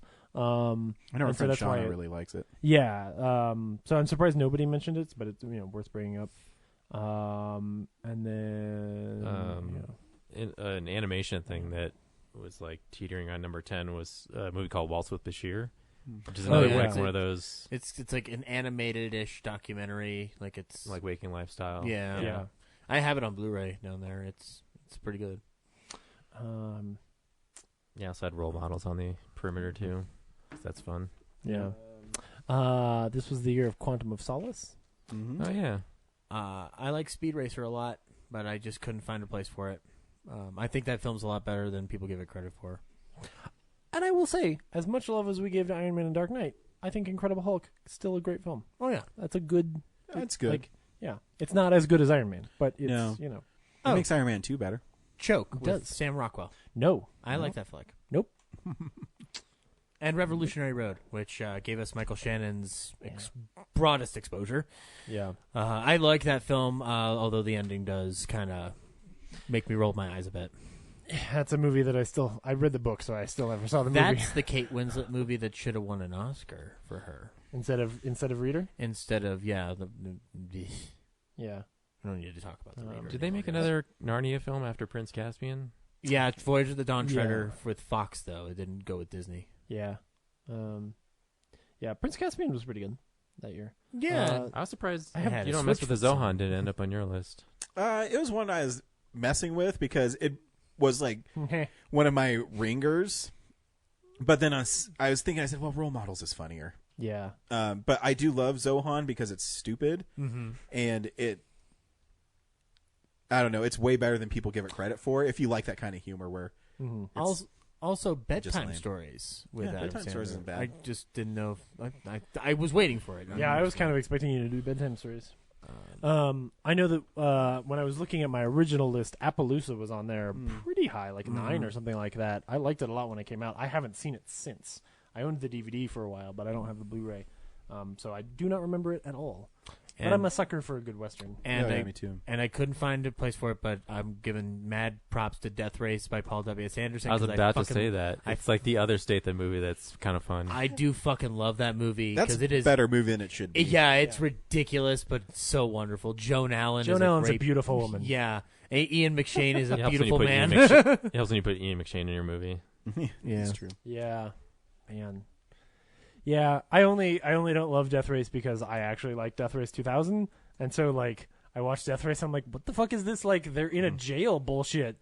Like no, the whole point. I don't even know if I have to win this race. The whole point of Death Race is supposed to be that you drive across the country running over old people. Like you guys, how did Paul W.S. Anderson remake this movie and miss the most ridiculous fun part? He couldn't go into a basement. So he had to go in somewhere that was just as confined. You could put prison. Old people in the basement. Yeah. There's going to be some way you can do it. He looked at the first one. He said, "There's no basements here." I actually think I'm trying to pull it up right now. I should have pulled this up before, but the internet is being slow. Oh man!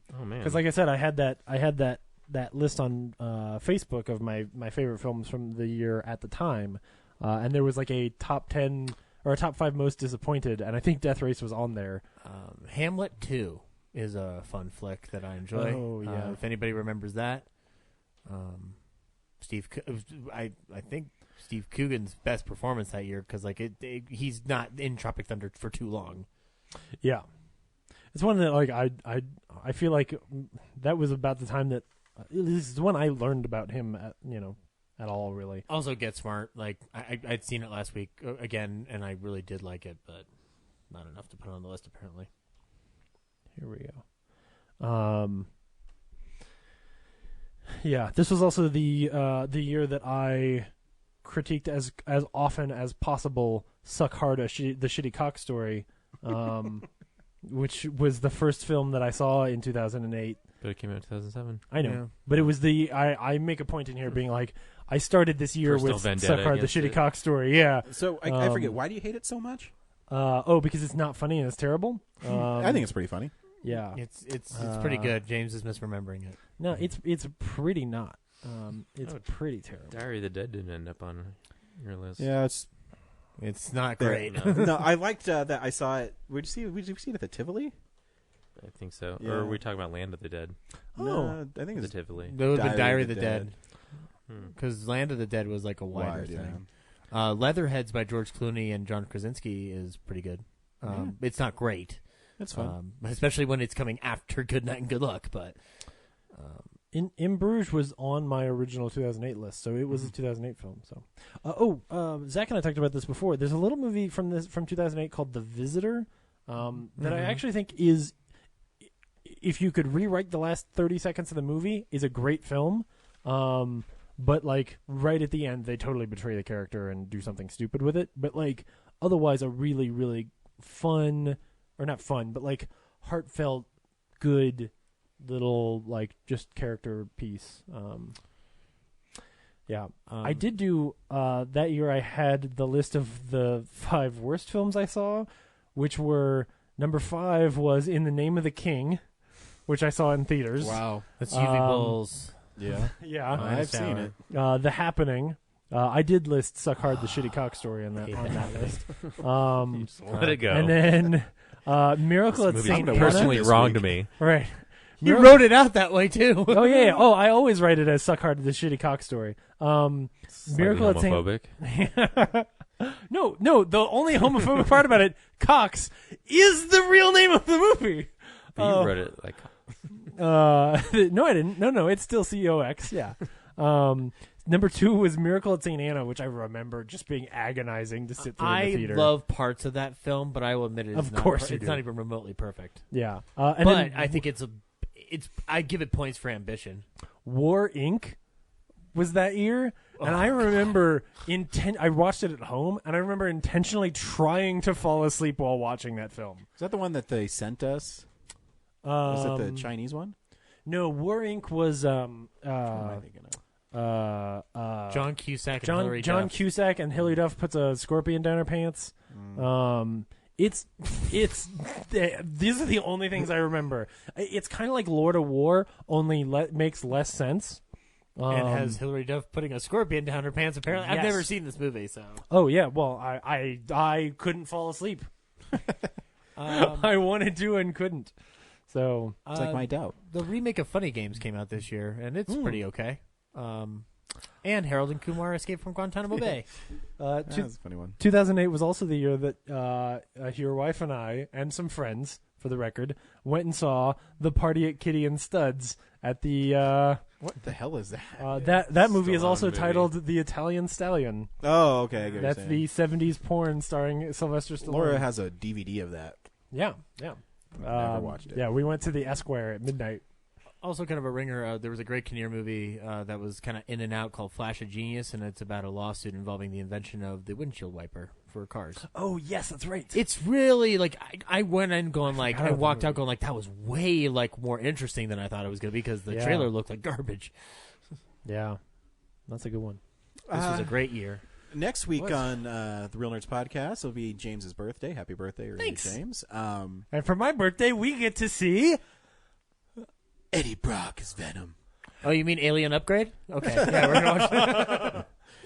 Oh, my goodness. I'm going to eat your face and eat your arms and legs, and you'll just be walking around a stump. Sure you are, Tom Hardy. Sure you are. Did you see the clip today where... No. Or from this week where... Nope. He like beats up some dudes exactly like that scene from Upgrade, and then Venom pops into his head and goes like, "Now we should bite off all their heads and pile them up in the corner." And I'm like, "What the fuck is this movie? This is like Frailty for kids." Like, holy shit. Hey, you know the dude in Upgrade even kind of looks like Tom Hardy. Yeah. The Slash Film article literally took then the same clip from Upgrade and put it right next to it and was like, "These scenes are the same, but one of them is better." Yep. Yeah. We'll see. Yeah, hey, it might be great. It might be. There's some cool looking stuff in there. I mean, Venom looks great. Just don't take your kids. You know what I could say? I can say this about every Venom comic too. Venom looks cool. I don't know. Actually, there are some times where Venom gets drawn like this weird Rob Liefeld big beefy out of proportion thing with like a tongue that's 17 feet long, and I'm like, no, that's just stupid. You're talking about the Ryan, Eric just Larson Venom. Just because it looks cool doesn't mean it's good for you. Very true. No, I know. Yeah, I'll give it a chance. I like Tom Hardy. Yeah. I like Spider-Man. Yeah. Spider-Man's not in it. Yeah. And then Tom Hardy said that Spider-Man's an actual villain. I'm going, maybe you don't understand what you're in. But hey, yeah. he's good. So yeah, maybe Silver Sable and Black Cat will show up. Yeah, I'm guessing in it's pretty preparation good for because, that movie next year. I mean, remember when Infinity War was coming out and they let the press see it like 3 weeks before it came out so they could build up the hype? Yeah, no one's seen this movie yet, so I'm sure it'll be really good. Oh, I'm sure it's just great. Maybe it's all smoke and mirrors, and James's original theory, because Michelle Williams is in it, it's just like a very dark romantic comedy. It's actually thing. it's Blue Valentine. Yeah, it's Blue Valentine, but with an alien symbiote. Cool. Thanks for everybody who participated. Yeah, that was awesome. Yeah, good times. Yep. Great. Stay Thanks, guys. tuned for Fatty Indie Sunshine, the podcast coming soon to iTunes and Stitcher. The Indie Podcast, please. The Fatty Indie Sunshine podcast. The Indie Podcast, the Indie Podcast. Bye. Bye.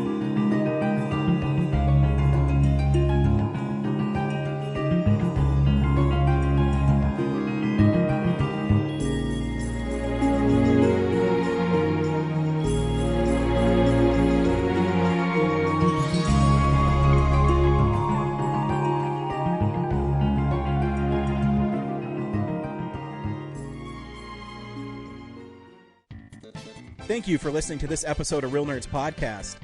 Real Nerds Podcast is a production of Nebulous Visions Multimedia. Thank you to Sparks Mandrill and Plan 9 Studios for our kick-ass theme song. Also, if you're in the Denver area and you're looking for a cool place to see movies, we see them at the Alamo Draft House in Littleton and now also in Sloan's Lake. Thank you to Colorado Coins, Cards, and Comics for supplying us with all our comic needs, especially you, Andrew. You know who you are. And a big shout out to James's mom. I'm giving you an electronic hug that you can feel through the airwaves. Thanks for listening, and have a nice day.